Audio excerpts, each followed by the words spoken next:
Hello and welcome one and all to day number 2 of the Overwatch World Cup 2023. We're back again after one amazing day of gameplay. We got to see most of our teams, and today we're going to see some more. I am as hyped as can be, and once again I am joined by my trusted analysts and friends, Danny and Johnny. What's up, Danny? I don't know. It's just happy to be here. I'm excited. Day number 2. We got great matches yesterday. We got some good ones coming up today.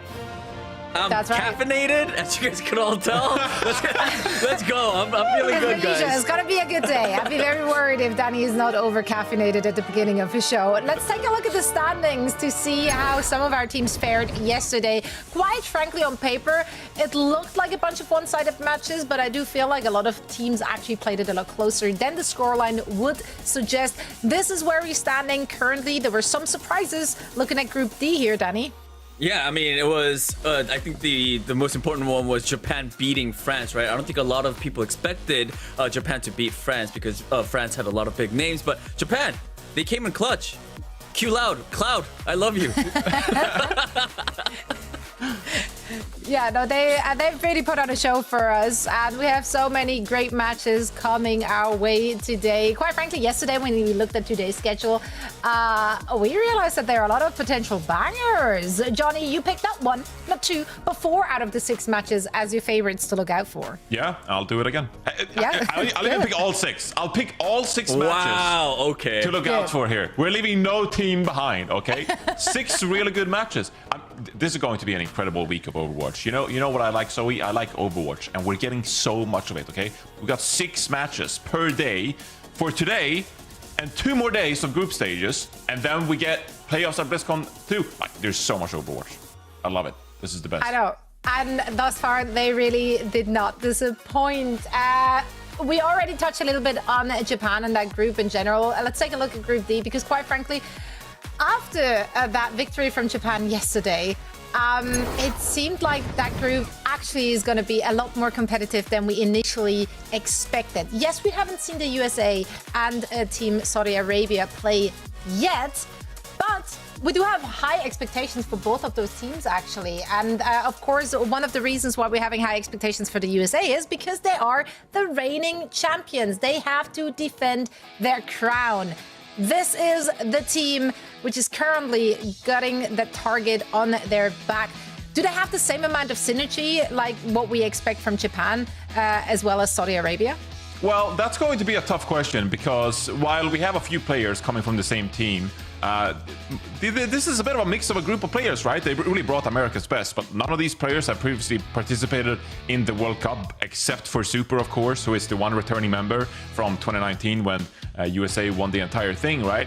So the synergy question is a good one, but these are all really good players, and I expect them to come out having played lots of with each other. They had a boot camp already going into this tournament, of course, so I think that they'll come into this group stage feeling refined, feeling like they've got the compositions figured out, and pretty good chemistry already with each other. So no worries about Team USA. They did a little bit of trolling, and more than a little bit, like a lot of trolling in the qualifiers, but they should be A-okay here in the group stages, and they are the clear favorite to win their Group D. I know, Danny, you're super excited to see Super back in action. No puns intended there. Yeah, I mean, Super, I think everyone loves Super, right? I mean, he's a great player. How can you not? He has a very camera, what's the word? Like camera-friendly personality? He's good on camera. There you go. See, yeah, he's got Riz, as Jake would say. Riz. Oh wow. Yeah, that's a very that uses correctly in a sentence. Yeah, that plus his skills as a player. He's just a great guy. I'm super excited. I'm happy for him to be back with the Team USA, and also I'm really excited to see him play. Yeah, in my notes for this event, I did write down that he is likely the player with the most accolades. And I don't know if that's factually correct, but it just feels like it. Because if you run down the list, okay, let me go for it. All right. He's let me hear it. 2 times Overwatch League champion, 1 time Overwatch World Cup champion, Stage 2 champion in the Overwatch League, May Elite Tournament champion, Roll Star, All-Star, and MVP runner-up. Yeah, that's him. Super. I mean, that's a lot. Yeah. And also, isn't he the only? Riz, and he's the only person that came back to the Overwatch World Cup after winning the World Cup in 2019? Because no one else, Yeah. like no one from Team Korea came back this is after, only his second Overwatch World Cup. So in 2019 when they won, today, so he just showed up for the ones where they're winning. So Yeah, I mean, that's how you can look at it. We're seeing the accolades. I think some of the stuff that Zoe mentioned isn't on there, but yeah, this guy's But a it's beast. definitely factually correct. please don't double check. Either way, I'm super excited to see him and the USA squad in action. And so should you. We get a first look at this and many more teams, and they have a lot to play for. That's right, because this time, for the first time in Overwatch esports history, this is going to be crowdfunded. That's right. You can support your favorite players, and I'm not just talking about the top 16s that are battling it out in the group stage. Now, I'm talking about all the players of all the 43 teams who have embarked on their journey to BlizzCon earlier this year, because every single one of them will get a share of this prize pool. So you can support and contribute by purchasing this World Cup bundle, which features those incredible skins you're currently seeing on your screens and so much more. So it's well I got a worth question it. for you, Zoe. I have answers for days. You know the animal kingdom a lot, right? You know the animals a lot? I do know the animals. Sojourn is like water inspired, right? What's with the orange eyes? Do a lot of fish and stuff have orange eyes? Like, why does Sojourn have orange eyes? I think that was just a stylistic choice. I think it's because blue goes well with orange.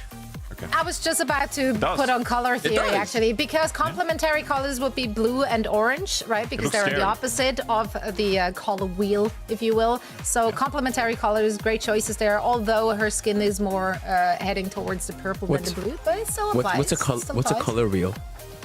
It's all right, okay, never mind. We get there in the post show. Don't sleep on color theory. Oh, color wheel. Yeah, I know. But also don't sleep on teams. Sure. Perfect transition. Why not? We talked about one of the favorites to win it all with Team USA, but there's plenty of other teams we need to discuss and we need to keep our eyes on. Let's kick things off with you, Danny. Which team do you think might be currently going under people's radars? I think an underdog or a team that we have to look out for is a team from Group D. Saudi Arabia is a team that I'm looking out for. They got great players. They already have that pre-existing synergy, and you know how important that is from the matches that we saw yesterday. These guys have been playing with each other in the pro scene, and also another big weapon for Team Saudi Arabia, I would say, is their unique style. They have a unique sort of playstyle and a composition that they really like to use. So on top of that, with great DPS players, as we're seeing, Quartz. Look at him shoot. Yeah, there you go. One more. Look at him shoot. Quartz is a great. yeah, I mean, they got great players. They got a unique composition that if you're not prepared, then it could be tricky to go up against. On top of that, they also have Sir Majed on Team Saudi Arabia as well. So this is definitely a dangerous team, I would say. Yeah, agreed. Absolutely. And now another team which I think people stopped sleeping on, I think everyone woke up watching them yesterday, is Team Japan. They have impressed in their match against France.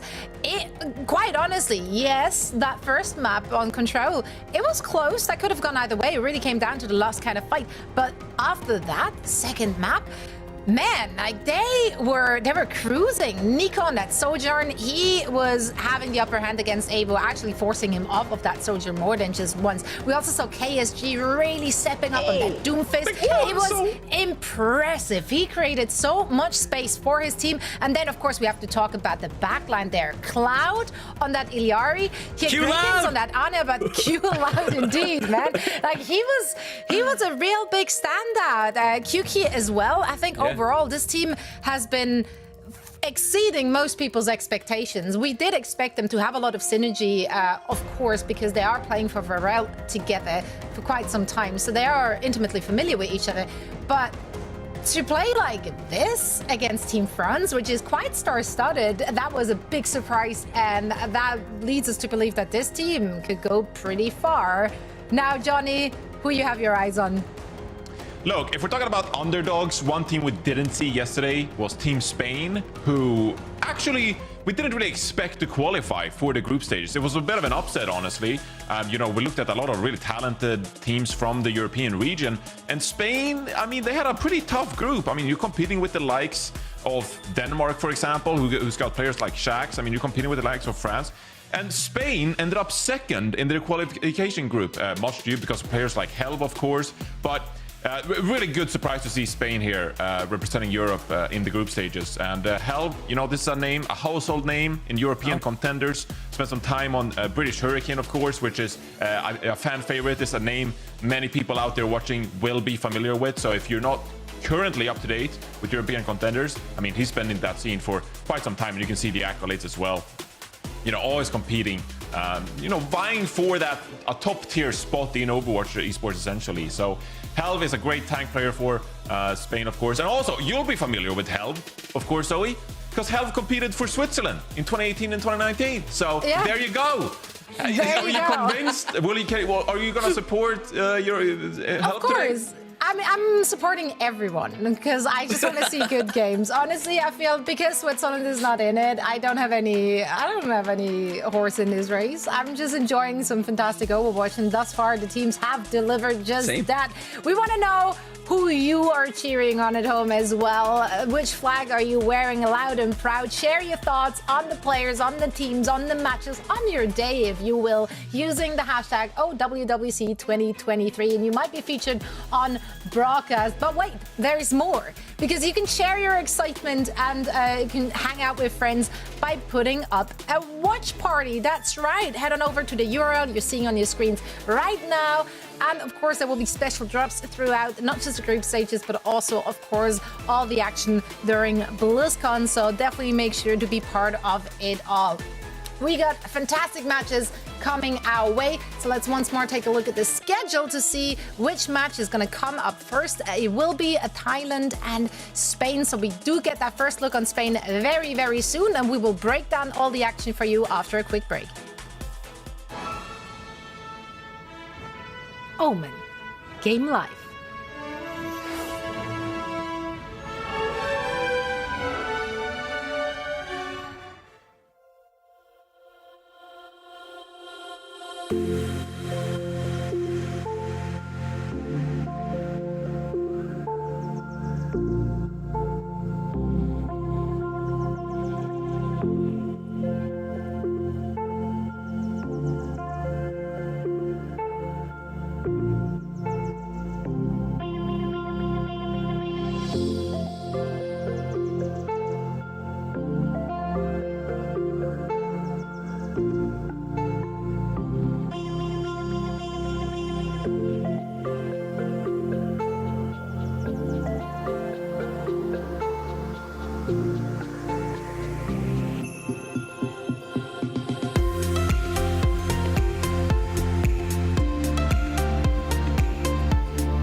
Day 2 is about to start. We are getting ready for our first match of the day. We get a few new looks at some of those teams, and other teams are getting a chance to redeem themselves after their Day 1 performance. But first things first, let me remind everyone that you're not just here to witness fantastic Overwatch. No, you will also be getting drops, special drops for watching, and lots of other cool things coming your way. So make sure to, you know, get the bag.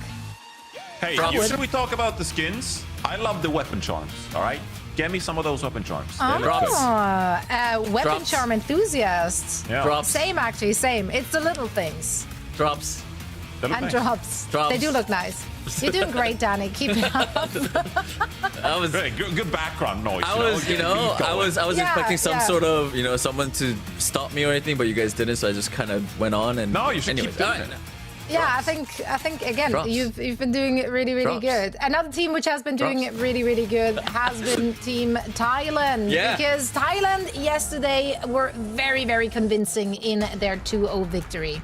Right, I mean, they looked dominant yesterday against Hong Kong, and yesterday the thing that I was looking out for was Titowat, because he, other than Titowat, everyone else was, they do play for the same team. So I was sort of worried how he was going to perform with the rest of the Team Thailand team, but I mean, he was fantastic, along with the people like, players that we're seeing right now, like Ace. All of these guys, they have the synergy. They have the cohesion, and I think, against today Spain, I don't know, Johnny. I think Thailand has the upper hand, I would say. I mean, I expected more from Calvin, like we saw here on Circuit Real, playing these slower Sigma compositions, but Thailand being able to play Doomfist as well, I mean, that's a great add. They can play different styles. Yeah. And here is a Spanish lineup. This is the first time we get to see them. What do we know about these guys, Johnny? Well, they've had a couple of change-ups from the qualifier. So they have 2 new damage players coming into this lineup as well.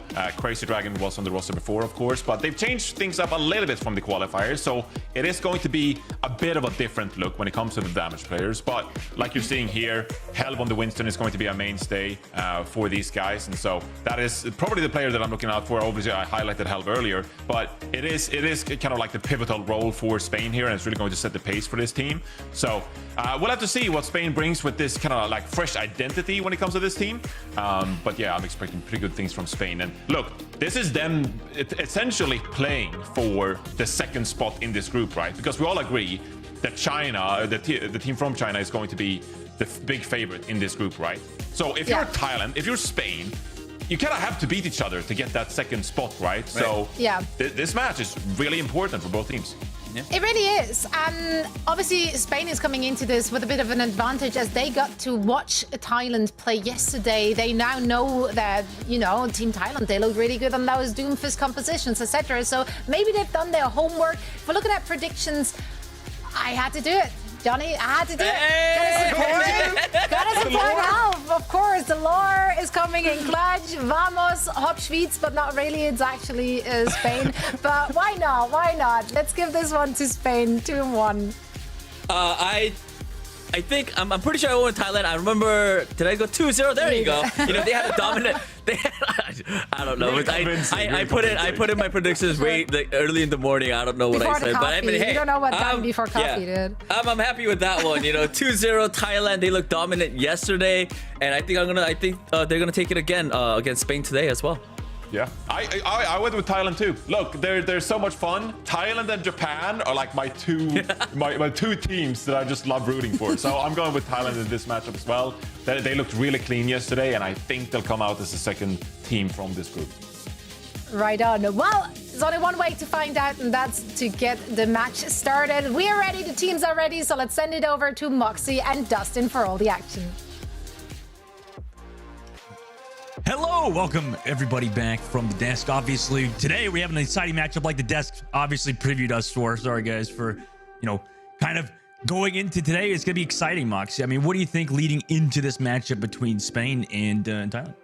I mean, I'm really excited. Like the desk talked about, No one really expected Spain to make it through the qualifiers, and they were able to make it second in Group A because they were able to take a win against Team France. So they're going to be feeling pretty happy. Thailand, however, are not, because we have Emily here with us to be able to give us a little bit more info on why exactly Thailand are feeling a little bit of trepidation going up against Team Spain. These two have history in the World Cup, right, Emily? Yes. Prior to this morning's match, we got to speak to Thailand a little bit, and they said that they face Spain every year in the Overwatch World Cup, and Spain has always been their toughest enemy.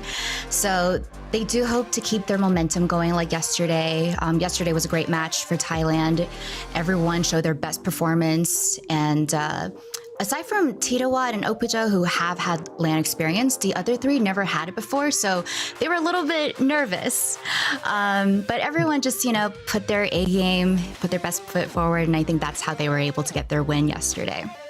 Now, speaking of Spain, however, kind of like Reinforce mentioned earlier, they also did see themselves as the underdogs coming in from qualifiers, but overall, Spain's mindset is really positive, and they have really young players in the roster, especially their backline. So they want all of us to keep an eye out for the best backline in Europe. And finally, I think I want to throw this over to Dustin. Spain mentioned that they have to keep their strats a secret, right? But the one thing they did tell us is that they're going to play their Spanish-style tiki-taka, like the Spanish national football team. So what do you think that means? How does that cross over to Overwatch? They're gonna do a hurricane pass. I don't watch soccer, Emily. What the heck? No. Do you mean football? I do not know soccer. Okay, it's soccer, first of all. I mean, we are in the European matchup right now, so I mean, we'll see if they actually do manage to pull at that secret strategy, like Emily mentioned. Meanwhile, Moxie, obviously, we're going to Ilios. First on Ruins in particular, I mean, kind of interesting compositions already decided by both Thailand and Spain. Yeah, it's really interesting that Spain did say that they were feeling that confident about their backline coming from the European contender scene. We are very familiar with both Kanel and Gala, and Kanel is one of those standout players who rose to prominence in 2022 with Munich. Health, however, has been around the scene a lot longer, and he's back on the Orisa. Oh, this makes my Clockwork Vendetta nostalgia goggles incredibly happy.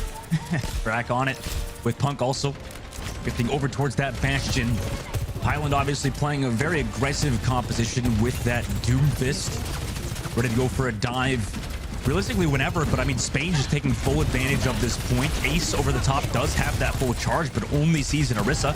Meanwhile, the rest of Thailand actually sees held potentially out of position as the Immortality Field was used to save the Bastion, but he makes it back to his team in time. Kind of thwarting Thailand's push for now. Also pushing Titawat back towards that point. However, Thailand still are the ones to capture it first. However, Punk across the map. What a nade on the Pali. And also Gala finding Titawat's an amazing second pick to find. However, Ace does trade back to Nail. And then he also finds Punk with some help from the Tracer of Thailand. However, two are immediately traded back for Spain. And then they clean up on High Visions as well to reclaim the point.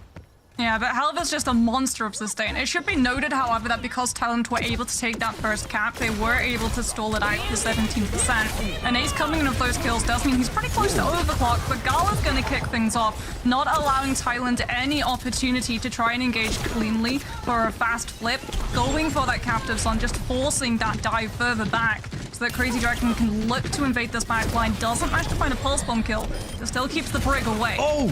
Yeah, nice pulse from High Visions, but immediately countered by the Immortality Field. Spain going for that early engage might cost them here. Health goes so low. With the healing from Kanel, he lives, but eventually Ace will kill him with that overclock. Gala does trade back Caputo, and Punk with a 3K so far in this fight. Almost a 4 as Spain holds after some early ult usage.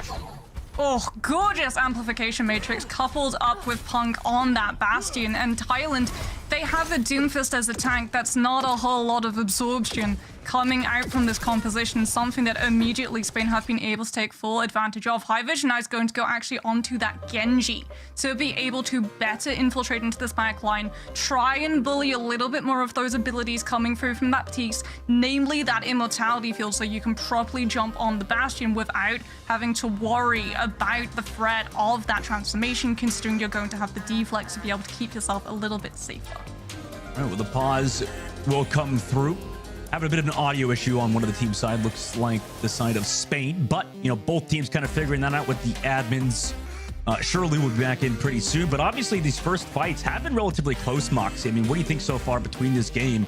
Spain has held on to the point now at 50% margins, but I mean, they've kind of had some close calls. Yeah, they're running a Bastion, though, with this Orisa, so it's going to be really dicey for this dive to try and decide on a specific target, right? Because even if with the dive you're able to find a kill, if it's not onto the Orisa, she's just going to fortify, stand on that point, and use that 45% damage reduction to wait for a regroup from the rest of your team. Pillar strike from Punk. Early. Meanwhile, Tito actually cancels it. It only got one off. Nice punch from him, but then goes aggressive with his ultimate. However, Helb with the Terra Surge able to find High Visions, who was looking to make a push here. Helb just kind of sitting in the middle of Thailand as they're trying to do something here. Rallying against Orisa will eventually be able to kill him, but I mean, with that too much resources invested in just taking out Helb, we'll see Punk still on the point, eventually be taken out by Tito. Crazy Dragon trades back Pally, but does Tito have enough damage with the rest of his team here?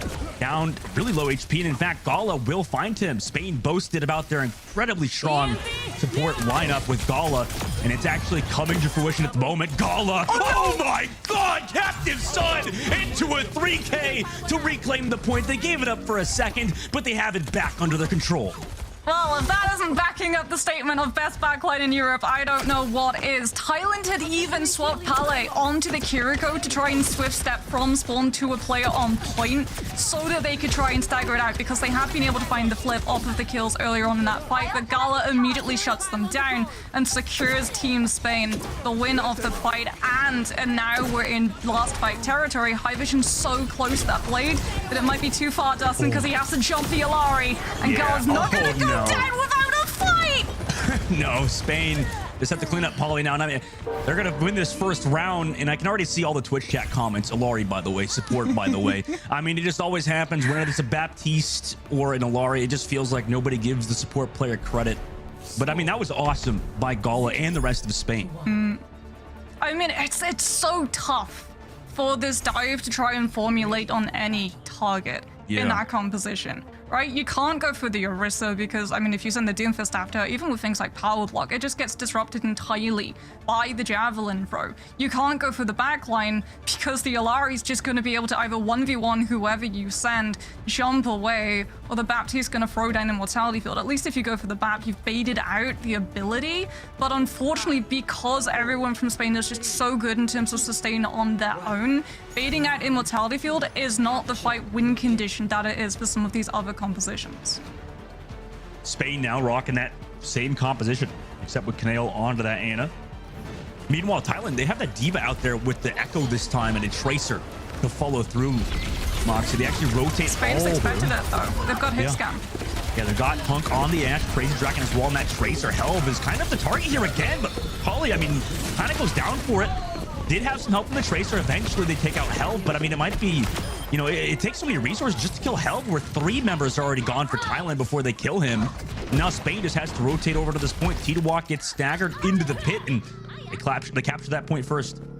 Thailand's always had this game plan whenever they've played control point of just trying to bully the other team out of space so they can pick up that first point.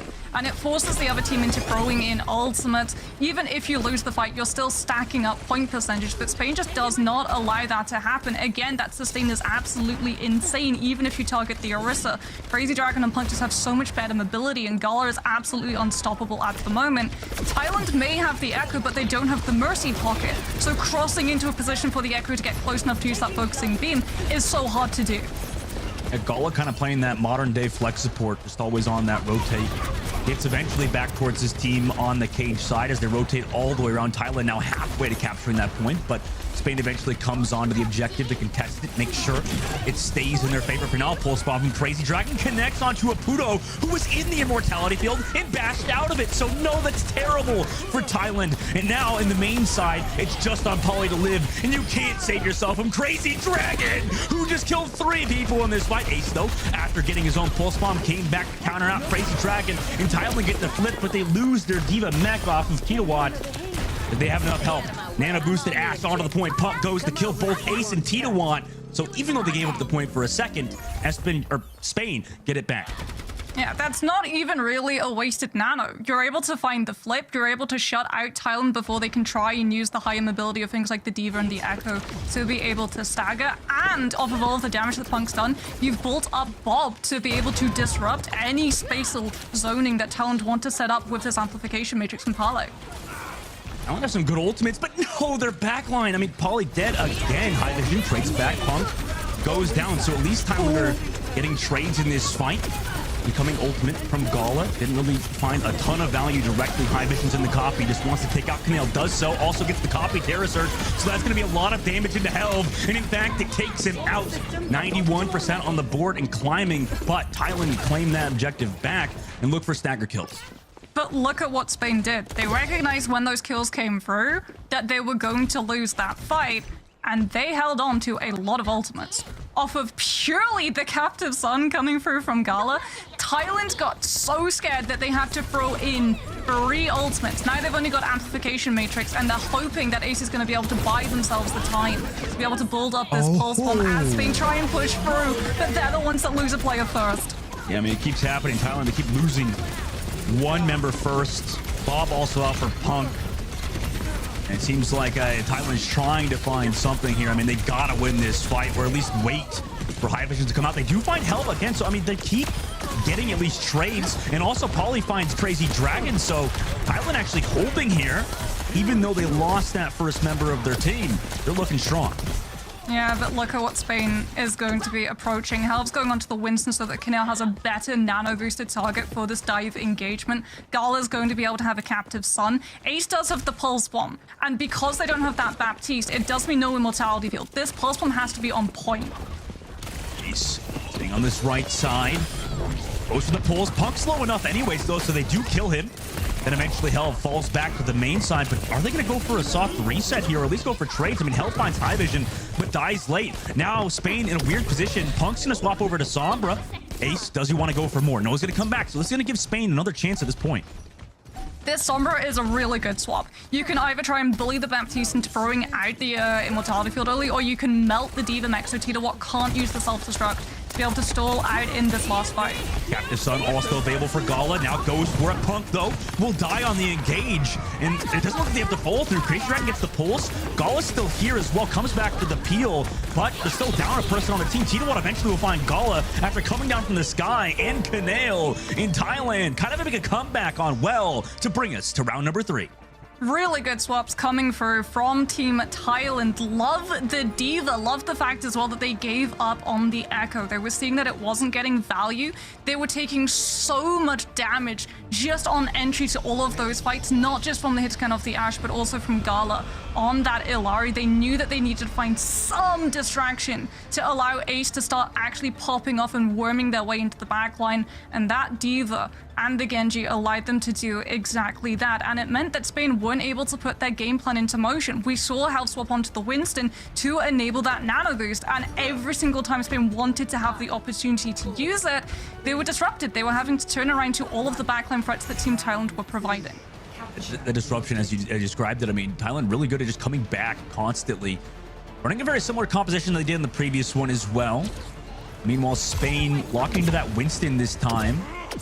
Pull through, but Helv, I mean, takes a ton of poke already, very low, 20% health remaining on him. Will get healed up, but that's a lot of space gone for the likes of Spain. Pylon also goes down from High Vision, as Gala obviously went for a bit of a flank angle on the top side. Nice anti-grenade connects onto Thailand, but it's Titawat to find Gala on the backside. Punk and Crazy Dragon come together, though, and find 3.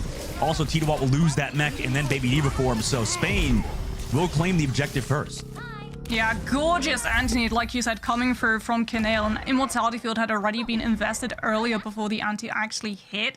So the second that that is gone, Spain just pull the trigger and really initiate in with that dive composition. High Vision's actually going back to spawn, probably to swap back onto the Genji. Yeah, there it is. They tried the Echo. They wanted to try and control all of the lanes of high ground so that Punk wasn't getting just a shooting gallery to pick apart these players on rotation, but it's just not working out because Spain were able to take that first cap. Don't go over the top as it needs to be contested, and he goes down low without having a support there. So excellent dive from Thailand. Kinale pops the nano boost on Helv, so they're trying to come back in this fight and down a member of their team. And they do so. Kinale's able to find Polly. Meanwhile, High Vision trades back Helv, so it is now actually in favor of Thailand. They come back through after the nano boost was used on Spain's side as Thailand hold the point for a little bit longer.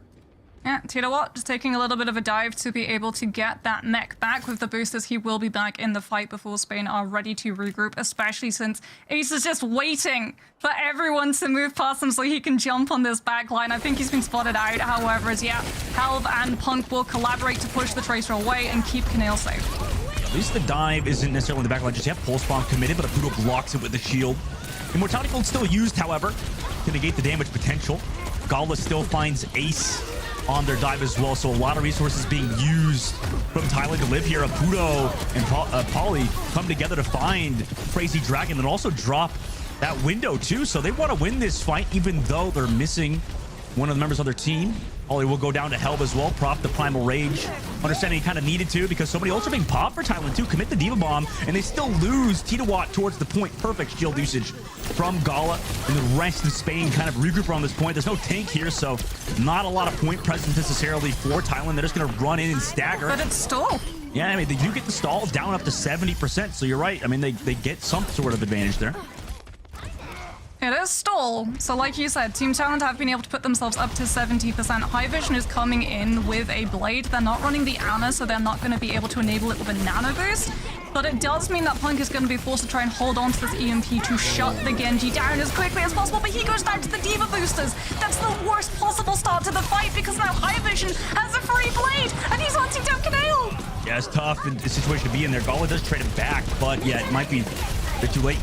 And as Thailand get that point flip as well. I mean, they do have to wait for High Vision to come back from the spawn, but Spain, you know, did they come back with that EMP? Nearly 80% on the board for Thailand, and no ultimates either, Moxie. I mean, Spain have to go for an engage here. Health goes so low on the back, does get healed up by Kinale, and also gets the nano boost re-engage as well. Punk over the top does have EMP available.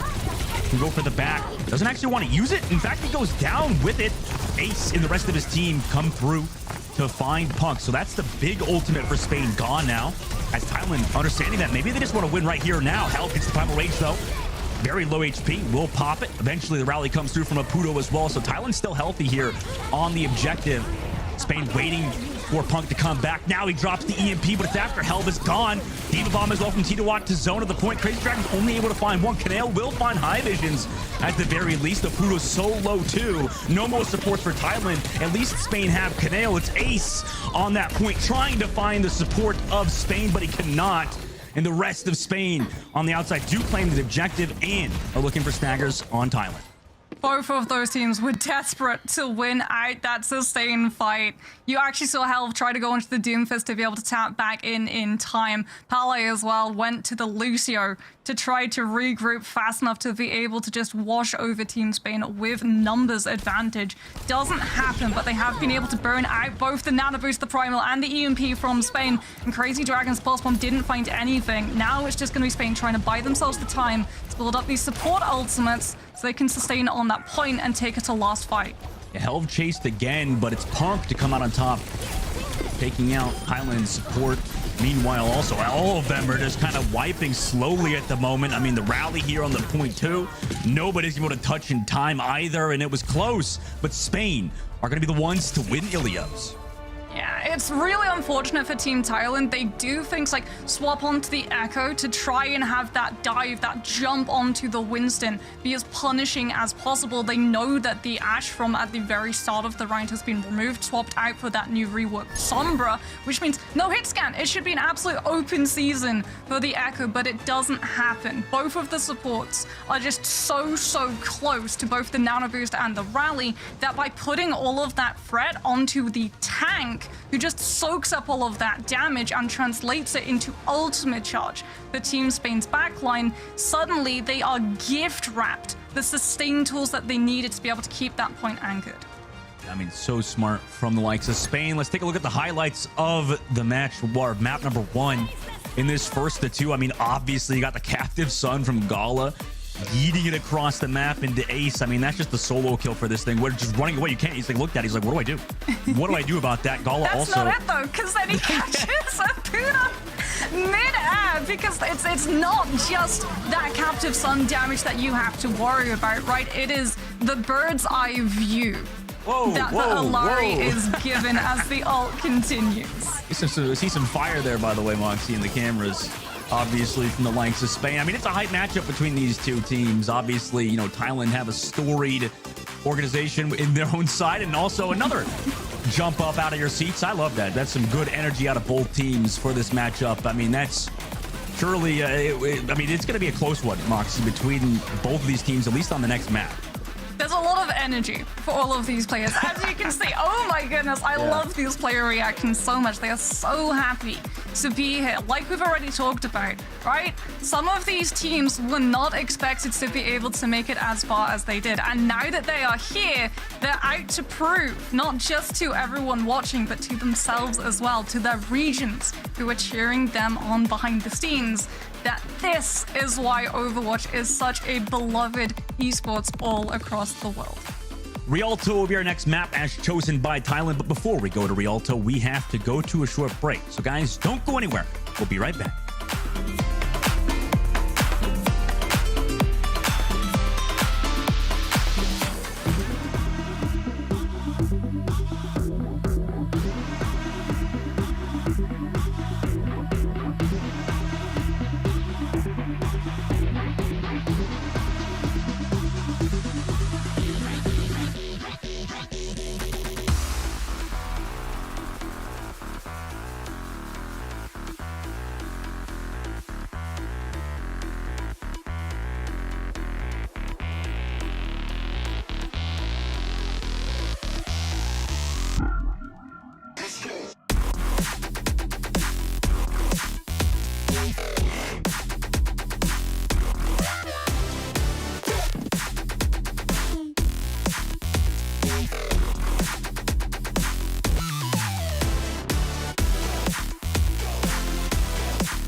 Welcome back, everybody. What a series. What a game. What a way to start off World Cup. Yesterday was awesome. Today, seemingly, is going to be even better.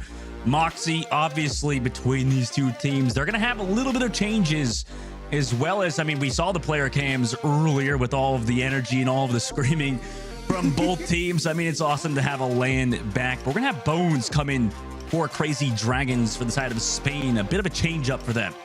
Yeah, and we're changing up the map as well. Team Thailand, having lost that first control map, are going to be taking us to their hand-picked choice of Rialto. So this is going to be extremely fun to see both interactions between these two teams, because there are so many different compositions that you can prioritize when you run into Rialto. If you want to try and keep running that dive composition, you absolutely can. We have seen such a rise in Tracer value on the attacking side as they just push up all around that side area where the health pack is in Gardens, up into the high ground on the bridge where Anna's like to be able to sit back feeling a little bit safer. But now that the Tracers have found the flanks, not so safe anymore. No, I mean, it's horrific. It's hard to deal with a lot of those flanks. I mean, but with the likes of Spain, I mean, they talked about it. Emily mentioned it, how the team of Spain mentioned how they have a really talented backline, and they do. Obviously, with both Gala and Kanale kind of boasting some of the best backlines in the entirety of World Cup, and they kind of proved it on that last map. So Moxie, if you're that flanking Tracer, would you think you'd be a little scared of the likes of Spain in their support duo?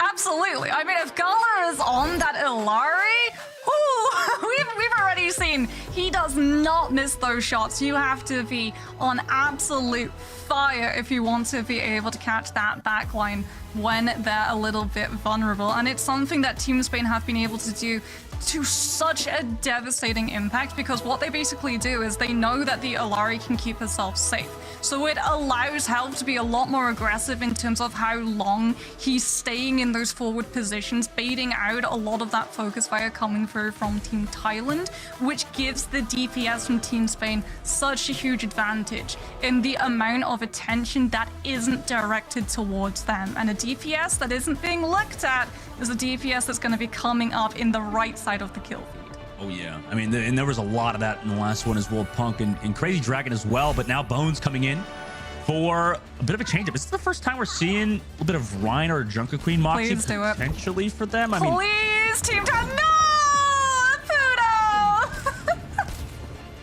What was he doing? He was teasing the Life Weaver. Oh, jeez. Okay. Well, the character's good, right? I mean, it has a ton of sustain, but not enough offensive capabilities. No, the Weaver has left the building. It has been replaced by a Brigida.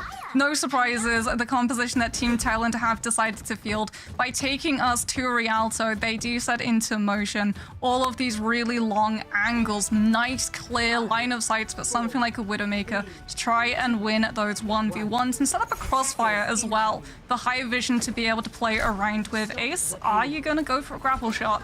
Do you really want to reveal your hand that quickly? Yep, he's going for it, but doesn't see anyone. Yeah, a bit too late.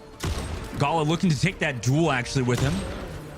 Not sure if he'll be able to one-shot that from this distance. Helv, meanwhile, just getting some free push as Thailand allowing them to take this first amount of space. But at this first corner, I mean, obviously they're going to leave Titawat towards the objective to stop it. Look at Gala, though, on the far flank, acting like a DPS. Ace as well, sitting at the back of the map, kind of just poking down the front line. High Vision's able to find Gala on the outside. He went off screen for a bit of a flank by himself, and that results in his death. So now Spain, they're 4 versus 5. Thailand, you don't have the advantage. Yeah, Bones used that Maywall not to block line of sight from either the Echo or the Widow, but to enable Helv onto that high ground to try and contest Titawat, and it left them exposed. And now that crossfire that we were talking about came fully into motion.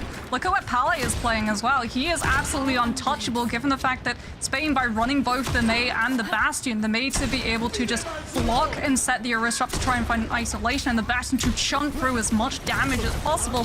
They don't actually have any flank potential other than Gala on the Illari. Amplification Matrix used, but eventually given up on Titawat. Will go down so fast. Well, High Vision's in the copy, able to melt Punk. So finds his copied counterpart, and also onto Gala. Apudo also came through with the nano boost, is able to find a lot of damage. And Spain gets team wiped. Thailand will hold again. Yeah, there is absolutely nothing that Spain can do to be able to take space if Thailand are able to just kite out all of the threat potentials that Spain have. And one huge thing that they had to worry about was the Bastion set behind that amplification matrix. It has now been removed, and we go back yet again to the crossfire setup. Oh, if that was old Widowmaker, Kaneo would have been dead there. So now Thailand obviously sitting back. Ace kind of playing supportive fire for his team will also give them that infrared sights. Also a nade connected onto Spain. Rally from Apudo. They want to go aggressive with it, but they're walled off for now. Kaneo also used their mortality build. Punk now actually commits an artillery strike defensively, but I mean, he's already lost Kaneo. Held comes through with a Terra Surge over the top. Diva Bomb to zone him out for now, but Health will get that mega health pack, stay relatively healthy. The cart though not pushing, by the way, so while Spain is looking for this off-angle fight, the objective isn't even moving an inch forward. Titawa also finds Gala, who went aggressive. I mean, it seems like this has been a constant for Spain. Gala getting picked out in that fight in particular. High Visions as well will find Punk, and I mean, Spain, they're just going to slowly get whittled down to literally nothing here at the moment. T1 will come back for this mate. Helm just getting staggered. Eventually, so will Bones, but Bones has that double pocket there. At least he'll live a bit longer. No, High Vision even eventually finds him. Gauntlet trades back Ace. High Vision wants more. Kaneo will be able to find him. So, okay, DPS supports at the moment for Spain. They found two. Yeah, High Vision getting a little bit too over-eager to try and jump into that backline and find more stagger picks to fade out as much time bank from Team Spain as possible. Now means that Team Talent do not have the DPS to pick apart Spain on entrance to these fights, and this is when Team Spain decides to try and make their presence known. Out comes Amplification Matrix, Immortality Field to make sure you can actually set up behind it, but it's immediately burnt out by both the Diva and the Brigitte, and now it's just Team Thailand who now have that Echo back into the fight. They're just shred through Team Spain. 17 seconds left. Ace going for that 1v1. That was just a support versus support ultimate matchup. I mean, Baptiste window really doing not a lot here at all. Kaneo's going to swap over to that Ana because of it. Nana, a rally first by Apudo, and then Polly dropped it with the Nana boost. There's too much to deal with. Now we're going to overtime. T1 touches that objective to make sure it's not moving any further. Into the sky, High Vision goes. Gets that Brigitte health pack as well, stays alive. Ace over the top sign with the pulse bomb, forces up the deflect, now tries to find Bones. Also, aims the grenade onto him, but can't connect with the pulse bomb. Meanwhile, Punk gets slept on the outside after finding the Brigitte. Ace will be able to find Gala Primal Rage from Helm. Surely will be able to find this Ana off into the water, and he does so, but Titawat also has found Kaneo, so it's back and forth. 1-1. High Vision's out of the copy as well. We'll fall back to the objective. Titawat lost the mech, but drops the Diva Bomb. It's just Punk now because Ace has been doing so much on Tracer, though Punk able to find him in this last fight. High Vision's able to connect onto Bones as well, and nobody else can touch. Too many members gone for the likes of Spain, and Thailand looked amazing on that defensive hold. Yeah, unfortunately for Team Spain, there were just no ultimates. They're able to use Helm's Bubble to block out the threat of the self-destruct, but because your Genji has just continued to be kept at bay by Team Thailand, Ace doing such a good job of occupying Bones' attention so the blade is not built up, the Genji does not have the ultimate ready, and Team Spain, even though they try and stagger onto that point, they have absolutely no ultimate to be able to anchor their presence and force Team Thailand into a full regroup. I mean, you would think maybe for Spain, you go back to the drawing boards a bit. It could be also, you know, Thailand, this is their map pick, right? Moxie, I mean, they've obviously practiced that strategy of just Apudo, go play aggressive Brigitte. I mean, Apudo was like a former DPS player, right? So, I mean, he's got that capability just to go ham on the Brigitte, right? Yeah, it wasn't just that. It was also taking full advantage of this really open courtyard that we talked about, right? Spain, they ran a composition that relies on everyone sort of rolling as one ball all together. There's no one who's really available to go look for those flanks, which means that the crossfire is never being pressured the way that you want to do with the crossfire. You always have to try and keep attention on the two players involved in the crossfire rather than focusing your attention solely on the one, because it means that the other DPS is then getting that free field that we talked about at the opening of this map. Spain, however, deciding to stick with the exact same composition. It is definitely better on the defense, I would say, given the fact that Orisa is such a good anchor to be able to hold this position for as long as possible. Where it's going to get a little bit dicey is if they lose control of the first corner, because the map widens out and then they will lose so much value as a result. This is actually a very aggressive hold so far for Spain over the top, but Talon are avoiding it at the moment. They're getting cart pushed, though. Because they're ignoring them, Polly will go down. It looked like their backman actually ran up behind the side of Spain, resulting in that Ana going down early, so not a lot of heals now for Thailand. Thailand actually swap over to the Baptiste. Titawat will also lose that mech right after his support respawn. Pudu also goes down. Titawat will jump into the water too, so far Spain have got him in and off the clock. Yeah, but Team Thailand doing a very good job of forcing Spain into going for that drop down, contesting the point, and that payload is a lot closer to the full part of Courtyard where the Maywall is going to lose the value because it's not immediately going to section off the entirety of Alley. Yeah, it looks like they're a bit split at the moment. Helv over the top, looking for that pressure. I mean, he can constantly do it here because even if he gets shot up, eventually he'll be able to drop down like he is at the moment. 2 minutes and 30 seconds left on the clock. High Vision going for a bit of a flank, was walled off temporarily. Punk goes so low, has the double pocket. Immortality will burn too by High Vision. Amazing placement of the grenades, and then Ace is there with that shot with the railgun charge. Baptiste window by Canale to try to equalize it, but no kills just yet. Thailand avoiding that window for now. They actually just take a very passive engagement here. Kali comes back with his own window. High Vision goes through it, throws the grenades onto Bones, and he will go down. Copy onto High Vision's too. Able to find Helb off of that. Does Spain want to go for the fast wipe here? Mingala's found one. He's found two onto Titawat, and is still staying over the top side. Overclock won't be able to do much against the rally. It's just too big of a shield, too much health. Ace trying to go for him, but it might cost him his life. Eventually, does have some help from High Visions there. The rest of Thailand drop towards that payload. Don't want to push it. They're just going to go for a soft regroup here and try to find these supports who have kind of just anchored over the top for feels like forever. Yeah, Punk's trying to buy Spain the times to be able to regroup around this high ground with that artillery strike coming through from the Bastion, and it's going to be able to do exactly that. The supports with Gala's rally have been able to live through the breath, but Helm does not live through that. Won't have to drop a defensive. Blizzard will be able to freeze up the Diva, but the self-destruct means that Titawat's immediately going to be able to get back into that mech, and Team Thailand have a tank. Spain don't. They have to give up the space and play for a regroup. Yeah, that was a nice Blizzard to get it through the defensive matrix. At least Titawat doesn't have the Diva like you mentioned, Mox, but Spain waiting for Punk to come back from spawn. He will swap over to Soldier 76. Help will go aggressive for the Terror Surge. Is anybody even caught? It doesn't look like it, so he's just going to cancel it. Also, Baptiste window used by Canale, so two huge ultimates. And they get the kill. Eventually, Punk will be able to find a Poodle. Help also onto Polly. High Vision went for that flank, but eventually Punk will run him down. And Spain will hold 44 seconds left on the clock. High Vision tried to go for the Hawk drop down onto those supports. Didn't quite work out. Like you said, he got caught by Punk, who swapped onto that soldier. And this is great for Spain, because with the soldier's better mobility, you can get back into the fight super quickly, but you now have a hit scan to keep the Echo in check. Health back on that high ground is going to be such a stalwart flanker to stop anyone pushing up onto this high ground. As you can see, Titawat's boosters immediately just shoved away by the javelin spin, as Team Talon's going to invest the amplification matrix, and Gala uses the rally aggressively to push them out of the area of it. Yeah, that's horrific. I mean, Ace with the overclock eventually will fall to help too. The rally too strong at the moment. Spain against, having such a horrible attacking side, now on the defensive angle, looks a ton better, and in fact get the 2-0 victory over Thailand.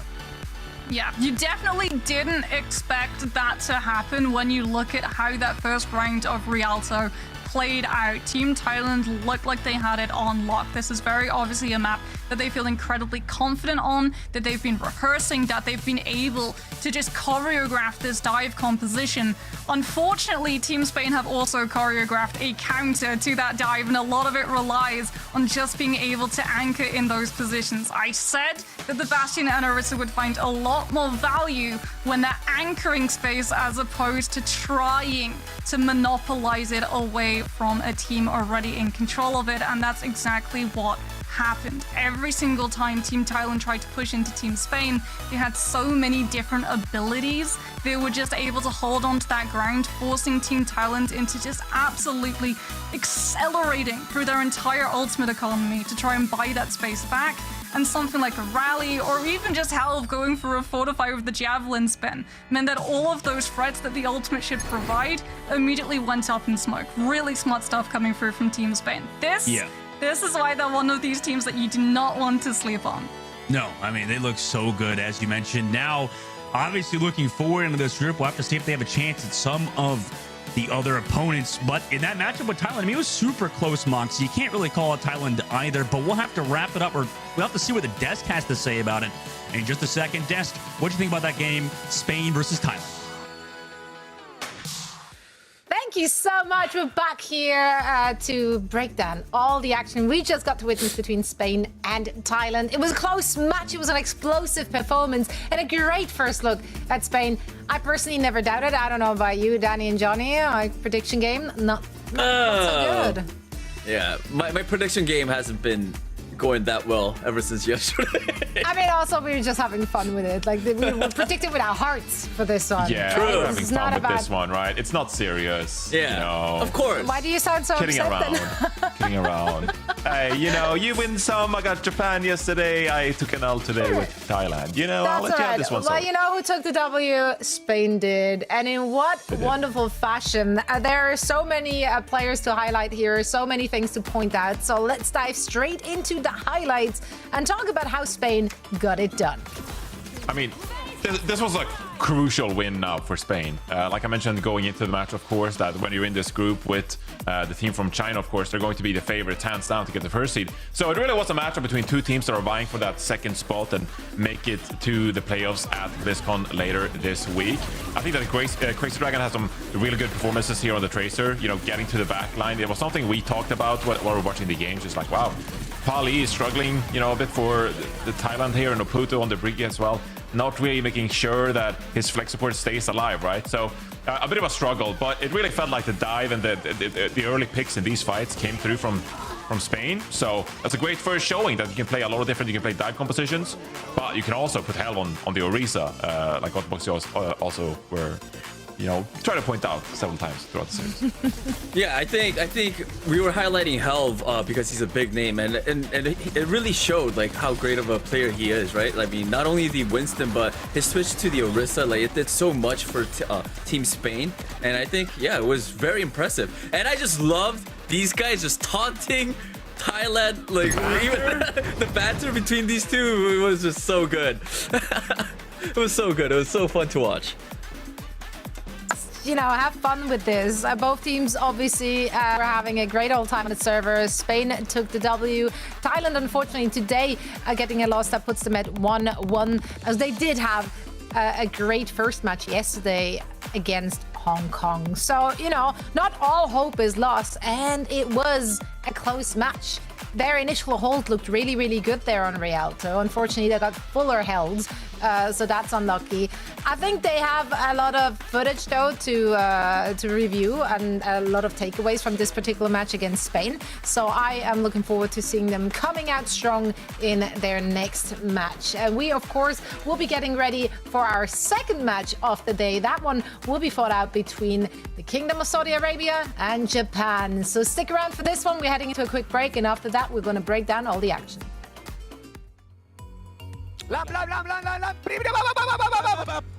Nice. I'm on Diva no dash. Diva no dash. Diva no dash. Diva no dash.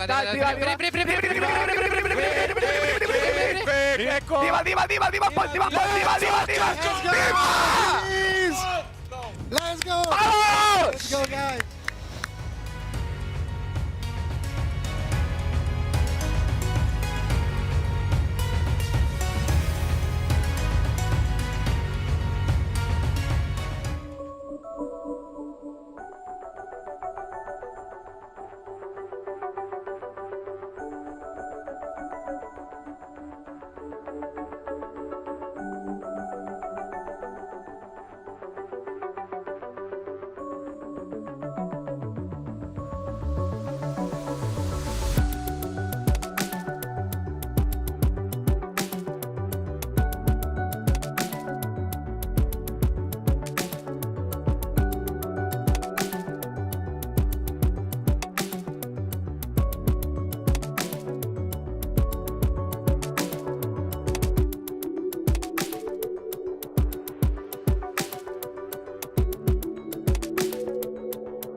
This is day 2 of the Overwatch World Cup 2023. 1 match down and 5 more to go. We are ready for an explosive day once again. Day 1 absolutely delivered, and we're here.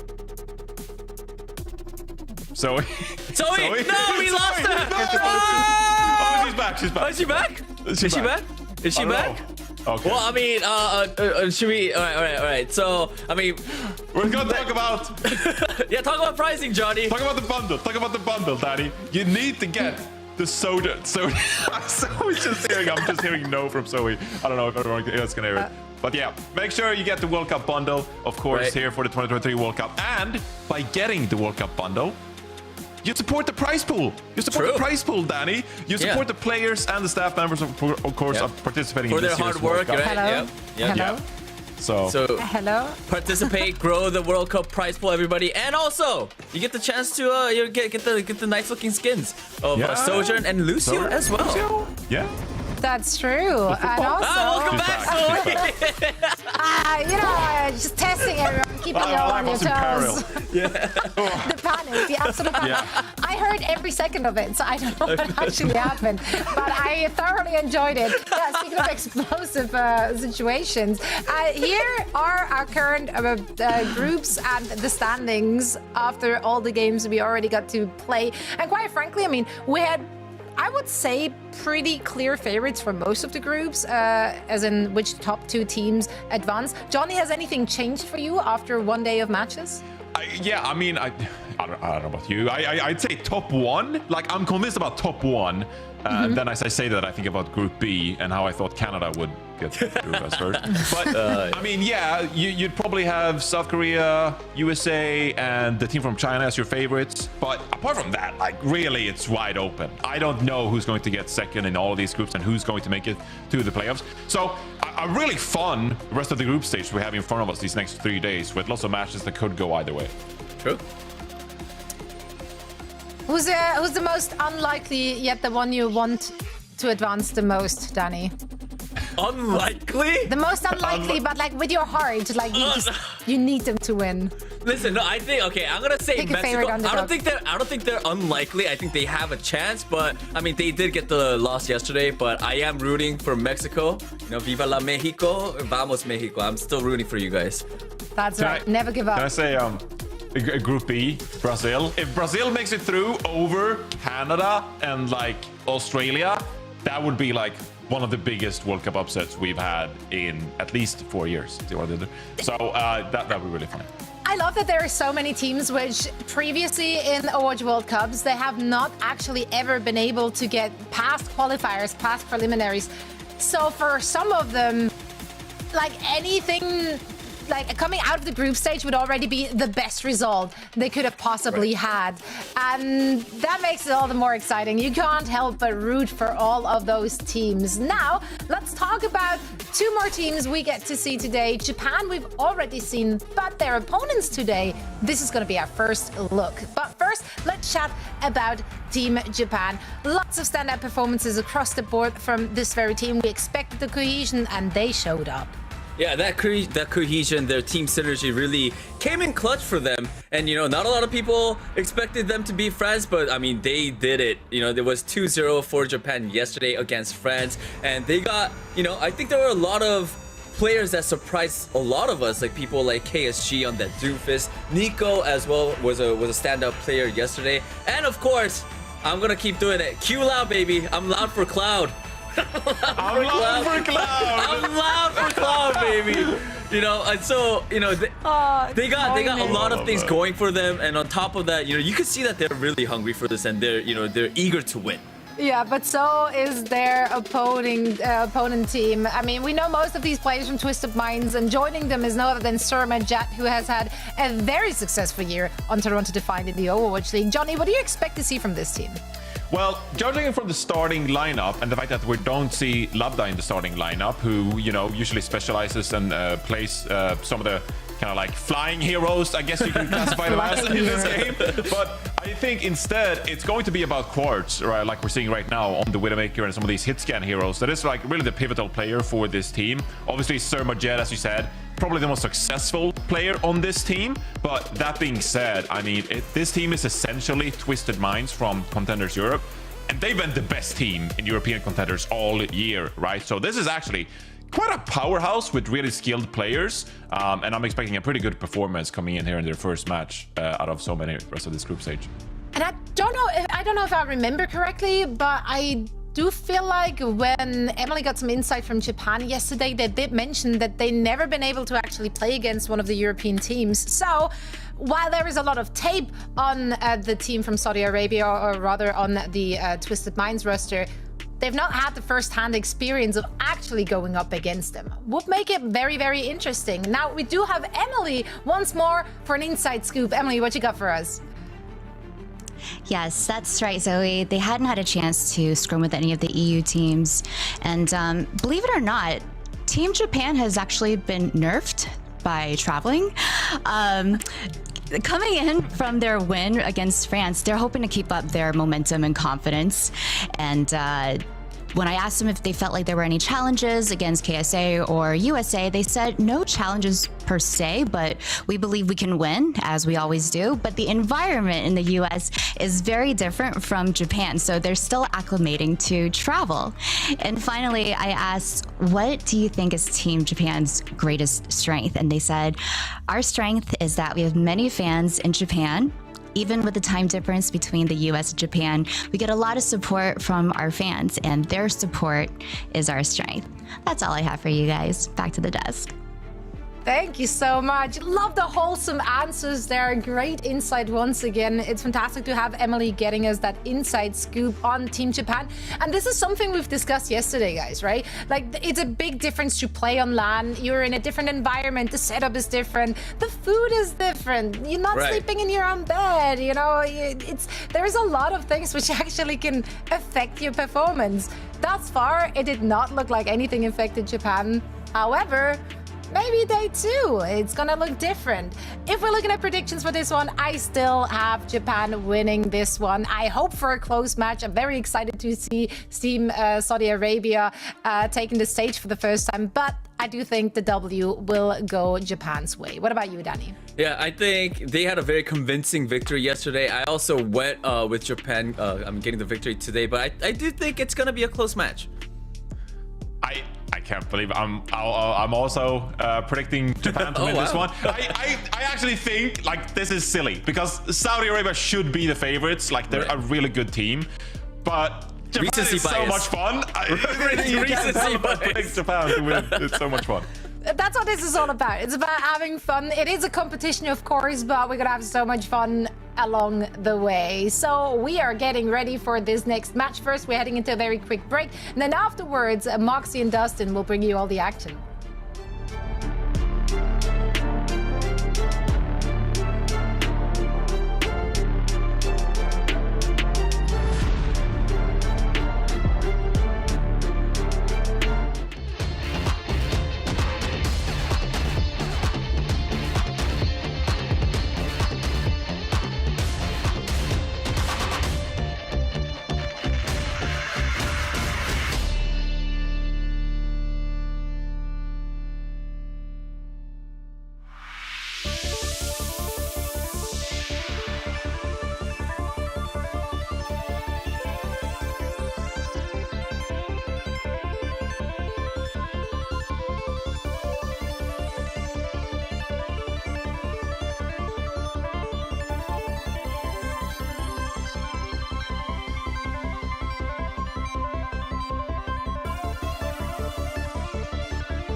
Welcome back, everybody, to the Overwatch World Cup 2023. My name is Dustin, joined back by Moxie, and we're here today with the second game of the day with Kingdom of Saudi Arabia versus the Kingdom, or not Kingdom of Japan, just Japan, playing in this incredibly close matchup according to our desk, where they've all predicted for Japan, when Kingdom of Saudi Arabia have been a team for like who knows how long and have been so good. I mean, what do you think, Moxie, coming into this game? Run me down between these two teams. What's going to happen? I mean, it is very much a Contenders playoff, isn't it? We have the Kingdom of Saudi Arabia, who, as the desk have rightfully pointed out, it's essentially Twisted Minds. And the last time that you and I were watching Twisted Minds, we were casting the Summer Contenders European Finals, where it was, I think, a 3 hour, it was something like 2 hours and 59 minutes of a match, a 7-map series, but Twisted Minds were able to defend their title and retain the championship of European Contenders. Team Japan have also been playing in their region of Contenders. Not as much success. They came second in both the summer and fall Asia Pacific split in 2023, but this is a team that have been together for a very, very, very long time under the umbrella of Varel, where a lot of their players joined in 2021, with the exception of Danny's absolute favorite, Cloud, or as he calls it, Cloud, who joined in 2022 April. You mentioned, I mean, Japan's such a historied lineup. Same with the Kingdom of Saudi Arabia, as you said, Moxie. I mean, so with this matchup in particular, compared to maybe other World Cup games, I would say there is a little bit more history here, at least in their own specific regions. And that's why, I mean, we talk about the soft broadcast, Moxie. I mean, it's just awesome to have World Cup back, to be back at a LAN again, where everybody's here. You saw the energy in the last game with Thailand. Both players kind of just shouting at each other, getting excited. So it's great to have these two teams playing today that are storied players. Like, together, they've continued to play on other teams together, but also the fact that they're at LAN to have that energy together is exciting. Yeah, very interesting, actually, that Saudi Arabia have decided to take out Labda for this control map. It is Busan, and Busan does have 2 outside maps, Downtown and Sanctuary, where things like the Pharah and the Echo find a lot of value. But it looks like they want to field both Yubi and Quartz, and we know from first-hand experience how devastating Yubi's May can be and Quartz's hit scan. Japan is going to have a real tough task ahead of them trying to shut KSA's Sigma down. Yeah, Nico was phenomenal yesterday. Not to confuse him with Nico on France. So, it's pretty interesting that they played both Nikos yesterday. Nico will come through with that tank transformation. However, immediately KSA will shut him down off of an aggressive push from Saudi Arabia, just allowing KSA to get those 3Ks. Now a 4K. I mean, obviously KSA, a Sigma main himself, just showing off as the Kingdom of Saudi Arabia claim the objective first. Yeah, Kingdom of Saudi Arabia have the Lucio. Haku does have that speed boost advantage. For the second that Team Japan had actually invested that immortality field, Saudi Arabia get to go so much aggressively forward and really put into motion Yubi doing so much damage with the Endophymic Blaster and the buff of 100. Now we're going to see a dive from the Echo come through. Cookie has been able to infiltrate into the backline, but there it is again. Yubi's primary absolutely shreds the hell. Yeah, and obviously the Saudi Arabian team is coming back for that peel. Yubi goes aggressive with the rest of his team, but I mean, Japan shut out. Yuki had that flank, like you said, Moxie, but it was snuffed out. And Kingdom of Saudi Arabia are literally just going to do the same thing again and again and again. They have a chokehold, they have the Lucio, they can speed boost Yubi in 90% of the way to a Blizzard. Team Japan are yet to come up to a single ultimate. Granted, when they come into something like Amplification Matrix, Kingdom of Saudi Arabia are going to be kited into trying to disengage it, but with the Lucio, that's going to be so much more easier in comparison to Team Japan. Artillery strike from Quartz. Japan runs and hides from it for now, but they could potentially lose somebody. Immortality field used at the very least. That's a cooldown out. KSA building that Gravitic Flux. Wants to get it before Immortality cooldown is available and could very well do so. But they're just going to back up for now, actually. They know the rotate's coming out from Japan potentially, but Japan fakes it out. They come back through with the Matrix. The Blizzard's in fact here. No Immortality field to save them. And everybody in Japan is going to head right back to the spawn door. A wasted rally in this fight in particular. Nico just stagger killed in basically last fight now for Japan. Yubi is just an absolute standout. He reads that Team Japan are faking out so that they can come back in with the Amplification Matrix and catch on to Kingdom of Saudi Arabia if they're going to try and punch hold that other choke. He blizzards and then walls the amplification matrix. So anyone from Team Japan who'd managed to disengage the blizzard doesn't get to use the amplification matrix. Now we're in final fight territory. Team Japan have to try and use this Bastion artillery strike to be able to clear the space. But if the Bastion's in ultimate form, he's not pressuring Kingdom of Saudi Arabia on catwalk with the high ground hold. Oh, a no kill there actually through the accretion. Oh, nobody even touched No the one point. tapped. Oh, geez. Saudi Arabia 100-0 over Japan on round number 1.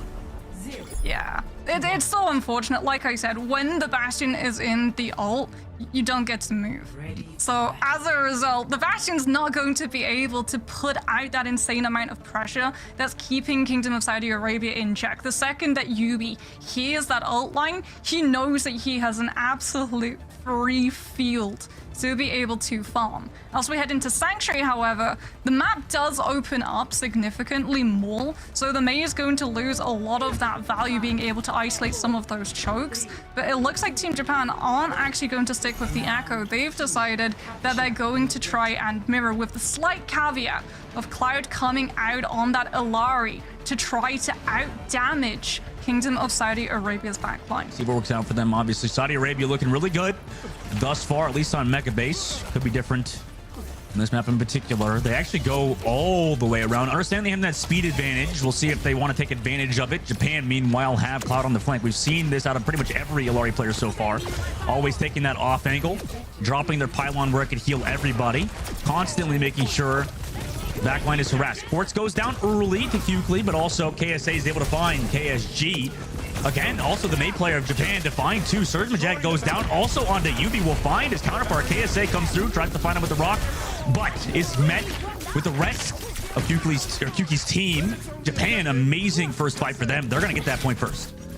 KSG, by the way, is coming back on the Doomfist. This is something that we saw yesterday against Team France. Team Japan have used the Doomfist to absolutely disrupt these Sigma compositions, which requires so much order and coordination. Everyone playing behind the Sigma so that you're safe behind the shield, behind that grass, and you have accretion to be able to stop any potential dives coming through. And Team Japan now have this disruption to make sure that Kingdom of Saudi Arabia don't get to set the main place. And what a fast blizzard there from Japan too. Able to get Quartz with the damage of it and the follow-up, although it does cost Yuki his life. Saudi Arabia regrouping on the inside angle, just looking to sustain, maybe force Japan to make a mistake here. KSG understanding that he's a bit caught out, will back up for now. Now Saudi trying to move towards that point. Building towards their own ultimates, will drop a blizzard. Will it hit anybody? Cloud probably stuck in it, but he goes into the sky with a captive sun. Yubi shoots him out the air, but it's after Cloud already shot his shot. Yubi did trade back to Cloud, but the rest of Japan are still here on the objective, and the Saudis are wiped yet again as Japan crosses the 50% margin. It did cost both support ultimates, but like you said, Team Japan were able to retain control of this point, and yet again they're going to try and disrupt Kingdom of Saudi Arabia's approach. Nico just looking to try to charge up that ult fire on the railgun, on that Sojourn, as well as build up into that overclock to be able to match wits with Quartz. But Haku has the sound barrier. Kingdom of Saudi Arabia can literally just get as aggressive as they want. Dude, KSG goes solo on the point. Overclock over the backside. Beat drop just in the nick of time from Haku. And eventually Nico melts down through Yubi, but it is traded back from Quartz. Sojourn still up for the likes of Saudi Arabia. KSG goes solo on the backside, able to get his ultimate off just before he dies. Also waiting to land on the back piece, able to get the follow-up damage on the backside. Japan looking awesome in this fight until Quartz comes back with the overclock. That's two for him. Can he find any more? Mei out of Ice Block does have one shot left. It's only a body shot into the regenerative burst as well. Japan still have that point. Overtime ticking down. There is a Sigma on the point. His name is KSA. It's going to be hard to take him out without your own tank player on Japan's side. So they give up the objective. The Saudi Arabians capture it back. Yeah, it was just too many off angles for Team Japan to be able to try and hold on to. But the fact that they're able to force Quartz into throwing in the overclock is absolutely huge, because Team Japan are in final fight territory. Kingdom of Saudi Arabia have absolutely no ultimates to last them through this next fight. If they get caught out by the blizzard that Kuki is trying to set up on the flank around Drum, this round is done and we go to downtown. You get that interesting swap to Soldier. He pans out without the Mei. It is a more open map, I suppose, and Major is committed by mid. KSG goes down through it, in fact, Captive Sun. Now by Q-Loud trying to equalize it. They're able to get Quartz with some nice Mei shots from Kyuki, and oh my god, goodbye. See you guys back in Spawn. Japan have brought it back, and with this final kill on the Surmajet, they bring us to round number 3. Yeah, the soldier pick wasn't really voluntary. Unfortunately, like, you're not doing it to try and counter something specifically. You pick the soldier because he has the passive where, you know, you can run faster and regroup faster. That is the reason why we saw Yubi off of the Mei onto the soldier. It was purely for Kingdom of Saudi Arabia to be able to regroup as quickly as possible because they knew they didn't have ultimates. They knew that Team Japan had a lead in terms of that point percentage as well. They needed to be able to regroup and pick apart a player from Team Japan on the approach so they can not just keep themselves ahead in terms of that point percentage, but also buy themselves the time to be able to build up those ultimates. That did not happen. Now, yet again, we are going to see Yubi on that Mei. Quartz on the Bastion. KSG decides to go out on the Sigma. Kuki, however, hanging back, wanting to get a read on the composition they're running into, opts for the Echo to try and dive into the backline, but there's nothing really to buy himself the distraction to be able to find that attention, especially since your Sigma's walled off, and that's Lampite already. But Nico gets Quartz. Mux, you talked about it with me. They just use their Sigma as a bait there, KSG. They eventually have Nico on the flank, just getting all of those kills because so many of the eyes of Saudi Arabia are just looking away from him. Surmajet does find QT, but can they find anything more? Yubi on the inside is eventually be tracked down by Nico, who has been phenomenal. Quartz in the main side does kill him, but Japan already have that point. Yeah, this, like you said, it's exactly the thing that Team Japan did against Team France yesterday on Samoa at Downtown. Funnily enough, we're also on Downtown of Busan, and they're using the exact same strategy. They leave their Sigma out. They know that he's going to be safe within the Mortality Field, even if he gets walled away, and it provides both the Echo and the Bastion control of the high ground to jump on to a player of Kingdom of Saudi Arabia unnoticed. Now, however, the gig is up. Yeah. Kingdom of Saudi Arabia know to expect the bait. They don't fall for it. They wait for Team Japan's DPS players to try to pressure, and that's when they pounce. Every Bastion player is just cracked now. They come back, capture that point 33%, and now Saudi Arabians are the ones that have to hold. Team Japan coming in pretty close to some of those ultimates. Quartz also going to have that artillery strike, but it's the blizzard that Kingdom of Saudi Arabia are going to be so happy to have because it monopolizes so much of that space. Wall off the main side where KSG was coming through, gets bashed. Well, as he falls low towards the stun, I guess with the rock that hit him. Meanwhile, Immortality Field used from Japan, so that cooldown no longer available. Artillery strike after that runs out, is trying to find some kills, but only finds a little bit of damage.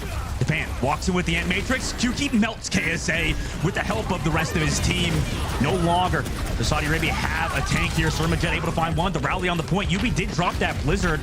However, it doesn't look like they're finding enough kills. The sustain is far too much for Japan here as well. They find the stagger kill on the Yubi and flip the point. Team Japan actually had to rally as well towards the tail end of that fight, and now they're not going to have any support ultimates. Kingdom of Saudi Arabia, they've got the Flux to drop the health bars low enough, but they have the Sound Barrier to be able to capitalize on that momentum and push forward aggressively. That all goes out the window, however, if you don't have control of the high ground. Kuki's able to find an open pick. I mean, Saudi Arabia's going to go for a fast engage with this Scribbinic Flux waiting to beat as well off of it until KSG pops his own, but they're not going to be able to need to be dropped because KSG just went down. After Saudi Arabia just walked in. No more tank for Japan now. I mean, they're just going to slowly whittle away towards the point. Just look to stagger, maybe find a kill. Cheeky kill on the outside. Looking for Quartz, maybe. No, he goes down. So does Nico and the rest of Japan. Back to the spawn they go at 74%. Yeah, Haku knew that he did not need to beat because Mint had used the rally in the last fight. There is no way for Team Japan's health bars to rise, and as a result, he gets to hold on to it to be able to counter the Flux coming through from KSG in the entrance of this next fight. Mint's even going to go onto the Mercy now to try and pocket Kuki on the Echo so that they can find a pick without just ignoring any of the ultimate deficit between the two teams. We've seen Quartz work his magic against Mercy players. Can he do it again today? Scribbinic Flux by KSG. B dropped the counter from Haku. They also have an Ant Matrix to support them. Do they have the damage to find anybody? Japan actually get us hide around this. This is amazing team play for them to avoid both support ultimates. Quartz also still has that artillery strike available, but Japan will have the ultimate advantage in just a second. 88% on the board. Boop off the top from Haku. Artillery strike now comes back through. Quartzman, we thought they would have stuck back on the high ground, is going to slowly work those strikes into the back of a Japan. Copy comes through from Kyuki. KSG falls so low, but he lives on the inside angle from some support. But the Blizzard here shuts him down for now. Quartz is there with the follow-up as well. Nico's able to trade one, but I don't know if anybody can even touch for Japan. It looks like no. Saudi Arabia will take map number 1. Yeah, Team Japan tried the exact same strategy, right? The Sigma drops down first, forces out that immortality field from your side, yes, but he's also been isolated by the Maywall. The thing is, for Team Saudi Arabia, they can afford to actually try to go for the Sigma, knowing that it's a bait play because they have the Blizzard. So even if they're going to start losing some of their players, they're still going to be able to drop the Blizzard and cut Team Japan off from rotating onto point. And even if they win the fight, if they can't tap that point and keep it contested, the map ends regardless. It's great work from Saudi Arabia, but the desk was probably right when this was going to be a close game. We'll go back, look, and everything that happened in this map in particular. I mean, it was such a back and forth brawl. Besides Mecha Base, where obviously, you know, Team Saudi Arabia had a really good game plan. I mean, they had a really good composition to be able to hold on to those chokes. Yeah. Like, that Mei just does so much work. This Captive Sun here is absolutely devastating. Catching onto both of those players, pushing them to hide behind the pillars. They overlap as well in terms of those hitboxes, so the Captive Sun then passes on to another player and then detonates once an additional damage has been dealt. Like, Alari is so strong at being able to box those players into spaces they really don't want to be in. And meanwhile, Quartz had some fantastic tracking there on Bastion on the 3rd round. And also the Saudi Arabian team put themselves in a great position. Team Japan, however, on the other side, going to pick Route 66, maybe thinking that Team Saudi Arabia will be a little bit lackluster on this map. But we'll have to see after a short break. For this map number 2, guys, don't go anywhere. We got a barn burn on our hands.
Welcome back, everybody. We have a close series between Team Japan and Team Saudi Arabia, in which Saudi Arabia obviously just won map number 1, you know, in a pretty decisive fashion on Mecha Base, but the other 2 rounds definitely were not that close. I think the desk was right to believe in Japan, but obviously, you know, Team Saudi Arabia are in it to win it today, Moxie.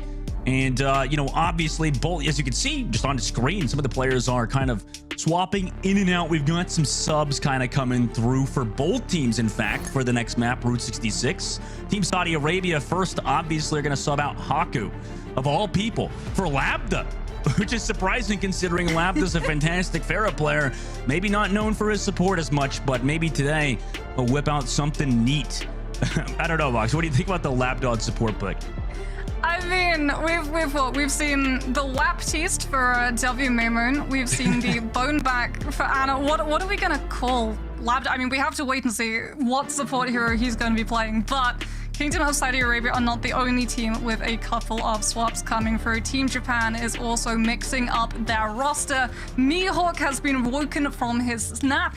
He is now coming in to the lineup to, you know, shoot a couple of people, cut up some boats, and you know what, Dustin, he's all out of boats. This is sure to be a really good showdown, as we've also got Plankton coming into the tank lineup as we head over to our next map. And since Team Japan had lost that control map, they get the advantage of taking us to this map that we go to next. Surely they've got a specific game plan in mind, but you know what? They might be a little bit thrown, a little bit flustered by the swap coming through, because when we normally see Labda, he's like, okay, they're going to be playing Pharah or Echo, so we're going to put our off-tank in to be able to play something like the Diva. We're going to have our hits can pick up something like a Cassidy or an Ashe, or maybe even try and match projectiles with an Echo or Pharah of your own. What do you do when Labda's in the support role? I don't know. Like, maybe just win because he's not good at support? I'm just kidding. We don't know. We don't know. Maybe he is good at support. Dustin, I'm pretty sure that when we've actually seen DPS players flex onto support roles in the World Cup so far, they have a 100% win rate. Okay, that's because they got carried by their team. Backbone won his map. W Maymoon won his map but Backbone is like actually a good support player though. That's different. All right, he's a support player first, isn't he? Like, he's good. He's a good support. I don't know. He's like a top 10 support in the world, maybe. Even, you know? Am I wrong? Wrong in saying that, Mox? I mean, he's good. But listen, Labda, it's more crazy Labda switching over to support, though. Wouldn't you agree? Oh, absolutely. Because, like we said, Labda is normally an Echo and a Pharah, and that means projectiles. That doesn't really cross over easily to something like an Anna or a Baptiste, but we'll have to see.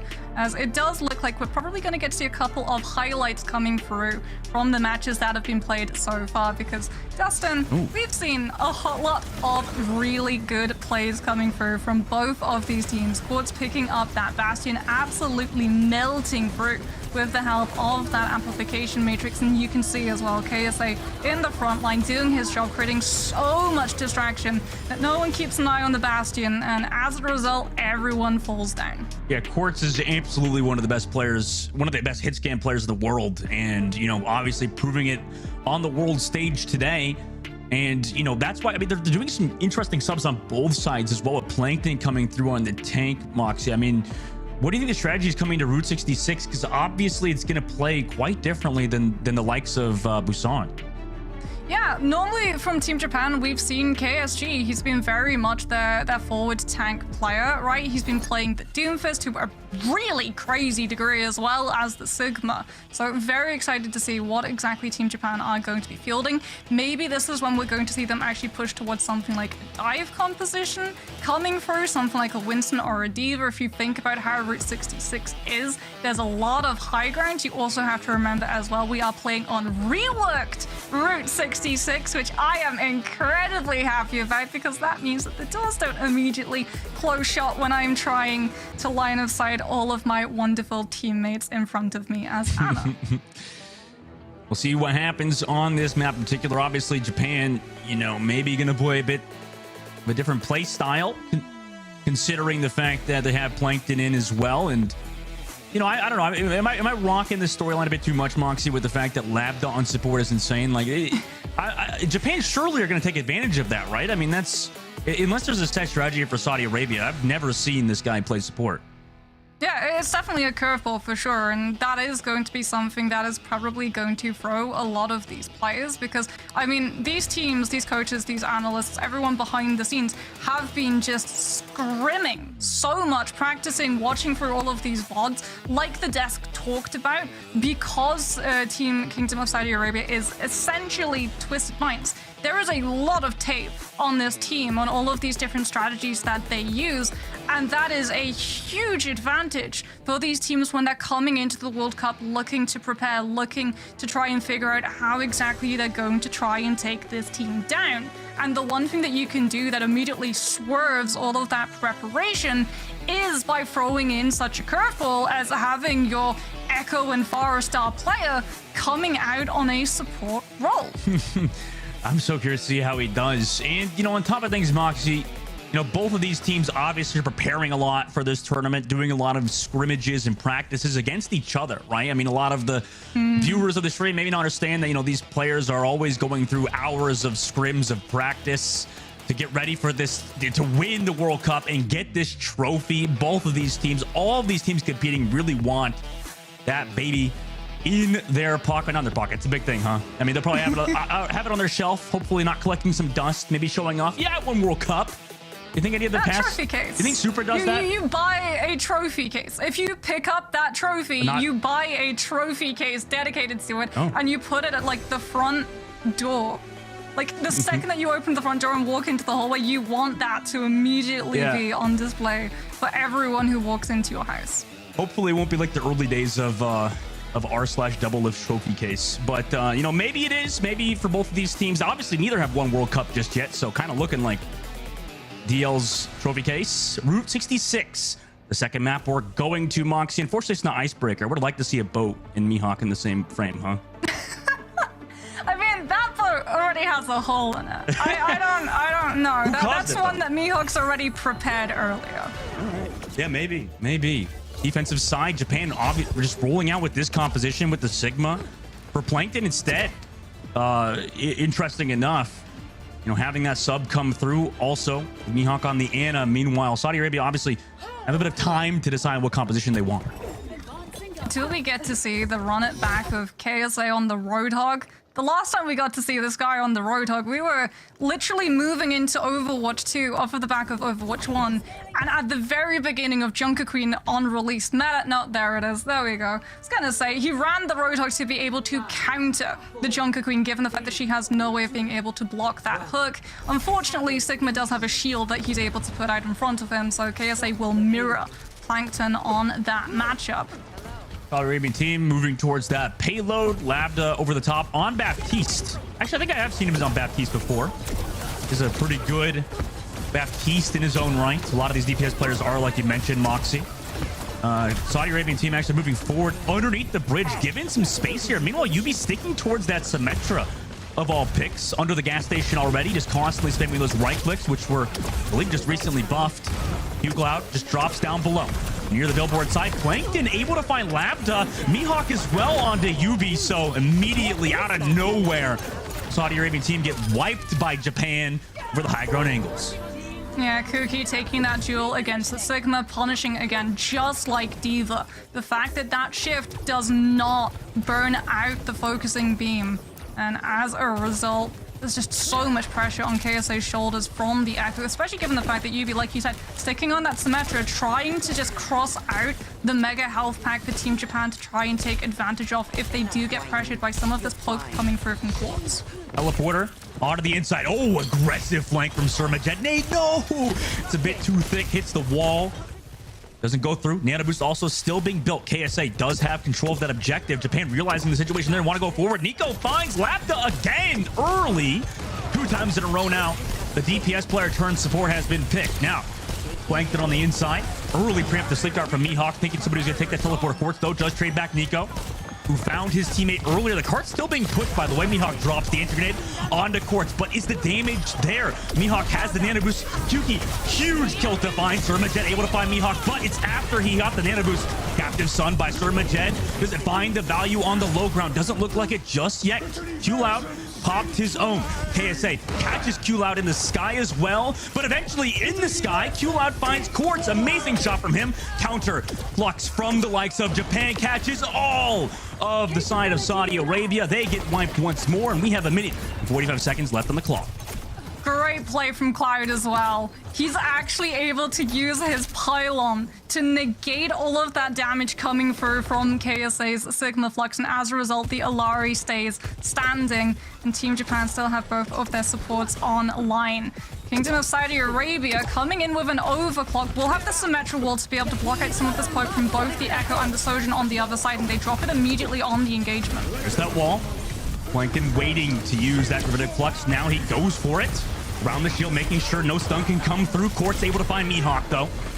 Yubi goes solo, does have the double pocket on the backside as well. With a minute left remaining, Yubi goes to the Mega Health Pack, realizing it's gone, but Quartz over the top has been able to do so much. Yuki's able to find one, but, I mean, you can't do much there. When Quartz is hitting the shots he is, Saudi Arabia will capture point A and look for stagger kills on Japan. Oh, yep, that's going to be a stagger onto your Alari. That's really unfortunate. Team Japan now going to be lacking that ultimate that they wanted to be able to force Kingdom of Saudi Arabia to playing a little bit more defensively. As you can see, they know that the Alari's not in position. They're immediately going to teleport onto the high ground. So now Quartz gets to be the one that fires first every single time these engagements occur. Right, I mean, just setting up Quartz, making sure he is in position to succeed. Plankton walks out. Takes a little of that pressure. Nico goes forward. Nice captive Sun from Q-Loud just to shut down Quartz. Also, Sherman gets hit. Has the immortality field, so even if that blows up, he surely will stay alive. KSA is able to find Mihawk too, so Saudi Arabia actually dealing with the ultimates of Japan relatively well. Oh my god, overclock by Nico. Can he even find the kill on the low ground? He is. Eventually, Labda will go down. Overclock is too much to deal for that Baptiste player, but Nico going aggressive into UB's beam. Are they able to trade it back though? Kyuki able to get one also onto KSA, though. Quartz with the overclock of his own over the top. Gets the damage into Plankton. Also has Surmajet there, and we're getting a pause mid-team fight too. As it looks like Saudi Arabia are winning that team fight, and Japan kind of going for a soft reset. Yeah, so that was a very aggressive play, yes, from Team Japan with that Sojourn power slide, but it's actually incredibly similar to what they did with that Sigma, both yesterday against France and also in the first map, when we were seeing them use that Sigma to just bait out a lot of the aggression and forward positions coming through from Team Saudi Arabia, because what it basically does is, it dangles the Sojourn on a string saying, okay, you can get this player, but the Sojourn before you go down actually does enough damage to push their health bars below 50%. And that then gives the go sign for your Echo to come in with the focusing beam, because remember, Echo is absolutely terrifying any time that your health is below 50%, because it means that that focusing beam does 175 damage per second instead of 50. Going back in now, and you see Japan, at least for Japan's side, they need to really get a hold here. Look at Kyuki. You don't know Kuki's there? Yeah, he's hiding. He's hiding. He's stopping the card, actually, so they should know he's there. Now he has to back up because he's checked.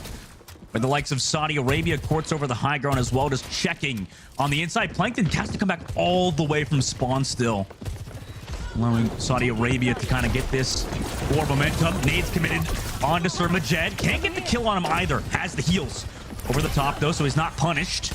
Perfect positioning from the likes of Kyuki. Also very close to an ultimate. Nano boost available for Japan. Goes for it on the Echo. Plankton goes so low, and he falls. But Kyuki will trade back. Surmajet, also an amazing sleep dart from Mihawk. Kyuki's there with the follow-up in the Nano boost. Quartz still able to get one. Does he have enough team help here? He's got Labda on the Baptiste pocket, but there's too many shields in his face at the moment. Labda actually pops the ultimate. Kyuki gets taken out of the copy, and Quartz gets the shot, and KSA is putting this cart into the objective. Now they have 2 minutes and 45 seconds in the last phase, and the stagger kills on top of it. There's that star power that we know and love from EMEA Contenders. Court's on absolute fire at the moment with the Sojourn. Lambda coming in absolutely clutch as well with the amplification matrix as KSA is able to pick up that point and take us to point C. Yubi again has that symmetrical wall to make this engagement a little bit safer from all of the poke contests coming through from Team Japan as Cloud, unfortunately, not going to be able to save Kuki from the Sojourn. Yeah, I mean, you're talking about before, Quartz. Nice shot from him. Now the cart's still pushing forward, entering last fight territory for likes of Saudi Arabia. Overclock also available, and the shield as Captive Sun's got to be huge for Q Loud if Japan wants a chance. They drop the shield first, though. Saudi Arabia into the Overclock. Captive Sun to the sky. Actually looks for the Sojourn. Quartz gets hit. Looks like comes on the outside as well. Still healthy and takes down Kuki in the sky. That was the carry of Japan. Plankton. Gravitic flux from him. It's the damage through. Nico's able to take out Yubi, but Surmajet's found Cloud, and Saudi Arabia still have that person advantage in this fight as well. Nanabu's still available from Japan. They're healthy on the outside, taking it slow, but they lose Nico. Oh no, that's a horrific pick for Japan. Nanabu's still available. They use it on Kuki. Goes into the sky. Needs to find a kill. Quartz is able to get one on the Plankton. Immortality killed here. An anti-hits, but the peel is far too much. Surmajet with his own Captive Sun's find Q-Loud. Quartz finds Mihawk. Nigo comes in to do nothing at this point. And Saudi Arabia capture out with a minute and 11 seconds. Yeah, Kingdom of Saudi Arabia just forcing Team Japan into trying to contest with that nano-boosted Echo, and as a result, that payload continues to move. Unfortunately, it's only respawning members who are going to be able to actually make it onto the payload and try and stop it from picking up that finish line, and that just does not happen.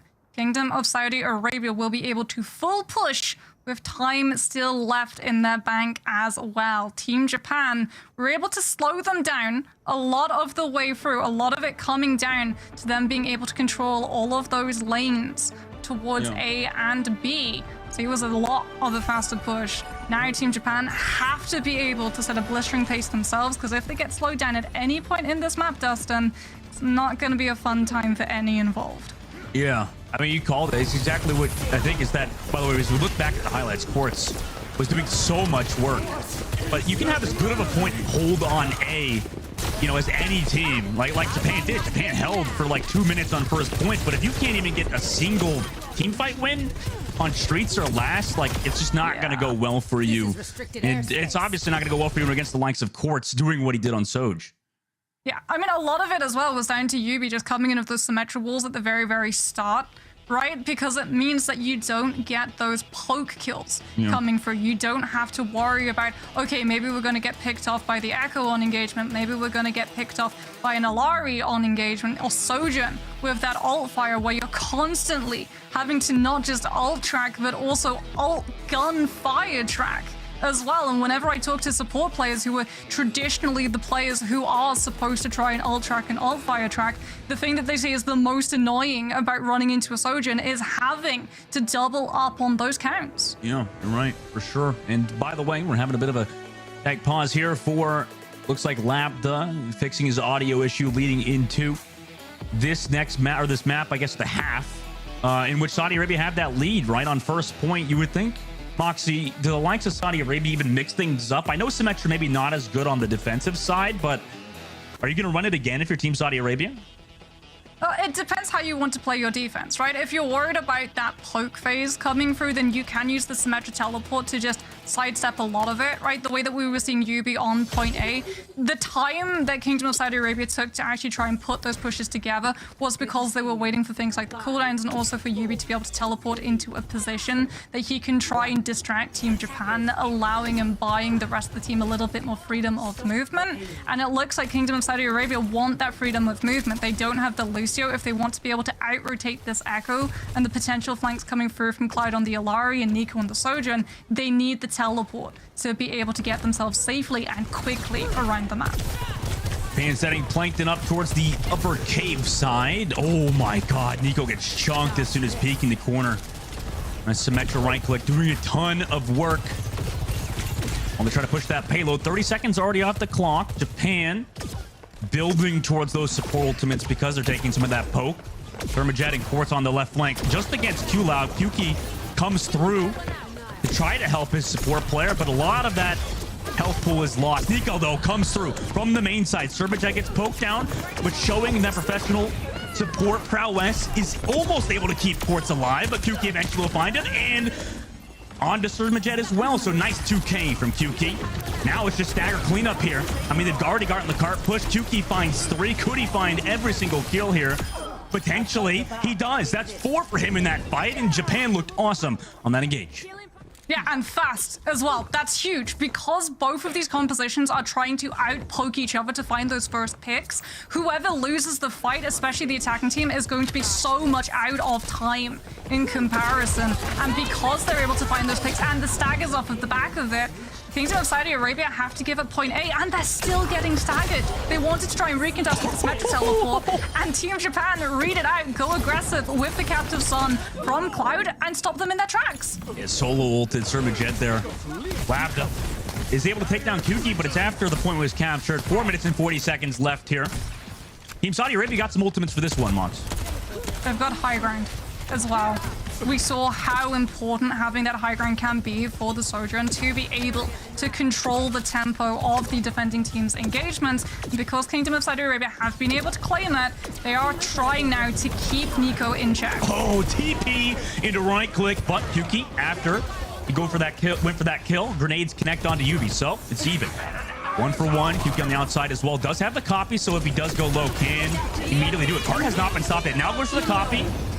As Ilori, hit by the Captive Sun as well, but does have a lot of healing on the inside. In fact, Serbajet goes low, but oh my god, the Captive Sun took out Cloud, and then eventually got the copy as well. Of course, after out of the copy, QT came. They were able to get that kill. Labbed as well into Nico, and yeah, this is going to be a wipe now for the likes of Japan. Saudi Arabia have a good hold here off of double support ultimate.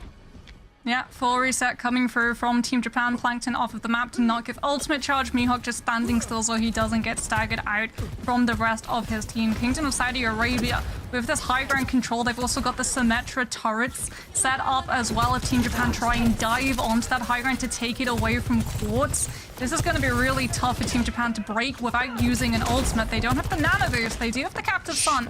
They've also got Plankton with the Signal Flux, but Quartz is looking for that off angle. Yeah. He's been spotted out, but he's still an absolute thorn in the side of Team Japan because there's so much time that they're spending having to make sure he doesn't pick someone off an approach. Japan going for the good of a flux above the building. Connects onto everybody, but they have double lamp here.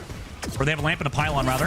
KSA able to find Nico 2. Serbajet over the top, able to get 2 with the overclock from Quartz. So a lot of, or at least the overclock committed in the Symmetra wall with their Gravitic Lux for Team Saudi Arabia, giving them this fight win and a nice 4K for Serbajet. Really smart stuff coming through from Yubi, using that Symmetra wall to keep everyone safe when the Sigma Flux comes through. It also means as well that Serbajet's pylon is not immediately chunked down by Kuki on the Echo, who's been trying to send as many stickies as possible to take that pylon onto cooldown as much as he possibly can. Because look, Quartz gets to play super aggressively because the pylon is out of line of sight. If he takes any dent in his health bar, the pylon immediately heals him back up, and he gets so much more space in comparison to Nico. Oh my gosh, he just ran onto Nico on the inside there too. Labda does get his lamp off to avoid the follow-through damage of the Captive Sun, negating Japan's engage since they're down Plankton at the moment. This could be rough. Mihawk does find Labda at the very least. But there's far too much healing here. Far too many people for Team Saudi Arabia. Kyuki's able to get 1, gets the copy too, so he's going a little bit crazy at the moment. Does get taken out of the copy by Quartz and killed, so Kyuki is able to find Quartz finally to shut him down, but that card is so far back here. Team Saudi Arabia still have a solid defensive hold here. They still haven't dethroned that high ground from Kingdom of Saudi Arabia's control either. They do have the Nano Boost to give onto Kuki so that the Echo can try and jump onto someone, but Plankton's falling incredibly low. Kuki has to be able to pull this plank off, and he's not able to bait out Immortality Field. Oh my god, with the overclock, Nico's able to find 1. Serbajet with the Captive Sun does get Mihawk, and also UB finds Kuki. Bart is being pushed, but a minute left so far. Quartz gets the high ground too, has that pocket. Plankton goes low, needs that support, so that's going to leave Nico exposed towards the Mega Health Pack. I mean, he's going to have to run with some cooldowns in a second. He does so, but look who's coming up with the Gravitic Flux. It's KSA, and Lambda finds Kuki for free. Now they just run on the inside. 47 seconds left. Gravitic Flux available, and they're up a member. Saudi Arabia looking to go on the inside, make a health pack. Cloud actually finds Lambda. So that's one. Nico also gets a connection onto Lambda, or onto Surma Jet. Into the sky with his captive Sun. Cloud goes, but Quartz finds him in the sky, even without using his overclock. But he's the last one here for Team Saudi Arabia, as he just tries to live on the outside. Eventually, QQ will find him. Do they recontest here, Moxie, with ults? If they try and go through these alleys, they play into Plankton with the Hyperspheres. He's going to be able to use that to build into that Gravitic Flux to stop them from trying to tap. But with this magic teleport, Kingdom of Saudi Arabia can fake out this position and jump onto the backline. Yeah, they actually use it to connect onto Nico. So Nico goes down, but QQ does find one. Overclock over the top from Quartz. Here he goes. QQ dead. Plankton dead. On to the rest of Team Japan. They're out of here. I mean, it's just Mihawk left. And unfortunately, no anime powers today. Team Saudi Arabia 2-0 victory over Japan. Yeah, not quite the power of friendship, but definitely the power of railgun. The fact is, even when you're using something like an ultimate where you think, okay, we're immediately going to have an advantage, you gave Quartz a bird's eye view on that Sojourn, and he gets to see everybody. And you have to remember as well, they're running the Ana, not the Baptiste, so they don't even have an immortality field to be able to put down for themselves the second that the Sigma ult goes out, and Quartz just starts shooting and doesn't stop until the map is done. Yeah, and Moxie, I want to see if you agree with me here. I mean, it feels like both of these teams, obviously Team Saudi Arabia got the 2-0 win, but they have a very similar play style, right? It's like that awkward DPS carry kind of thing. And it's happening with both teams, obviously. Saudi Arabia have a very good team, but they both have kind of awkward play styles, right? It's going to be a hard matchup. Yeah, I mean, like you said, this is a team that very much know how to play around their DPS hyper carries. You look at Twisted Minds, the way that they give so many different leg ups to either Quartz, UV, or Lambda. I mean, you were seeing it. Quartz was getting so many abilities. The fact that Pylon was basically reserved on cooldown for that high ground on point B, that was just allowing Quartz to go as aggressive as he wanted because of the absolute insane amount of reach that that Pylon has all the way across the map. And since it's always out of line of sight, the only way that unfortunately Team Japan were able to try and contest it was if they sacrificed the Echo Shift and stickies to try and remove it with a high vantage point of their own. Yeah, and I know the desk all predicted for Japan, but we still had a close, good series, although it was a 2-0 for Team Saudi Arabia. Desk, what do you have to say about that series? It was a fun one at the very least. It sure was, Dustin and Moxie. Thank you guys so much for calling all the action. Great first look for Team Saudi Arabia, and that should make everyone who's cheering them on very excited for the matches moving forward. What explosive DPS performances on that team. I mean, Quartz got his way left and right and front and center. Let's take a look at the highlights to see how Kingdom of Saudi Arabia got the victory here, Johnny. I mean, this is kind of what we expected. There was a little bit of hopium here on the desk. Oh, 100%. I'm fueled. I'm like amped up on hopium. My buddy's like 10% water, 90% hopium. Yeah, there's a fragrance of hopium in the air, at least in my room where I'm sitting over here. I don't know about you guys, but yeah, quite a bit of hopium for Japan. They were a lot of fun yesterday, but I mean, Saudi Arabia were the favorites going into this map. Oh, yeah. I mean, they've dominated in European contenders all year, and they kind of keep that up in this matchup right here as well. Quartz on the Sojourn looking really good. They didn't even care that they didn't get to play some of these very strong Pharah maps, which is their kind of go-to style, right? Like, they can get it done in this kind of double flex support with the Alari Sojourn style too, right? So great initial look for Saudi Arabia, kind of as expected. I think they are the team that is expected to get through this group along with the United States. Yeah, Team USA and I think Saudi Arabia are the favorites to move out of the group. You know, Japan tried. I love how Dustin at the end said that power of anime wasn't enough. But hey, we're still rooting for Japan. You know, they're a fun team. It's enough to get us on board, you know, to predict towards Japan at least. But yeah, we expected this and so much more coming out of that game, and I think both teams absolutely delivered. Now, of course, Kingdom of Saudi Arabia and Japan are both finding themselves with 1 W. Japan taking their first L, and that means we only are left with having to take a look at USA from that group. So that is going to happen, and we're very excited for that. However, for our next match, we're heading back to Group A, so that is going to come up. And also, once again, I want to remind everyone to get involved. You know, join in on the conversation. Let us know who you're cheering for. Who's your favorite player? What team are you rooting for in this year's Overwatch World Cup? Make sure to include the hashtag OWWC2023. You might be featured on broadcast. We can't wait to hear from you. Now coming up next, Team Mexico and Team Colombia are both trying to get the first W after a rough first day in their group stages. We're going to break down the action after this break, so don't go anywhere.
What's up, friends? We are getting ready for match number 3 of day 2 in the Overwatch World Cup 2023 group stages.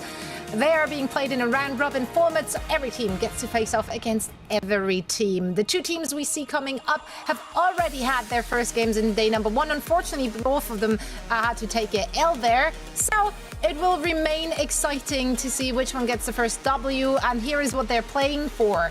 We have, of course, a crowd-funded prize pool on the line this time around, which means up until the very end, we do not know how much money is on the line, which is very, very exciting. You too can contribute and support your players by purchasing this wonderful bundle, which includes the 2 skins you're seeing featured here.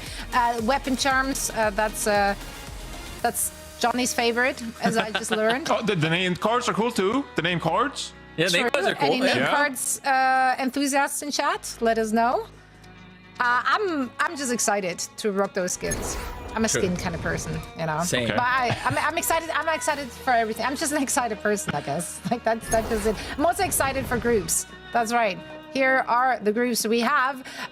We nearly saw all the teams. The only thing left for us to be seen is the team from China and, of course, Team USA. Everyone else has already played their first matches, and those 2 teams that I just mentioned will be having a go at it today as well. Now, heading into our next match. As I already said, Mexico and Colombia, both of them took a L yesterday, but arguably against the 2 teams in their group, which we all expect to come out on top. So I very much hope that this is going to be a more even playing field for both of them. Let's take a look at the starting lineup, starting with Team Mexico. Johnny, what have we learned from their match yesterday? Well, I was gonna come out there and just be like, this is what they want to play. This is what they can play. This is what they prefer. But honestly, they played all kinds of stuff yesterday. So we don't know quite exactly what we're going to expect from this team. For example, here, we're seeing them play this slower Orisa make composition. Obviously really strong here on this specific round here on Busan. But I do think that they want to lean towards the Winston kind of play that we've seen from them. So maybe a bit more dive heavy. I don't think they got to really play their game yesterday because Finland is such a tough opponent. And obviously, we talked about Finland, how strong they are, slowing things down with Vastola, playing some of these off-tank heroes and their mate play as well in particular. So haven't seen the best shade from Mexico yet, but maybe in this matchup.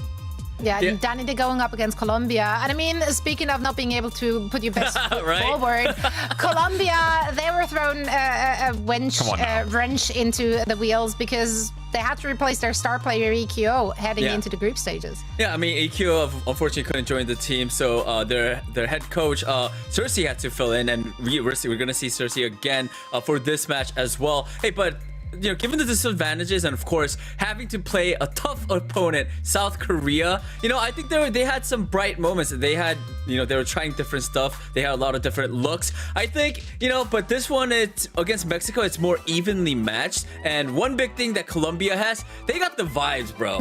You know, if you guys remember yesterday, they were losing, but they were having fun. They were happy to be there. You know, I think that positive energy, I think they could work with that. PMA, positive mental attitude.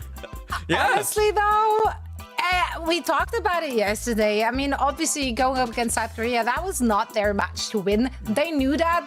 They still had fun with it. They still, I mean, it's not like they just threw the towel in and like didn't try.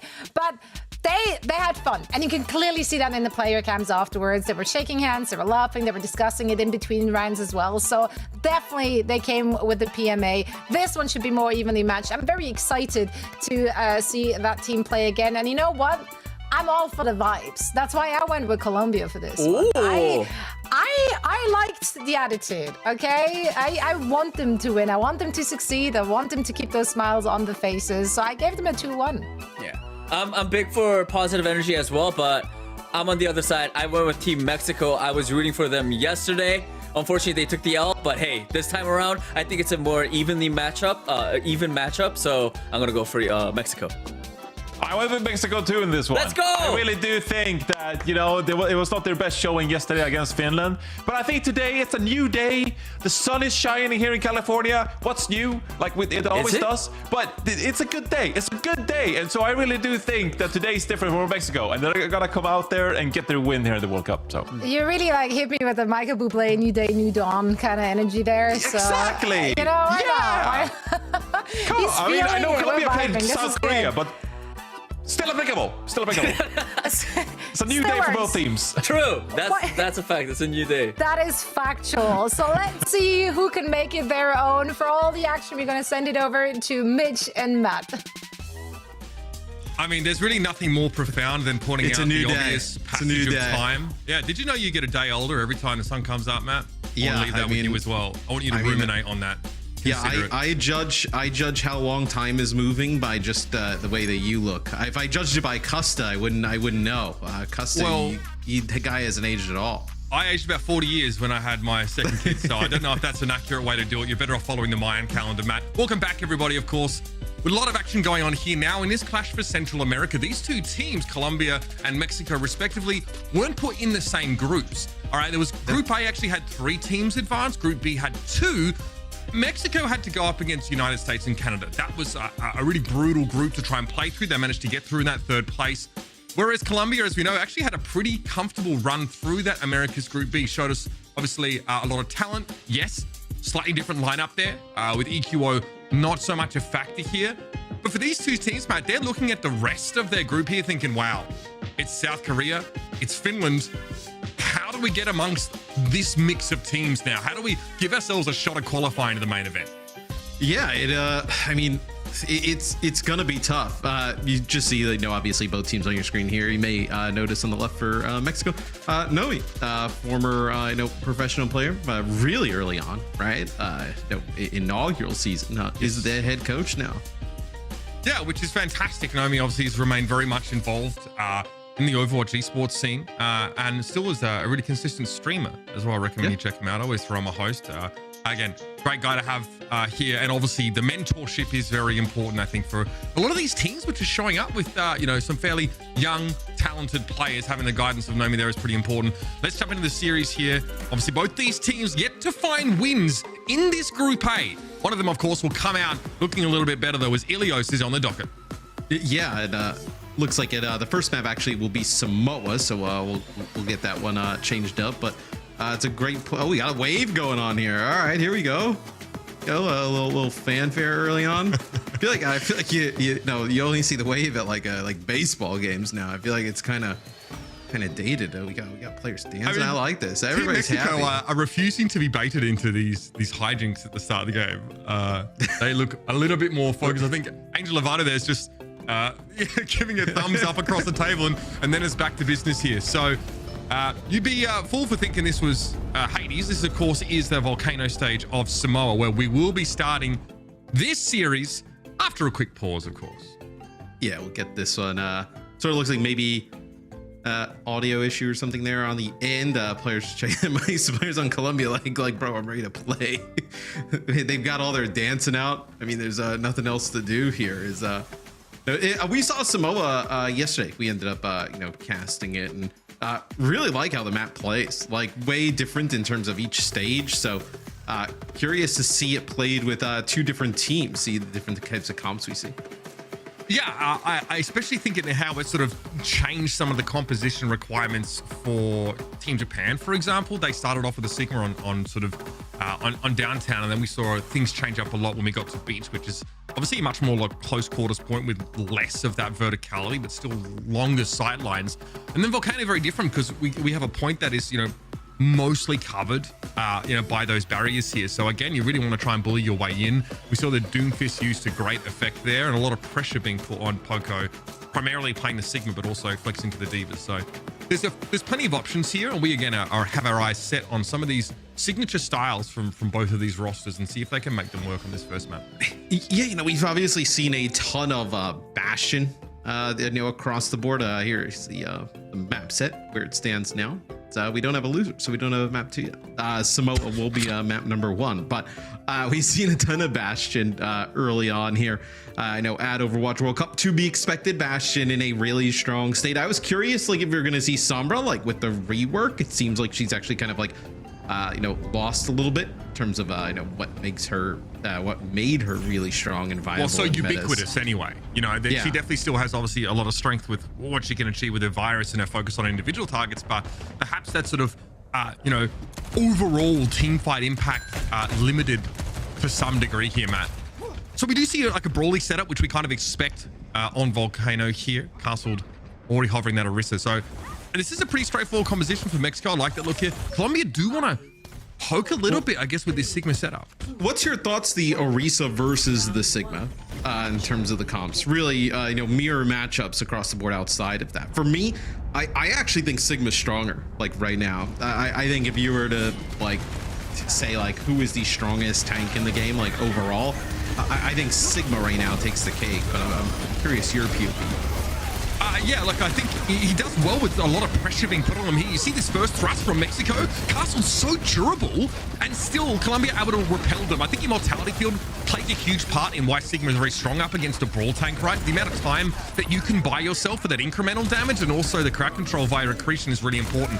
Colombia here, send Drummer forward, and Paulette, they cannot handle the heat there. It will be a good start, but it's Colombian roster. Yeah, for me, if you have a like Immortality Field in the mix, right, and then you Sigma rotates their cooldowns like properly. I mean, he doesn't even need to do that properly, right? I mean, with like a kinetic grasp with some bastion damage, other stuff, like he can just live. It feels like forever. Where the Orisa like spear spin fortify, and then like you're in a lot of trouble. And Matrix is up for both our Baptiste players here, and look at how aggressively Colombia are pushing Mexico away from that Immortality Field. But Mexico try and flip the fight with an air matrix of their own. Palette, they're going to be caught inside the Gravitic Flux, and Super Gomez very comfortable there. What a nice little three-piece for Colombia.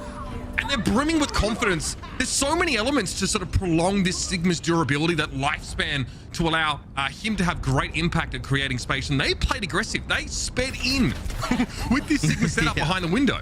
Yeah, typically like a Sigma, you wouldn't really kind of have like a Lucio with like a speed boost in, right? But start to cut down so much damage as we got a artillery early here. Remember, Exo Boots don't protect you from that cannon barrage. They just send you up into the path of those mortar shells. But Mexico's going to have beat here, so should have an advantage. Double May Wall here thrown out. Neither team really having their advance prevented, and the sound barrier now going to come out from Soap. But this is where the pressure needs to start to build. The Immortality Field for Colombia is already out of the picture now. The Blizzard also thrown down. Mexico investing very heavily in this fight. They'll get what they came for sure, but sound barrier and Blizzard get expended.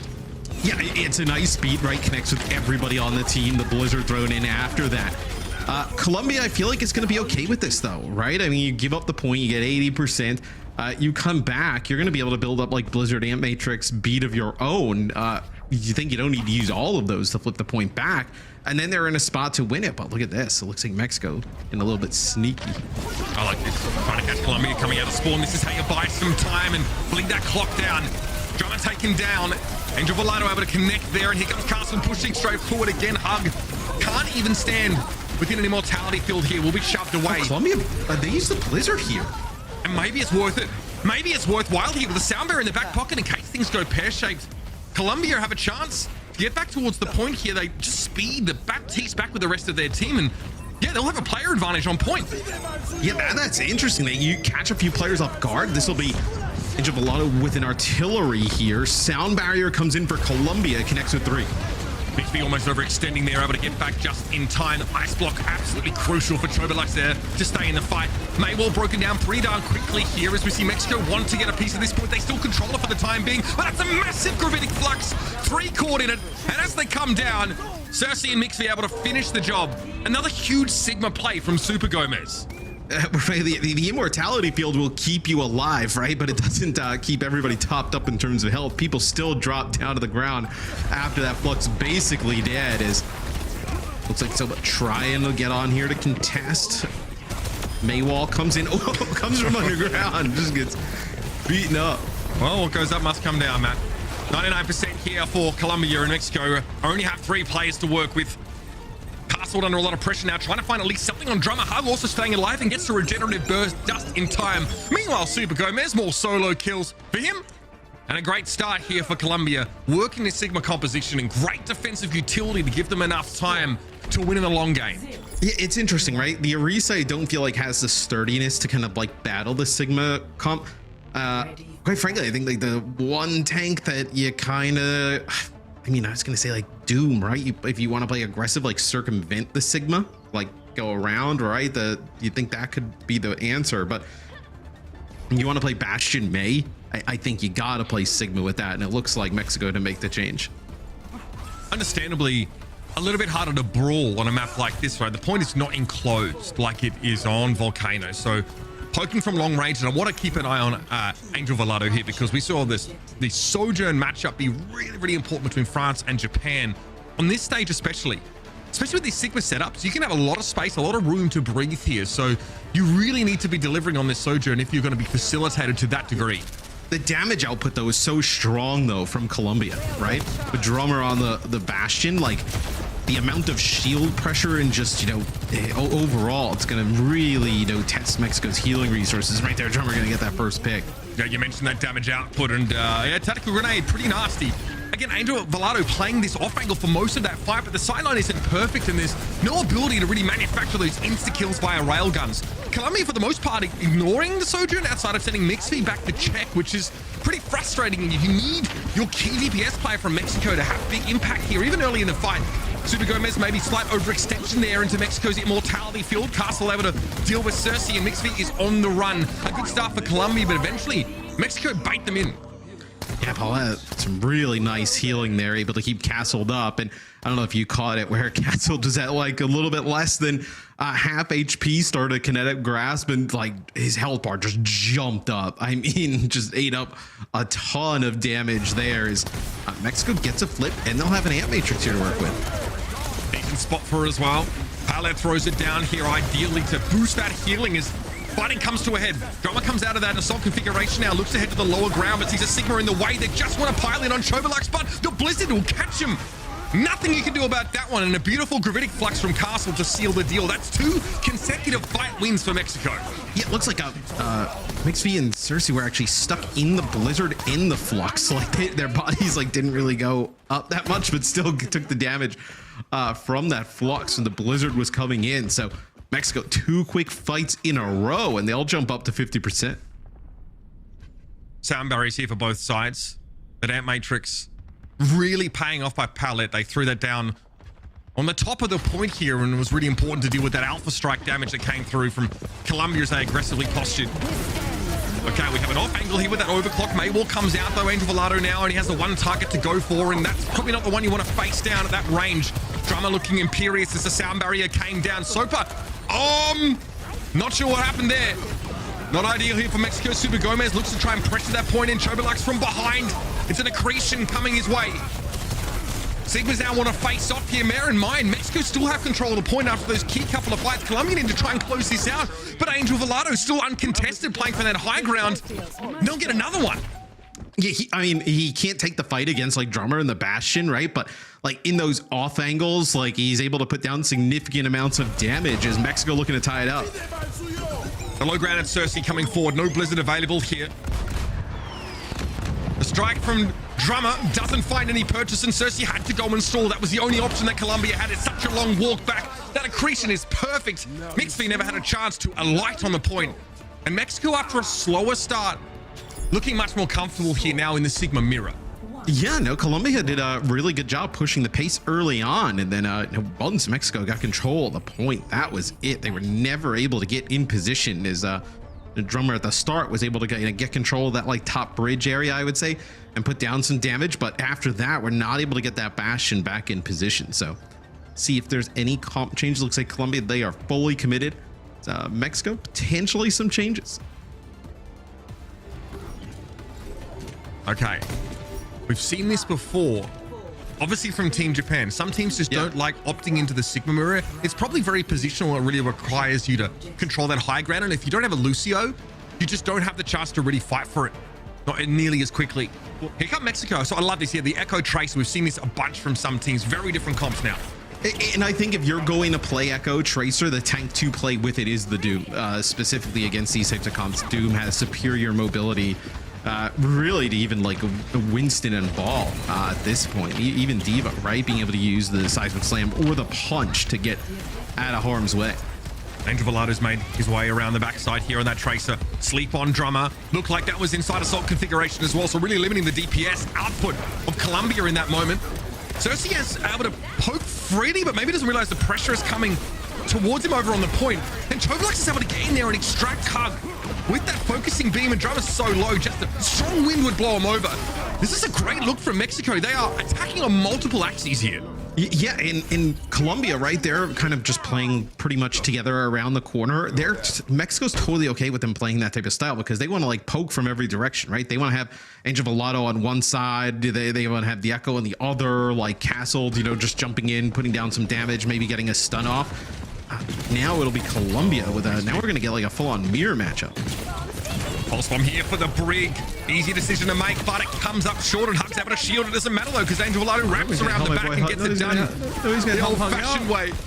Hug ain't going nowhere right now. 28% and counting here for Mexico, and good old-fashioned Tracer flank pays off. Yeah, they could at least, you know, giving him a heal or something. Little heal? Yeah, a little heal, a little turn, a little shot, maybe a little bio grenade there. But at the same time, Super Gomez, I think, has gone in. So Mixby is looking absolutely elsewhere at that moment. So I'm definitely left on an island there. Make no mistake. Mixby is probably like, look, if I help you, there's a chance I die. So you figure that out. All right, Drummer now making the switch over towards the Tracer. Fight or so ago. The dude Brig, this is a pretty scary prospect. The meteor strike cancelled, flattens the back line. Colombia ain't getting up after that one. That's gonna hurt in the morning. The meteor strike was massive. Not even going to be able to build up towards the rally because there's just nobody to attack as everybody falls for Colombia as Mexico's really put it on with this dive count. I mean, you are reeling after that play. You on one end, it's a duplicated Brig who has absolutely no reason to worry about self-preservation, and then from above, the meteor strike. That is disgusting. Dropping here in a Tracer duel against Angel Volato. Super Gomez, pretty good purchase there with that seismic slam, rather, but might be caught here. Good bionic grenade, but will that be enough? The rally's ticking. Castle, though, is durable enough not to worry about the anti-kill. And now a nano being handed over to the Brig. That's a scary prospect indeed. Sopa wants to surge ahead here, but realizes that duration is ticking down and wants to stay in a position to benefit the rest of the team. 99 plays 0, and there's a rally up for Colombia. They're going to pop it straight away, and you need to be looking out for the tactical visor in this fight. Colombia may not need it, though. Getting rid of Chovelux early, and they'll finally have a chance on the point. A tremendous job from the supports on Colombia. Mixie and Hug, they keep Super Gomez alive. You even saw in his player cam, he was like shocked he was alive. He was like, wait, what? So he ends up on the ground. He's bioed for a little bit. He power blocks, like gets the nano. I mean, just tremendous stuff, able to keep him up. He falls there. I mean, that is map in favor of Mexico's. Colombia now with some signs of life. You have this tac visor here up in the high ground. Cersei with attack visor here. Getting Chovelux out of the fight would be crucial. But look at the pressure on the soldier and go for the ultimate anyway. They're going to find the kill. Bionic grenade came in towards the back line of Colombia, but Cersei unperturbed. And that'll be enough. The one kill, that's going to have to be enough for now. Cersei still has a lot of room to breathe. Mexico may have a crack at this with 4. So you've lost Mixby here for Colombia, so that's like your largest source of healing out of the way. If you're Colombia, you know, you got to just sustain on through this for the next little bit. Yeah, this is really aggressive. Wait, where did Drummer go? Hug was able to turn the shield just in time, Drummer. I don't know. I don't know what happened to the Tracer. That's not ideal. Colombia not going to have to work without the Tracer, and Super Gomez under a lot of pressure here. The bionic grenade came in, but they're able to get to safety just in time. Castle now needs to respect it. Good recall timing there from Drummer. That would have been another early elimination as the focusing beam just came in from Chovelux. Super Gomez, mutual knockdown here. Another one from that Brig. Pressure is pretty scary, but oh my goodness, I don't think Super Gomez intended to fight Angel Volato with that. They just walked into a random seismic slam. What a huge turnaround here for Colombia, and they're going to be able to stay in the fight. But, okay, so Colombia will end up staying in the fight. They're going to flip this. But Mexico did end up flipping the point back towards themselves. So like all of this, which could have been like percentage and, you know, whatnot for Colombia, could have got them probably up close to winning the game. Ends up, you know, not earning anything, right? Because Mexico had flipped the point. So Mexico pretty fortunate there for that to be able to happen. They have a rally and a nano coming in. They're in a fantastic spot to maybe flip this. Pulse bombs up for both sides. Angel Volato deploys his. No good again. An easy Brig kill would have been great. A shield too strong. Castled in deep trouble. Great bionic grenade response there from Mixby, and the rally for that extra durability. Sopa pops theirs as well, but this is dangerous territory for Mexico to be in. Power that is brought down. Colombia might be able to make a big old comeback here after being at 0% for so much of the round. Choboluk's out of dupe. Cersei able to survive the sticky bombs and drop into the biotic field. That is going to hurt in the morning. We had a pause called in the final second. That can't be real. That is utter BM. I'm pretty certain that we had a resolution of the round. Wait, what? And a pause is still called, I think, by somebody. Oh, World Cup, never changed. Somebody on Colombia, I think it's maybe an audio issue or something. We'll see what's going on here. So we're about to have an end of a round. What is it? It's like we like icing the kicker here, you know, like. I don't know. I would be absolutely I'd be thinking about that if I was going to lose a round and I had to stare at the 100 to 99 indicator on my screen for any length of time. Yeah, you're like Mexico, you're coming off the respawn, right? Just sitting there and staring at it, 99, like as they're about to just win. Like, so we'll figure out what's going on. Well, I think here obviously in a like sec. that. I'm not 100% sure about this, but our game admins have to actually action the pause. And, Oh, we had a quick alt tab there, real quick. Alt So tab? Okay. Yeah. they're queuing up the victory tunes on YouTube or something. Oh, yeah, they just said turn up the volume on the lo-fi beats to study and troll your opponent to. This will be one of the more interesting. Say, hey, we're coming back from a pause. All right, it's over. It's like you're about to land a knockout punch and you just stop with your fist in front of them. Oh, okay. Well, we'll see what happens here. I mean, if it was boxing, they rigged the scores coming back in, right? I mean, that's so glad this is happening. Okay, so Angel Villado can probably touch here. They do. Okay, so we actually have our overtime. Love to see that. Tactical Visor here from Cersei, though. Definitely wants to try and end this now, but there are no targets. Anything but a target-rich environment, but look at that Helix rocket at the feet of Angel Villado. Tough for Mexico to come back from this one. No support Optimus to work with. Choboluk's coming to the point and the Soldier just for the mobility, if anything else. And it's it's a tough one. You're walking up to the gallows if you're Mexico after that pause because you know exactly what the writing on the wall says. Big comeback for Colombia there on downtown, even though they teased us with it a little bit. They'll take the first map. Yeah, it felt like we already got the celebration before it actually ended. So now they're not even that happy. But no, really strong performance. I mean, that last round, right? Colombia battled back. I mean, they were in a rough spot. You know, Mexico put together a really good lead. It looked like they were doing fantastic with that like dive Mexico. And then Colombia just kind of switched to it and figured it out themselves. So really good map number one. Yeah, being able to do that on the fly, I think is a really big deal. The Samoa games that we've seen so far have featured that mix between Sigma and Doomfist. And to be able to see Colombia on a dime, make the switch, and come in and play that composition so effectively, it's a big deal. I think the Soldier 76 from Cersei was pretty important there in that last map, but let's go back towards a very interesting Orisa versus Sigma matchup on Volcano. Yeah, and I think you see even, you know, Orisa's still a really strong tank. I think you just see the power that Sigma brings, right? I mean, just overall can do so many different things. Mexico goes to it in round number 2, and they come out on top. Yeah, again, we see like great setups on the high ground. Palette, they get a big amplification matrix there that really just helps that healing through. But this will happen to Drummer, by the way. Oh, buddy. Was that a punch or a backwards blink? Map's new. It's all right. Yeah, that's right. Still got to get your sea legs undie. It even happened to Danny Lim. It can happen to anybody. Okay, if it happened to Danny Lim, I wouldn't feel bad about it at all. But this was the game state midway through the round. This is after Colombia make that switch up there, and they're able to come back to take Samoa away 2-1 in round score. Very competitive match so far. And I'm curious to see now what the Mexico pick is going to be because we do have data from these. I was going to say, Mexico that had some options, right? They looked pretty good on the dive, right? Colombia ends up coming out on a dive of their own and ends up like winning it at the end. They're probably looking at their success in, you know, map number 2, right? In that Sigma v Sigma matchup and then saying, hey, let's take that as opposed to trying to go to another dive map, pick and circuit. Yeah, more poke comps coming up in Circuit Royale. It's map number 2 in this matchup in Group A between Mexico and Colombia. Don't go too far.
From top to bottom, this Group A has looked like it's been delivering so far. Colombia and Mexico feature in this particular matchup. Two teams naturally struggling against Finland and South Korea respectively, but when it comes to this rivalry here in Central America, they are leaving it all out there.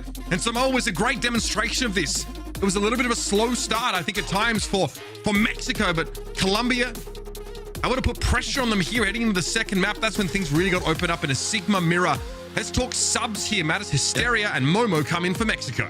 Yeah, so 2 subs coming in for Mexico here on Circuit Royal. So should tell you potentially maybe, you know, they want to have Hysteria and maybe they feel like he's the stronger Sigma of the two. Maybe that's also why we saw Castle come out on the Orisa at the start. Then Moen, maybe you don't feel like you need to play Lucio here. You can play, know, a little bit more of a flex support based support line. Samoa definitely got to show us at least what these two teams were capable of when it came to the Sigma play. And I guess Mexico probably maybe feeling a little bit forced into that position. There didn't seem to be any debate about it when we headed over to Beach. Although, of course, Volcano gave you an option to brawl. It's got to be frustrating that Orisa composition doesn't work out. Now, in the past on Circuit Royal, we've definitely seen a lot of teams flirt with brawl compositions against the Sigma setup. More than happy to play like Junker Queen or even Orisa at times to try and get up in the enemy's face and, you know, deny a lot of that space. Again, in the Australia versus Brazil matchup, we saw them play Reinhardt into the Sigma.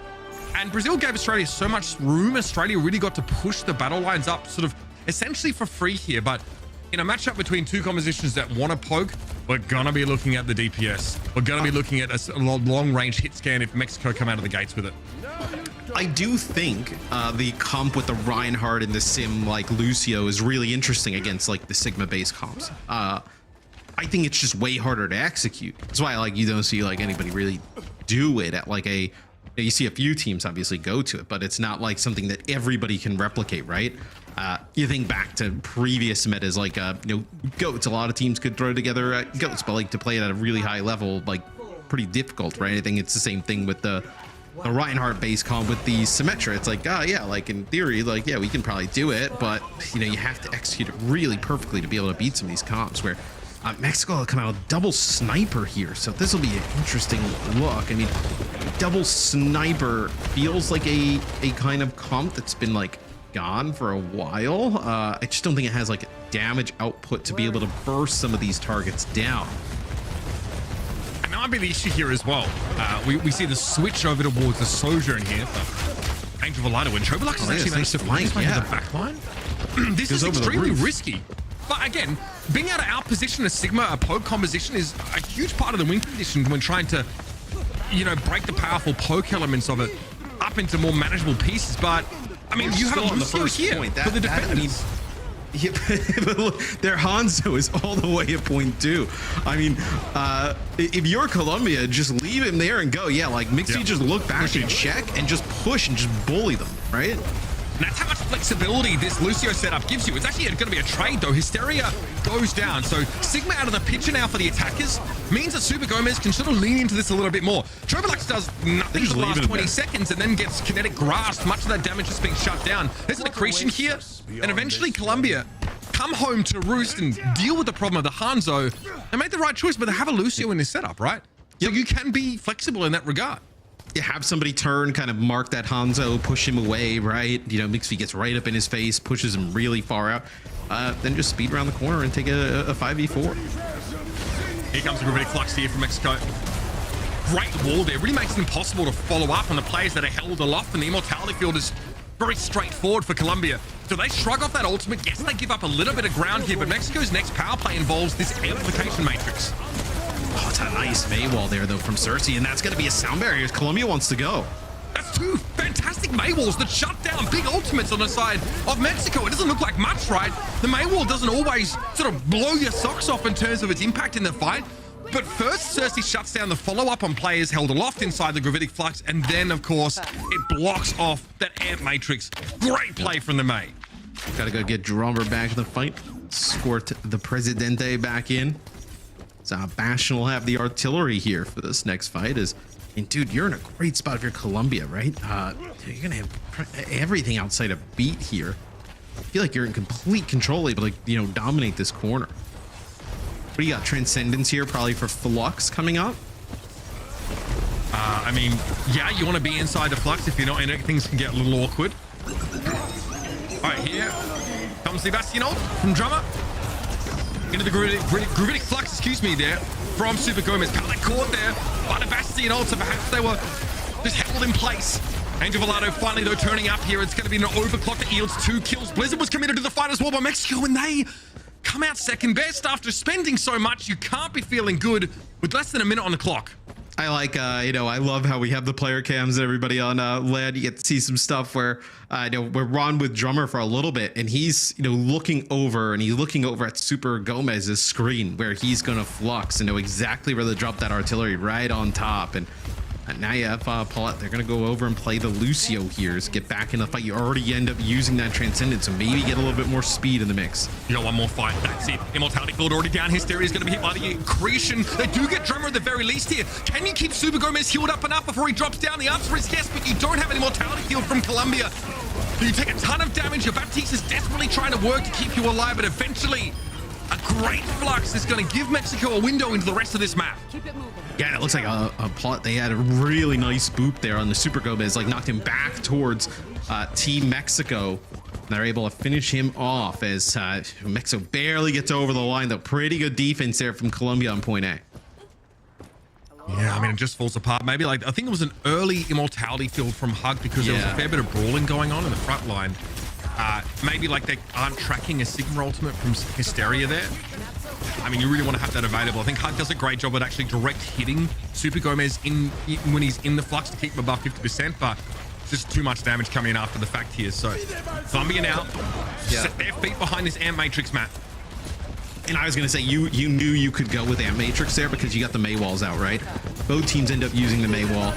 It's actually really nice use of the kinetic rest there from Hysteria, actually. Like, used it like over towards the side, ends up keeping the Mei alive. You got to back away from that Amp Matrix here if you're Colombia. Yours doesn't quite pay off. Both teams able to avoid them here, but ultimately it's Mexico gaining ground. Cersei, after such a fantastic start, gets caught there by Chobalux. And now Colombia have to try and make this defense happen with 4. They do have some key ultimates, though. Sound barrier is going to be there. Flux also available now with the Blizzard also thrown at the start of the fight. No chance for Super Gomez to part with that ultimate. Fantastic preemption there from Chobalux to set things up for a last push of the map. Yes, Mexico finding some signs of life here. And really, it's once they went over and brought the Lucio back in, right? Have that speed, close the gap. Really, if you survive. So the thing is like Colombia has an advantage in terms of like a highest potential damage output, right? You would say with the Bastion inside of Wheels mode. If Bastion is out of that, right, then the damage output actually probably sways over more towards Mexico to about even. Where if you can survive this, right, like this is great, right, for Mexico. Drummer uses that early, and then now maybe you can engage. Sound barrier here for Mexico. Colombia holding on to theirs maybe until a more opportune moment, and this is it. Hugdo doesn't benefit from it. Still able to stay alive with that Immortality Field, but Angel Volado has a shooting range at their disposal.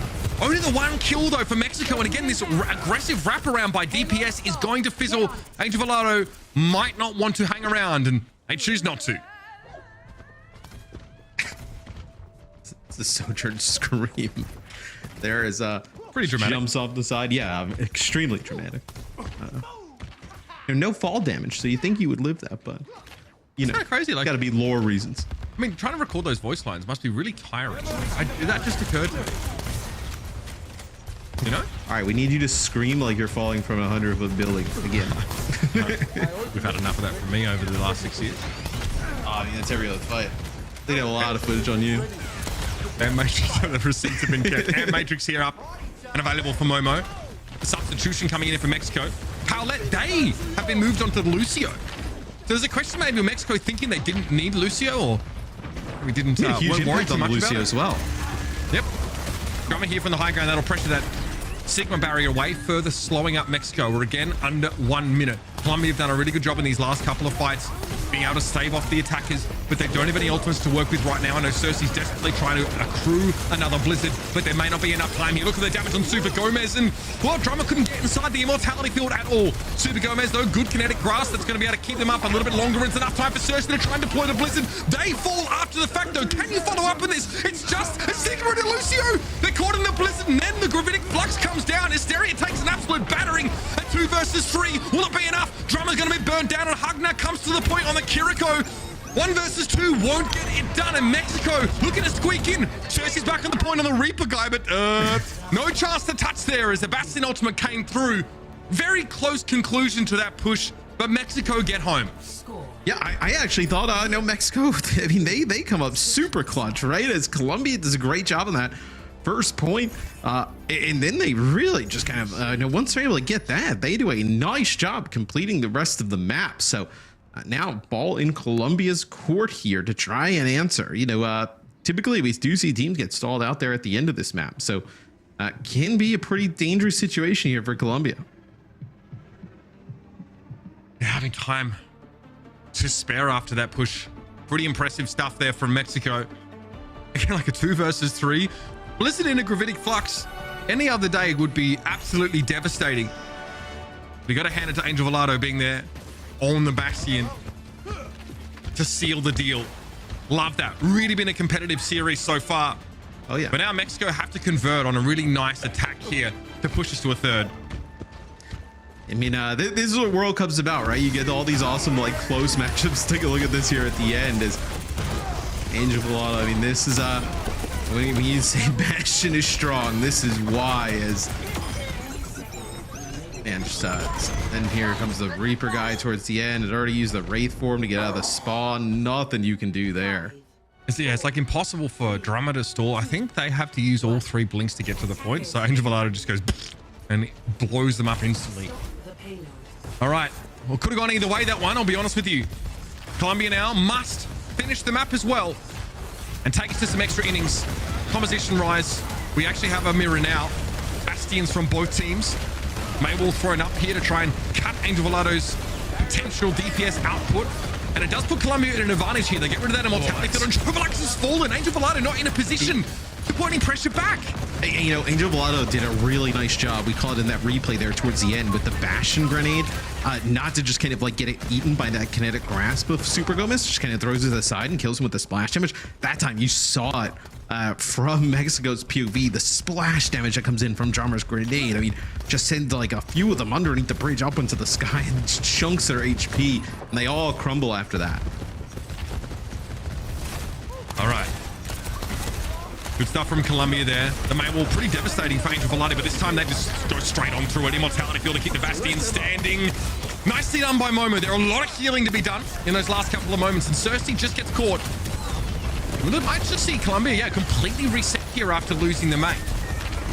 Yeah, you don't have that May wall to block some of that damage. Almost like there's a second shield. Yeah, this is a death reset here. Everybody. Well, it feels like this is why Lucio is important, even though you are playing a poke composition. You maybe don't think about mobility so much when you're defending with a Sigma setup, but being able to chase like that, get that extra ult charge, and also get some stagger is pretty crucial. Well, if you have no shield, you have no May wall, right? No kinetic grasp. Like, you need something to, kite some of the damage, right? Especially if they're kind of engaging with a speed boost.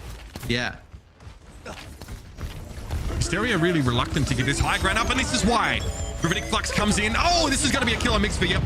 They couldn't do much about that one. They would have dropped and died either way. Hysteria now surrounded, though. The Blizzard may be unexpected. Cersei deploys it, but Hysteria is still able to find a kill on the mate here.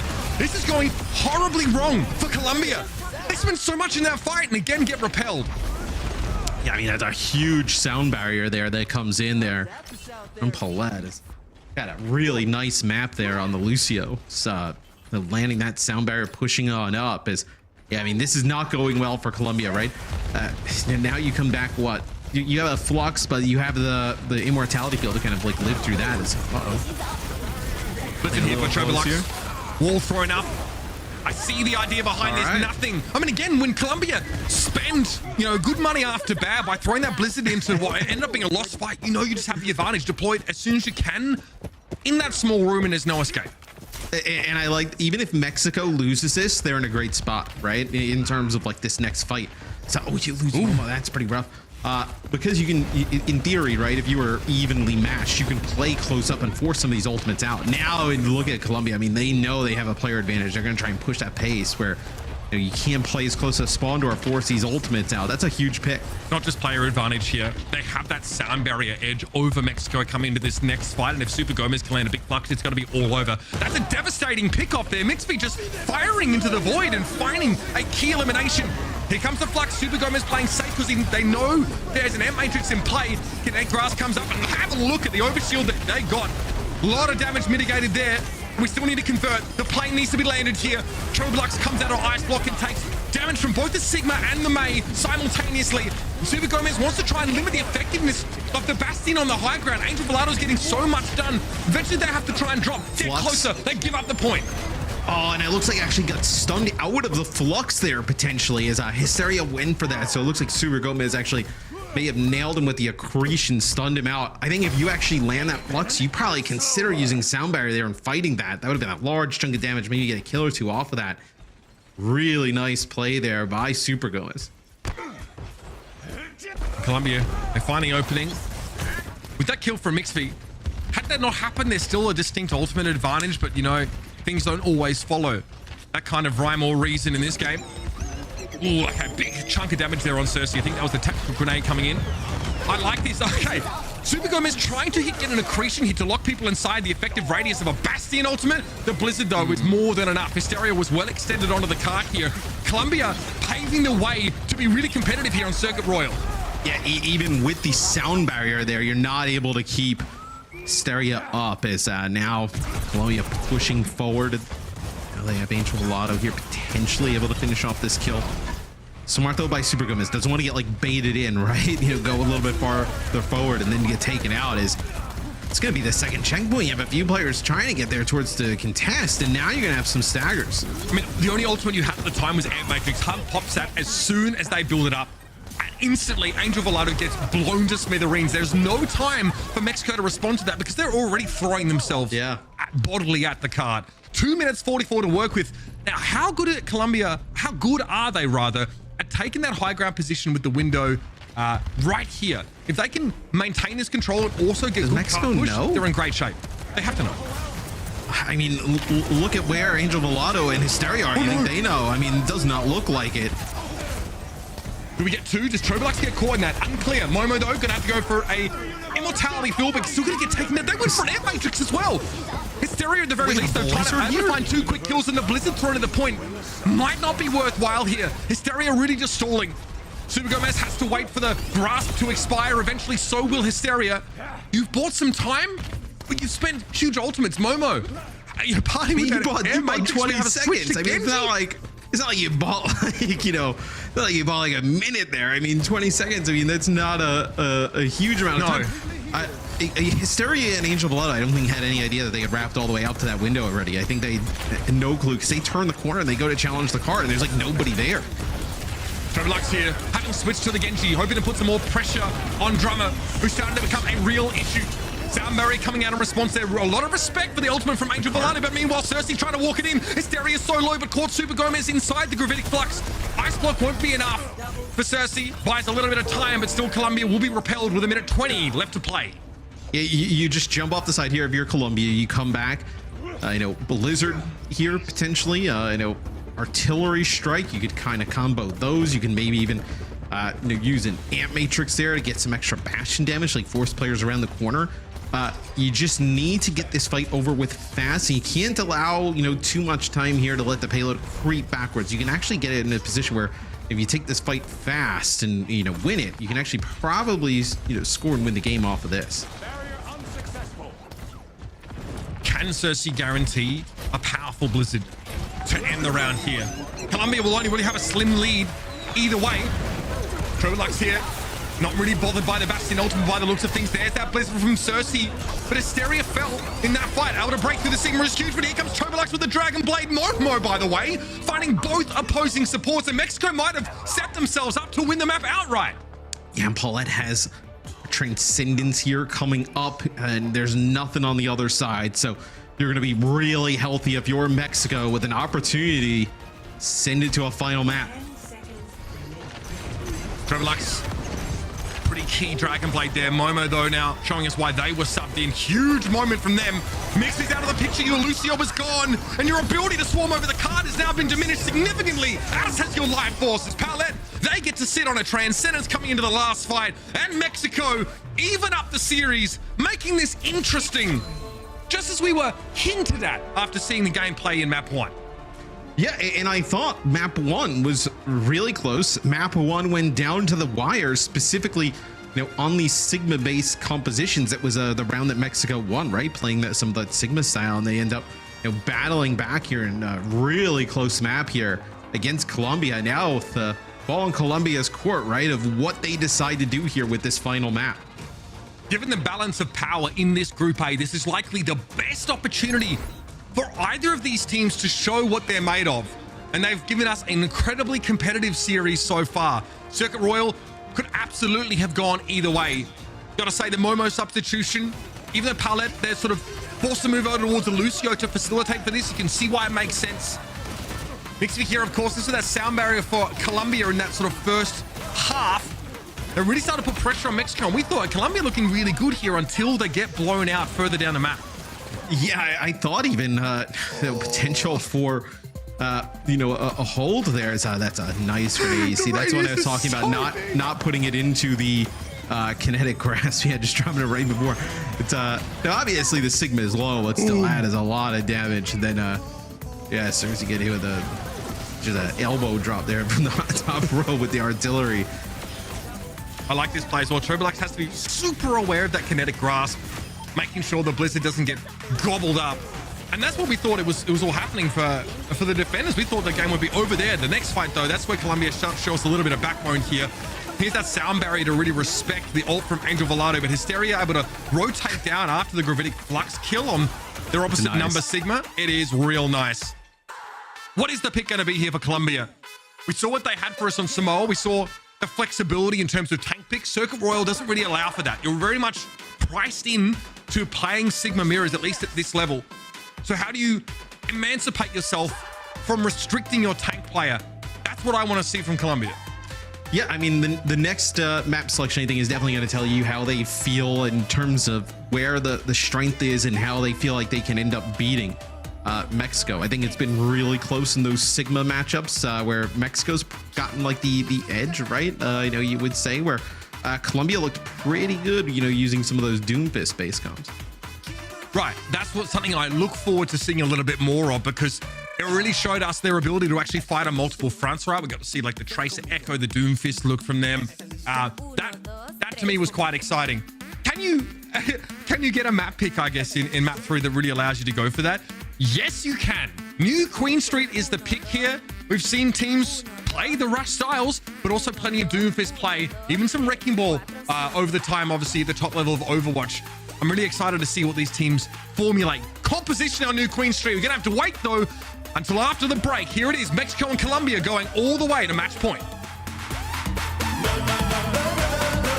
Caliente.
to open and shut affairs in both their first matches respectively.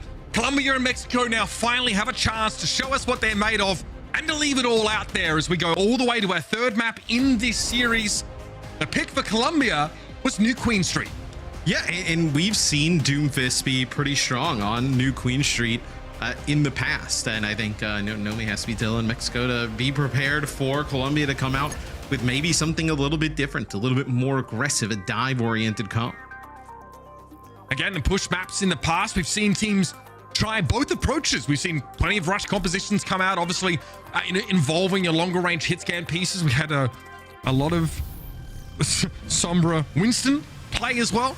We may see a lot less of that going forward here. Doomfist, though, is definitely still a viable option, especially with some players maybe considering Sombra to be less of a sure thing. She was often brought in to really try and limit Doomfist's effectiveness, shut down that power block, and otherwise disrupt him in general. And that's maybe why we started to see it on Samoa, maybe why we might expect to see it here on beautiful New Queen Street. And this is a match that basically decides, which of Colombia and Mexico keep themselves off the bottom of this group. They're both 0-1-1, having lost in 0-2s. So a win here would be great, but map differential, tough to claw back after, facing a 0-2 here. You'd definitely love to get 2 maps in the win column. Yes, see potentially what these teams decide to do here early on. Do it. I think they're probably just. No, it's not. It's not bad. I think they're just probably just memeing a little bit though. Start things off. It's I think Sombra's like kind of fallen out of favor as Winston has, just because of the damage output of Bastion. It's not as easy to escape as Sombra anymore. As both teams come out with that mirror matchup, so we're gonna see this Sigma Bastion battle yet again. As we've discussed, we talked about it on Samoa. Sigma definitely the safest pick, one of the most robust picks in the tank role you can make right now. Cersei maybe not ready for all the damage coming in from Angel Velado. A very early ice block force, but mixed with a crucial environmental kill. Unfortunately, it's going to take a lot more than that. Turbolax is able to find 2 quick kills, make it 3. And Mexico picking up where they left off. Super Gomez denied a kill on Turbolax by that wall. Yes, I mean, it seemed like Colombia, they wanted to get quite aggressive, I would say, and pushed right on in. And Mexico was more than keen for the battle, as the few big kills early on. The kill on the Cersei is huge, right? Getting the Mei out of the equation. Mei, just so much survivability for herself and the rest of the team. And they'll get that bot moving. Is gonna get, these fights, like, it kind of depends, right? Like, look at this, wrapping all the way around. Like, this fight goes pretty fast. Mexico has a chance of taking checkpoint here. I don't hate that from Colombia, responding very quickly with a Mei wall of their own as both teams actually pulled back after expending their immortality fields. Are you ready for this, though? The Amp Matrix from Momo, Super Gomez desperately trying to get back to safety, and they do just in time. Enough time for Mixfeed to get a sound barrier in play. Palette, they're a little further behind in terms of that old charge here, but this sound barrier might go for nothing if Colombia can't pick themselves up off the floor in this small room. A big gravitic flux potentially there from Hysteria, who gets dropped. Cersei was below half when they hit the ground, and that immortality field was tantalizingly out of reach. Drum able to find 2, that's important. Hug now on the back foot though, and that Mei wall makes it so hard to help out with Super Gomez. They're still able to hang on though and get rid of Mei. Now backed up by Hug, Super Gomez should be able to hold their ground. Hysteria's still here, still holding on. They find one. If this could say, if you could have kept Hysteria alive, you had some players coming off the respawn, maybe you consider beating there. You're able to make that a little bit more interesting, but a decent first push of the barricade there for Mexico, 27 meters. Might be a little bit of a rivalry brewing here between Paulette and Mixfeed. Both Lucio players have been gunning for each other in those previous fights after Paulette is sent careening off the map for that environmental kill in that first fight. Crucially, Paulette, they had a sound barrier in play. Here's a gravitic flux from Super Gomez. You pop inside the small room. Okay, you've got the sound barrier comes out here. Great response. Paulette holding it just in time, but you're caught inside the Bastion ultimate. A cannon barrage knocks you down. And Colombia now starting to get out in front. I mean, that is huge there for Colombia, as they're going to take the lead. And not only are they going to take the lead, a few staggers here, stagger on the Momo there towards the end. You're going to get this first checkpoint potentially. That is huge there for Colombia. Big gravitic flux from Super Gomez. Combo is out of control because the gravitic flux comes in. Palette just sound barriers it. Drummer goes, okay, I'm going to send 3 mortars into the same spot inside this flux. Your sound barrier isn't going to matter. With miscommunication there, perhaps. Looks like Immortality Field deployed for Drummer. They were full HP at the time. Colombia are going to back away with an air matrix now in play. Drummer still has a cheeky little flank angle, and Mixy has a sound barrier, so you can recover from this, especially if you get rid of Chobolux, and so they do. Mixy just just drops straight back down. I don't think the May is ready for that at all. And a slight blooper, but Colombia's still in a power position. Yeah, a little bit of a Custa there with the Immortality Field. Look like, just kind of. Oh, it could be worse. It could have been an ultimate. Yeah, could have been an ultimate. Immortality Field basically is. Wow. But does not matter. It does not impact the fight whatsoever as Colombia gets rolling. Blizzard here coming up. Nothing on the other side. I mean, Colombia's in a spot where they can finish the map. Blizzard here. Do you bait them into the small room and go for a Blizzard? Yes, you do. Cersei going to drop it down now. It's not even up by Hysteria at all. There's going to be so many players caught in this. There's no way Hysteria can back away from that. There was a kinetic grasp, but Cersei cleverly makes sure the Blizzard is past the Sigma's model and away from that hitbox. And now you have that massive combo yet again, right? You have that Flux plus the artillery strike coming up here in a situation where Mexico may just need to like run onto the barrier, right? Just any type of stall. This has not been close so far. Speculative use here of the flash of Super Gomez. Oh, there it is again! And the Immortality Field won't save you because it is contacted by the Mortar Strikes first. It gets blown up, and then the players trying to shelter under it are removed. The wombo combo pays off, and now Mixy walks into the next fight with a sound barrier available. So they're getting ready for Modern Warfare 3. Artillery strikes coming down. So Mixy's sound barrier here. Paul doing a nice job there, just staying alive on the outside, trying to build that beat. Here's that beat coming up now. Air Matrix available for Hug. This is still very scary. Look how close the body is, and all of Mexico getting forced into the back corner. Angel Velada going for a defensive Mortar Strike, if I'm not mistaken, and that is a stunning accretion, catching Hysteria in midair. Hug in position to keep the rest of Colombia topped up now. Drummer might be out of the picture, but Super Gomez is still looking fine. The Sigma's healthy, but here comes Paulette. Hug gets run down there. Momo able to find the kill in the end, and finally Colombia slowed up. You can't get any closer to the end of the map though, and it is a long This would be the run back of all run backs. It's 126 meters for Colombia, but you still got 4 minutes. So still a ton of time available for Mexico as they go. This is interesting because Mexico goes to a comp. I mean, I didn't think like Genji Tracer, right? But they go to a comp that I thought maybe Colombia would try and do something a little bit more, fast paced with a Doom in the mix. Mexico setting up in tube here. The Tracer Genji play with the Doomfist now. Mexico realizing they cannot hang in a Sigma mirror on this map. Hysteria does at least have that Meteor Strike available, but another Cersei Blizzard could really throw a wrinkle in this. Here comes the blade from Chobolux. Can you get purchased? No, the Immortality Field is enough for now. But Hysteria drops on in, gets rid of Drummer. Will be the last one standing now as Colombia once more take an L. Yeah, and Colombia ends up using their Blizzard there, right? So end up throwing the Blizzard in. Didn't get anything for it. You'll have to have Paulette. They'll go back and bring Chobolux back into the fight. Ant Matrix here doesn't really do much for Mexico in the sense that like nobody else is really kind of like firing through it. Besides probably Moa, a little bit of boost in healing resources, but win here and you get this checkpoint. You're kind of back in it. Angel Velada lurking with the pulse bomb here. Dude, there's no way Colombia can lose this. I mean, yeah, they get rid of the Immortality Field already. The Tracer does have to be respected, but it's a gravitic flux here. Oh, the sick over the wall. All right, no connect there. Sound barrier was in play for Mixby. Great response to what could have been a frustrating Tracer ult. Colombia now back in the hot seat.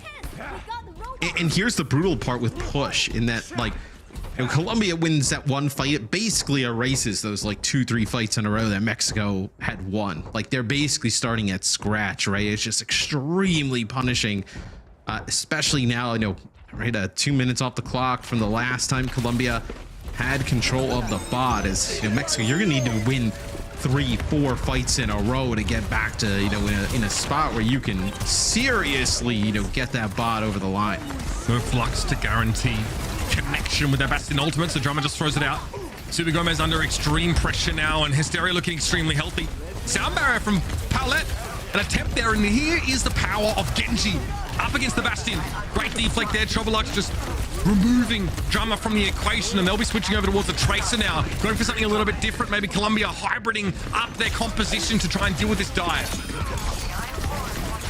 So Mexico will end up winning. So let's try and plot a course for Mexico to come back, right? Okay. You're going to get the bot all the way back here. You don't have that first checkpoint here. You're looking at potentially winning a fight off of Nanoblade, right? You know, potentially, you know, ideally you win it with just the blade, right? You can kind of like save that nano, but Nanoblade potential here. Okay, get this one out, get a kill here. This is huge. Getting Super Gomez first is massive. Yep. The extra kills all really just a garnish there for Trovolux. So there's the, now we're plotting, I guess, our course here. That's a big fight win for Mexico. They only have a pulse for the next, though. Yeah, and they end up using the Meteor Strike. It's not like a, you know, Meteor Strike with like a pulse bomb, maybe slow some players down, like, it, you know, an interesting way to kind of use it. But really, you know, if save Angel Volado gets a pick, but he actually, I think, got hit with an accretion there. When we were on that overhead map for just a brief second, it said stunned. So looks like he actually got hit with the accretion. I mean, that is brutal because the win condition there is to actually have him get a kill with a pulse bomb. Like, anybody is good enough. 40 seconds. So to not get anything and then have the bot now head back into the other side of the map, that is brutal. Like, worst case scenario. You have everything now. If you're Colombia, Gravitic Flux, both support ultimates and a Blizzard to play with. 20 seconds. A very unlikely scenario for Mexico, but this is where the climb begins if they want to stay alive in this series. Good accretion connection on Trovolux, but instantly healed up. Here comes the Gravitic Flux, and Momo was the only target for that ability. Ana wiped off the face of the earth. Trovolux here, still no blade to work with. Paulette able to definitely avoid the accretion, but you don't have the staying power left if you are this Team Mexico squad. And it's just Paulette attempting to try and stall things out. Some presence maintained over the bot, but not nearly enough. Angel Volado forced to blink away there. No recall available. Hysteria coming in to try and give it a tickle. Cersei wants to move up. Power block here for the Doomfist to buy a bit of extra time. Overtime still being held onto, but Angel Volado's out of blinks. They can't get away. Dryas dies out there for the Tracer. And Hysteria again wants to stall. Trovolux is back here on the Genji, and Hysteria at least is able to find the kill on the Mei, but it's not enough. Here comes Lucio once more. Paulette throws himself at the objective, but it will be Colombia prevailing and moving on to take a win here in this matchup of Central American teams. Oh man, as this goes right down to the wire, is now Colombia obviously an extremely impressive, like, long distance push. But I feel like Mexico had a chance, man. Like, Angel Volado, he doesn't get hit with that accretion and ends up dying there. I mean, you're a pulse bomb away from being like a junk fight at the end of the map from completing it, and the result going the other direction. So although Colombia wins, it feels like these two teams so evenly matched. It's so interesting as well. We thought that Colombia might actually stray away from a map that necessitated a second comp, and you can play different things on New Queen Street, but right now on this particular patch, that seemed to be the way to go. And bizarrely, this time it was Mexico who struggled in the mirror, who ended up switching off, trying to go for the Doomfist approach. Fascinating interplay between these two rosters, and it's a tough loss, especially for Mexico, I think, because they've already gone up against Finland. Their next opponent is going to be South Korea. Very hard to now come out of this group with a win. Yeah, difficult team, obviously, to go up against there with your final match if you're Mexico. But put up a really good fight here against Colombia, although off to a really rough start there on New Queen Street, giving up 127 meters, I think, or 126. Like, still, it had an opportunity to potentially get this one really close towards the end. It's just push. Like, if you give up that much push of the barrier early on, you need to win like 4 fights in a row to get that back, and they just couldn't do it. And the road ahead for Colombia includes a matchup against Finland. That might be one to decide second place. Colombia will have to step it up in a big way, though, if they want to have any chance of qualifying for BlizzCon. We can head over to our desk to break this one down. A fantastic competitive matchup between Mexico and Colombia sees an exciting conclusion.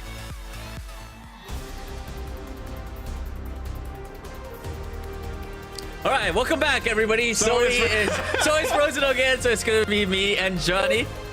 Oh, all right. It's all good. Guys, all good. You and me, Danny. Let's break it down. Yeah, we got this. We got this. I mean, this was, of course, Colombia getting the win, but I mean, it was. I would say it was a very close match. I think Mexico put up a very good fight, but at the end, it just wasn't enough for them to get the win, right? I mean, look, this was the first 3-map series we've had so far in the World Cup group stages, right? That's true. It was really entertaining. It was kind of what we wanted to see, right? We wanted to see a back and forth matchup and both teams battling it out. And it was a really entertaining match. I mean, they were really evenly matched, you know, starting off on Samoa. Okay. Well, I can't see Zoe, so she's just talking into my head. But look, coming out here, I do think that it was a really good showing from Colombia playing this Sigma composition. I think that Super Gomez has some great fluxes, you know, here and then later on pushed as well. Combining with Drummer on the Bastion, you know, that's a very powerful combination. You combine the flux with Bastion ult, you just ensures getting some kills, right? So I think it was a good showing from Colombia. And there was no player that really stood out by themselves. It was a team effort. It was a team coming together, playing a Mei composition with the Sigma and getting the job done. So a great showing from the entire team, to be honest. Yeah, also, from what I saw, I think Colombia just came out with fourth. Like, they weren't scared, you know, they wanted to keep the pace moving, and like they were like really committed to every fight. And I think that really made a difference for throughout the whole series as well. And of course, the very last map, this map, New Queen Street, you know, they made it all the way to the end. I don't know how far they got. Was it? They're like literally at the very end when Mexico somehow a few meters. Yeah, somehow stopped them. But then after that, they had to win so many more team fights, but they just couldn't close it out. So it was Colombia getting the win at the end.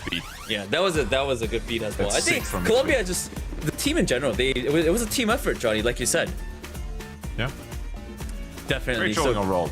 Sorry. Great job to Colombia. Mexico, unfortunately, you know. 2 losses right now. Yeah, Zoe, are you back? I was back through the entire thing. I just didn't want to, you know, throw anyone off by surprise. You can speak now. I may speak, and so I shall. No, but honestly, one thing I just keep on wanting to hammer home about this Colombian team is just. Imagine you're playing throughout the qualifier with EQO, you have that star power on your roster, and then your head coach has to sub in last minute to actually, you know, take that space. And yet that team still looks like such a well-oiled machine. They are on the same page. They've been performing so very well. Once again, of course, shout out to Mexico. Love what we saw from them on New Queen Street. That would have been the runback of all runbacks if they would have done that one. So very exciting until the very end, but it just could not get done in the very end. So yeah, tough loss for Mexico, but a great performance and another great showing from Team Colombia. They're passing the vibe check. They are getting the victory today as well, which is just so exciting. And now our next match will feature the team from China and Hong Kong, and we will break it all down for you after this break.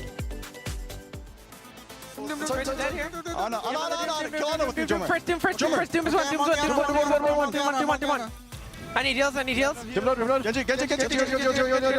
Lucio. Wait, it's over. Okay, there we go.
beautiful people. This is day 2 of our round-robin group stage, and we are getting ready for our 4th game of the day. Welcome back, one and all. Zoe here, as well as Danny and Johnny, and we are embarking on the journey during this group stage to find out which 8 team will make it to BlizzCon Forward at the playoffs. Not only are they fighting for the honor and glory, no, we are also looking at a prize pool which is crowd-funded. So up until the final day, we do not know what size this bag is going to take on and what the winner will be taking home. But one thing we know is that every single player participating in the Overwatch World Cup, and that means every single player out of those 43 teams, will get a share of it, which is just so exciting. Let's take a look at our standings so we can get a better picture of what happened thus far. It's only been one day of play, yes, but each day is stacked. We had 6 matches yesterday. This is the 4th for today. And the only teams we have yet to see is a team from China and Team USA. And you know what? We're in for a treat because the team from China will be playing next as they are going up against the team from Hong Kong. This is going to be very exciting because both of these teams are featuring veteran players we all know and love. So let's dive in. Let's take a look at those starting rosters, starting with Hong Kong. They unfortunately took a loss in their first match yesterday. What did we learn from their performance? Yeah, it was a tough matchup yesterday for them against Thailand. I do think that they played a bit too passively and they couldn't really get going. They had some individual great moments on Samoa, for example, but they're obviously changing things up here a little bit. I were expecting them to play Kurumi here on the Sojourn, like we're seeing in these highlights right here, but instead they're going to sub in Despair. Let's see what they got cooking in that regard. But if they come out, you look at these highlights, it's like Xiaolian and Kurumi having some pretty good moments. I do think that if they play a bit more aggressively and they take some space and free up their damage players, they could put out a pretty good performance today. And Danny, they will be playing against a team from China. We have been very excited to get a first look at this team. Who do you have your eyes on? Oh, I mean, Team from China has always been a powerhouse in the Overwatch World Cup, right? I think, and they're filled with so many great players. If I had to choose one, I don't know, this is hard. Shai, Leaf, Gushui, Monk, Link, so they're all great. I'm gonna have to say Gushui. I'm a big Gushui fan. He made a name for himself with his Winston and his Primal Blade, right? In Overwatch World Cup, so I'm looking out for Gushui. I think you're not alone on this. As you said, historically, the team from China has been placing in that top echelon in the Overwatch World Cup. They came second 2 years in a row. So obviously they're going to be so very eager to take the trophy home this time around. Let's see if they can get it done. First things first, though, let's look at our predictions for this one.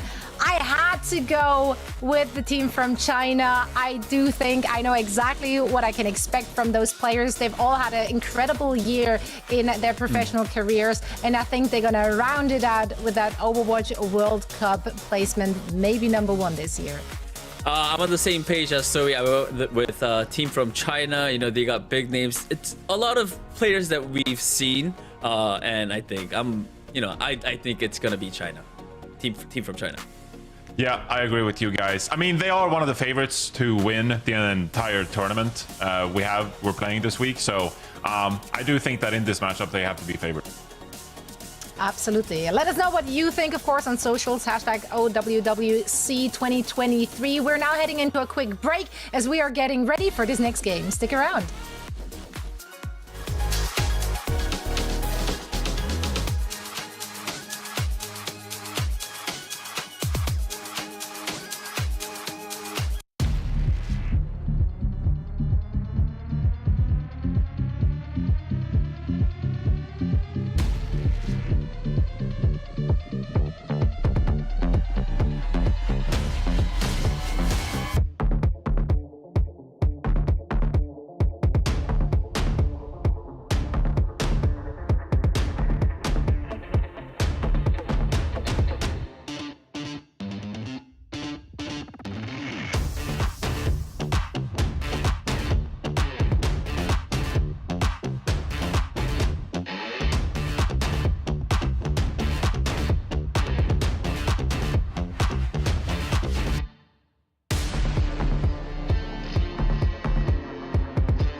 Welcome back, everybody, to the 2023 Overwatch World Cup. Group C here is starting to take shape. We've already seen plenty from Thailand now after their couple of games. But as a team in this group that we've yet to see take the field, the map might be the most known quantity for us here in the World Cup based on previous performance. Yeah, it's the team from China, right? I mean, they have some tremendous players who have really, made their name in just the history of Overwatch, right? Not even, outside of Overwatch World Cup at the pro level. So excited to see them play today. And as it was pointed out on the desk, we have 2 consecutive second place finishes for the team from China. They've been so close each and every time. We expect to see this roster go a long way this year. Last time, of course, it was a tough loss back in 2019 at the hands of the United States there. Live at BlizzCon, incredible atmosphere. The crowd was really behind that game. And of course, if they make it there this year, expect it to be no different.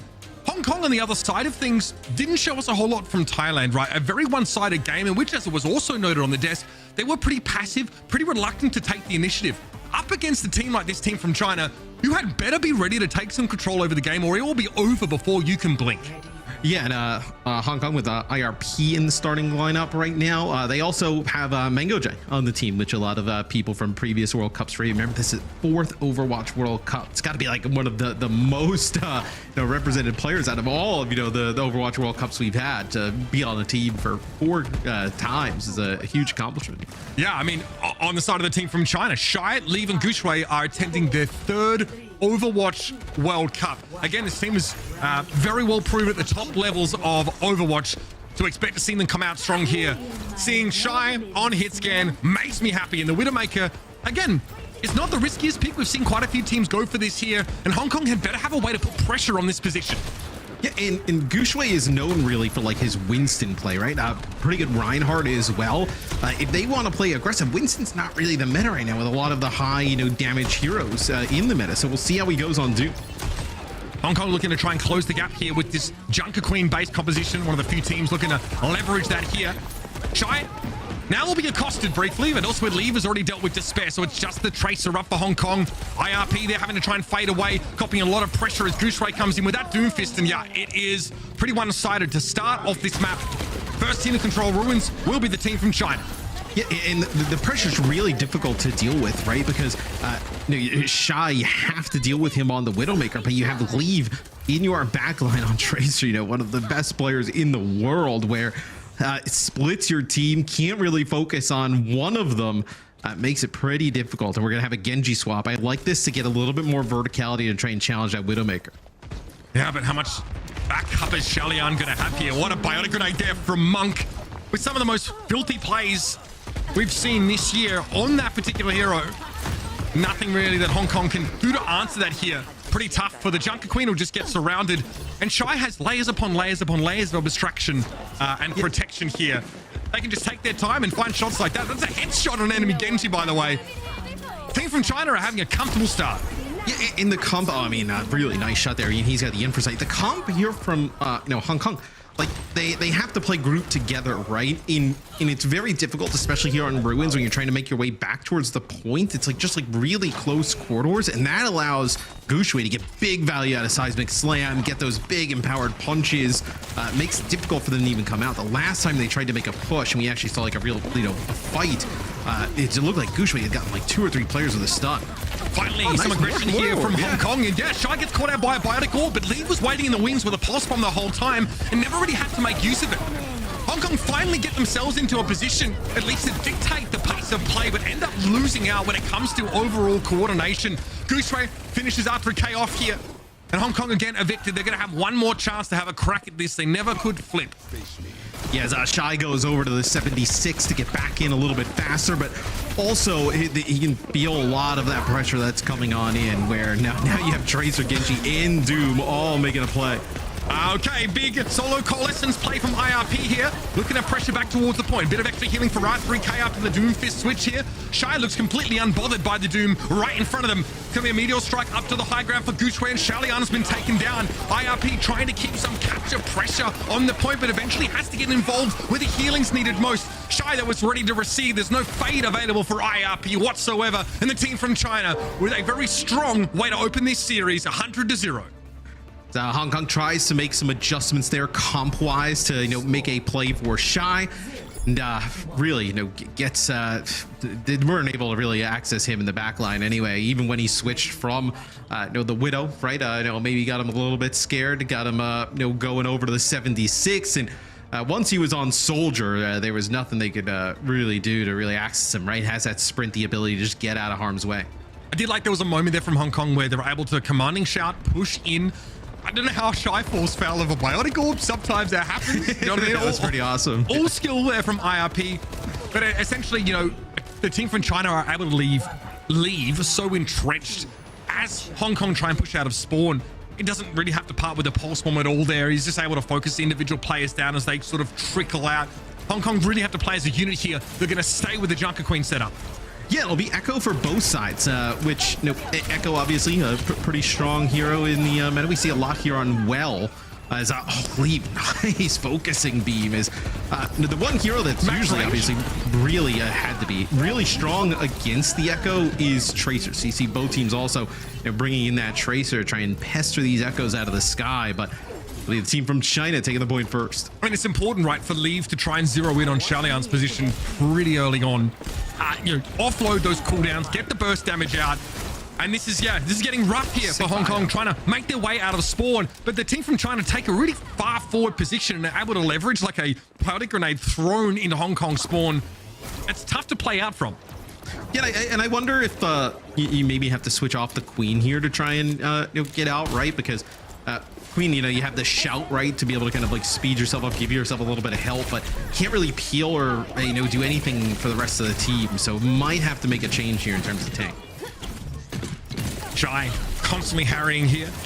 And Crazy tries to go for a bit of a bash there. Shy not too bothered by it. Plenty of healing coming in. So again, Monk has a really safe perch. Okay, Carnage attempt there. I think Lynx are not feeling the bite of that axe though. R3K is forced back once more. Tries a pulse bomb here, throws it on in. Oh my goodness! It looks like Gushui actually, you know, and M Crazy actually like collided into each other there, and then the pulse bomb actually just lands in M Crazy on the ground. Yeah, being knocked down, there wasn't much that could be done because from Shy's perspective, I'm not even sure where he's trying to stick that pulse bomb. Perhaps on the Brigitte side. I think Shy probably gets what he wanted anyway. I mean, Nana boost here for Monk. That's going over towards Gushui. Some serious aggression now, and again, trying to make it harder for M Crazy to... Oh, Gushui! Can't be serious! Was it the knife that threw him off course? That's unclear. Either way, Leave dupes the Junker Queen, and now he's going to take the fight straight to R3K, definitely avoiding that Rampage. So, wait, Rampage coming in here from Leave. Does he connect? Yeah, with R3K, I mean, that is huge, right? You're going to have the break here with Rally. Not going to be able to kind of fight, you know, the remaining players as, you know, Lynx are keeping everybody topped up. Yeah, this is probably how we drew it up a little bit, Matt. The team from China are seasoned veterans at the highest levels of Overwatch that you can find. And we knew that it would be tough for Hong Kong to put a scratch on them here. A couple of interesting moments over the course of these two rounds, but it's been very much the show for the team from China.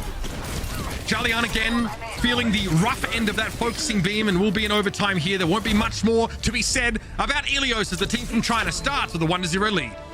Yeah, I think it's really difficult because you want to match the speed of that type of composition, right? Especially like Doomfist, you know, Echo, Tracer. But if you really can't kind of play at that speed, it becomes very difficult to contend with that, especially when you're not running something like that's a little bit more dive oriented of their own. So Gushui and Shy go crazy there in that first map.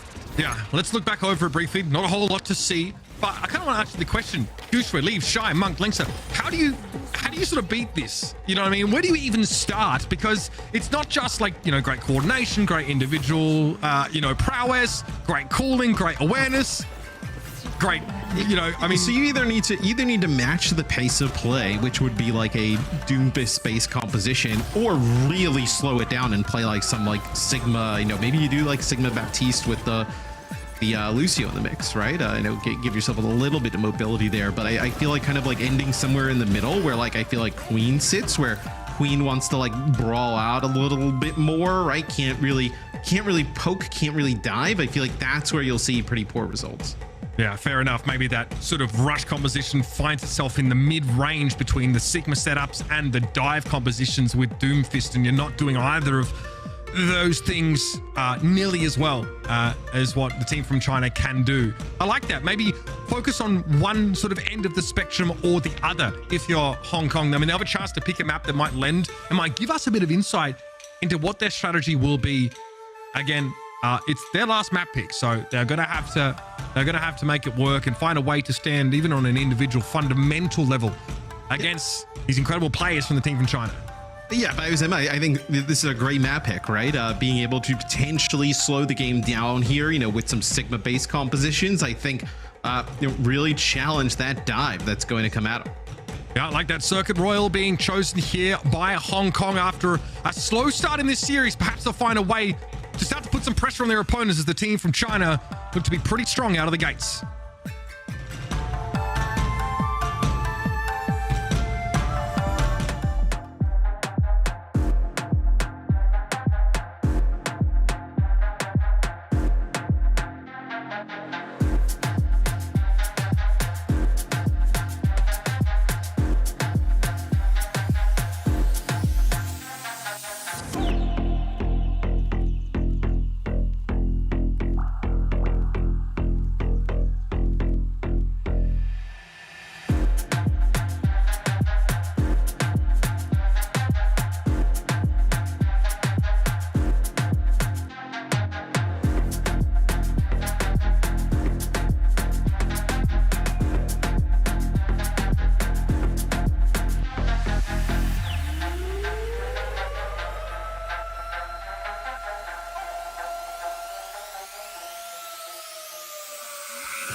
It's the raw pace of play from the team from China that really stuns Hong Kong as we see a very quick first map of Ilios. Gushray on the Doomfist. And again, we had both Leave and Shy take turns at Tracer. On every level, it looked like the team from China was just a little bit stronger. Yes, they play at a really fast pace, with that Doomfist composition. We do have some subs here. So Mango Jai, like I was talking about earlier, right? Fantastic player who's played in a bunch of the Overwatch World Cups, and Karun come in for Hong Kong. All right, Mango Jai looking to lend that veterancy here to a team that's definitely found themselves in hot water pretty early on. We haven't seen anything from the team from China so far in this group, but we knew their players so well, having seen them play at the top level already. But we discussed about how you play against this, right? We saw a rush style composition from Hong Kong on Ilios, a comp that's, neither very, very slow, neither super fast a la Dive. Circuit Royal might see Hong Kong go for something a little bit more on the slower side of the spectrum and maybe give them an opportunity to find some advantages here. But they're going to be attacking first. I think the team from China elected to defend, so we're going to have to see some real prowess from Hong Kong to see them move out of the gates. So it looks like we got a little bit of a pause here, potentially. Mango Giant just getting the VC working here. But the thing that'll be interesting is like typically he's like a very good flex support player where you look like, are you going to play Baptiste? Like we've seen teams play Zen here, where I think the Zen gives like a pretty static dive target there. For Gushui, Shy, and Leave to really go after, which like might be a bit dangerous. So I'm curious to see what they have Mango Giant pilot. Would you like to see that? Would you like to see the team from China play Dive on a map like this? I mean, they already look like they're pound for pound a much stronger roster. Maybe they can ignore the sort of normal conventions when it comes to comparing compositions on a map like Circuit Royal, which we know is more commonly lends itself to those poke comps. Well, what I mean, we've seen from them in the past, where even when Dive is not the best, and even when Winston's not the best, right? They kind of have Gushui, pilot that hero. So, like, would it surprise me to see them, play like Doom and whatnot? Probably not. Okay. Looks like though, at least here at the start, coming out with Gushui on Sigma. So, Gushui historically is like a main tank player, right? Not somebody who kind of like pilots a lot of those like off tanks, or however we used to kind of think they were off tanks. Now everybody in just a regular main tank role. Leave and Shy though on like a double long range hit scan damage should be quite effective though. Yeah, I mean, we saw. The finals this year, Shy on the Sojourn was just absolutely cracked. It was incredible. The Widowmaker, we already saw a little bit of that from Shy on Ilios. It was frightening. So Hong Kong here might look to again try and sort of match this, going with double sniper here, hitting a lot of these players in individual 1v1s. Yeah, and really tough task, right? Coming off the bench, playing the Widowmaker here, going up against Shy, one of the best hit scan players we've ever seen in Overwatch, right? As tries to get a jump shot there, tries to put some damage on a Gushui, doesn't hit. Kurumi being very careful about this angle, not really swinging this widely at all, just grappling up here. Xiaolian's been allowed to make some decent progress here and is able to play from the bridge for the time being. As long as he respects the DPS from the team from China, he's in a good spot to allow this comp to move up. Can put a lot of shield pressure down with that Hanzo, right? Force Gushui back, maybe just create some space where you can get top bridge control, which it looks like they've done. Xiaolian still playing for that bridge here. Shy and Leave both looking at that same angle here, and Gushui's taking a ton of damage in the front line. The Discord Orb, though, something to bear in mind. Obviously, both tanks wearing it for the time being. Xiaolian takes a glancing blow, but it's going to be Kurumi getting the better of the Shy. Okay, now we have a 5 versus 4. Kurumi's starting to get a little bit more confident moving up. It's only Leave on a Sojourn here. Monk may have to leverage some of that damage to even the score. Yeah, well, he knows that Leave, unless he kind of closes the gap, right? That is a large distance advantage that the Widowmaker has over the Sojourn. So, Kurumi, some really big shots here. It's going to be a few that should give them first point. Yeah, starting to build some confidence here. Hong Kong winning in some of those 1v1s. We're dealing with Shy and Leave, by the way. Such celebrated DPS players. Yeah, Flux here from Gushui. Kurumi gets caught in that one, so there's actually a chance for China to move up. I guess Team Hong Kong are not able to really apply enough pressure off the back of all those picks from Kurumi. That's hard to watch.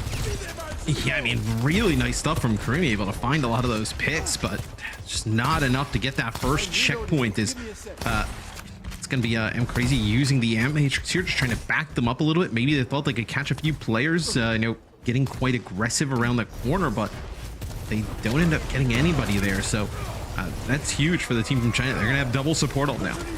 Down to 1 minute and 40. Kurumi again takes to the skies. Lynx is going to be caught inside the Flux. Nice shot. Shy response though. Mango Jai gets taken down. Infra sight here for both Widowmakers.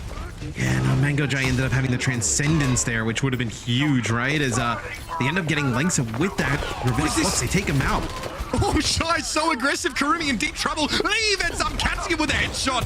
Absolute filth here from Lee. The Sojourn now starting to leave more than just a mark. And Hong Kong are down to 1 minute and 10 seconds. Double Infrasight out from those Widows here. At least there's a Transcendence to work with for Mango Dry, but that doesn't do squat if Shy is going to be hitting those heads. Same for Leave. Yeah, they just gotta, I think that'll be the hardest part, right? Is getting him near the fight without him taking significant damage and potentially either forcing out the Transcendence or taking him out, right? Zen's such a glass cannon of a hero. Xiaolian again wants to quickly reassume that bridge position. I'm quite sure he feels the pressure now as the clock is ticking. Down to 40 seconds, a Dragon Strike here. This is going to provoke some movement. R3K trying to accretion Goose Ray inside of it. Looked like it worked. There's the Sigma down. Xiaolian now can take this off angle, but still needs to respect Leave. It's going to be Monk, though, striking again. Xiaolian is down, but Monk is punished for playing such an advanced position. Shido may be in a spot here to slow things down for Hong Kong. They realize this is their best chance to get this first checkpoint. And Shi's getting 0 targets being served up to him. Kurumi's able just to grapple up to that high ground. We're a meter and change away. And Gooshway's back. Yeah, Gooshway makes it back into the fight and has that Gravitic Flux. Flux in play here. Dangerous for Linksa. Able to use those extra boots to stay alive for the time being. Gooshway takes Xiaolian down, and here's a Flux from Gooshway. Someone has to touch though. And he gets on the card. Oh, it's shades of San Francisco versus Atlanta, Matt. They give up the checkpoint as Hong Kong get an extension. Yeah, as Gooshway goes for the Flux there, and sometimes the Sigma, right, when you use that Gravitic Flux, obviously you want to go up in the sky. You get a little bit out of the skybox there of the payload contest, and it just probably happens in a game of inches there. Is that'll be first point taken. Okay, 2 minutes to work with here. Hong Kong, though, not a lot else outside of that time bank to give them confidence. Monk close to a Transcendence. Oh, there it is, Mango Jai. Turned into scrap. Shy as well. Might be just holding on to this Infrasight here, waiting for Kurumi to build it up. It's going to be a little while, though. Monk taken down, but Xiaolian picked off. There is a flank happening here for Hong Kong. We'll see if it pays off because the rest of them are struggling in the main fight. As Xiaolian goes over to the Genji here. Went over to that last game. Dude, Shy's aim is so sick. Good. You got to have like a, if you're not going to play like a Lucio. Ooh, nice deflect there. You're not going to play like a Lucio to get the speed up to that high ground. You got to give a hero that can challenge that, where the Genji fits right in. All right, once into that scary minute mark. Xiaolian hoping to build a blade in the next few moments. Has to respect, though, the potential for Shy and Lee to immediately take him out of the fight. He has to be careful while also taking the opportunity to get this long-range shuriken damage. Monk with a Transcendence. That would be bad news for a Dragon Blade, that's for sure. This is going to be a very explosive fight with a lot of ultimates leverage. Yes, it looks like, both teams just trying to build ultimates. Oh, look at that. Look how fast they're able to capitalize that, right? It's a really nice accretion there from Gooshway, and then Lee finishes off with a nice shot. Love this from Kurumi, though, really standing toe-to-toe with Shy. Lee now trying to get rid of the Widowmaker, but there's a lot of pressure. Accretion comes in, and Kurumi takes down both DPS from the team from China. There's still the issue of the Gravitic Flux to deal with, though. Kurumi hoping to put some pressure on Monk, but they get back around the corner, and Gooshway is down. Gravitic Flux that comes out from R3K, and Hong Kong have a real crack at this. Yes, Kurumi has hit some really impressive shots on the Widowmaker, especially coming in as a sub for this map, right? The team from China, obviously, no subs coming into this one. Keep everybody in. Shy, one of the best Widows in the world, and Kurumi has put on a really nice performance. An unanswered Infrasight here. All the info in the hands of the team from China. Xiaolian interrupted as he tries to go for the Dragon Blade. Accretion sends him off course. Lee's going to get involved now with the Overclock. The Transcendence is fine, but it's not going to stop the burst damage, and Shy takes Xiaolian's head clean off. The team from China use the information behind Infrasight and the Overclock to retake. Yeah, really a nice play there from Hong Kong, even to get it that close, right? Towards that second checkpoint where the team from China, they had built up a ton of ultimates, and Kurumi hit some nice shots, start to get the payload moving, they get that Dragon Blade, but China able to just cycle through all their cooldowns, do a nice job of holding on there at the end. I like how you pointed out just how quickly Leave is able to follow up on this accretion that hits Xiaolian. Yeah, it was in so midair. fast. He's lying prone, right? So he's stunned in midair, and Leave just instantly flicks over and finishes the Genji off with a railgun. really hard to play under those circumstances because it's not just that particular combo that's hostile to you as playing Genji. You're dealing with Zen that can kick the crud out of you, Transcendence that shuts down your Dragon Blade, the constant threat of either Shy or Leave just picking you off here. If this is the comp we get from the team for China, I mean, this would be interesting, right? Ilari with a Junker Queen and Kiriko. That's a interesting setup potentially. Leave on the Genji's like pretty strong, so let's take a look here. Yeah, Karumi, nice headshot there. Looks like potentially lost Mitch for a little bit. He must be having the same thing that Zoe's got going on. Oh, you're back. I am back, yeah. Man, why'd they bring you back? I mean, I would have been happy for you. I was having fun all alone, and then they took all the fun away. I mean, come on, man. Come on, bro. I need this, man. Come on, bro, please. It's my Masters promo game. Just one more. All right, team from China here. They put Shy on Sojourn. That's going to light my eyes up and leave on the Genji. Oh, my goodness. Here's the carnage, and I don't just mean the axe swing. Gooshway pushing up towards R3K, who's able to get a little bit of durability off of that kinetic grasp, but the pressure is immense. The team from China making great strides with this rush comp.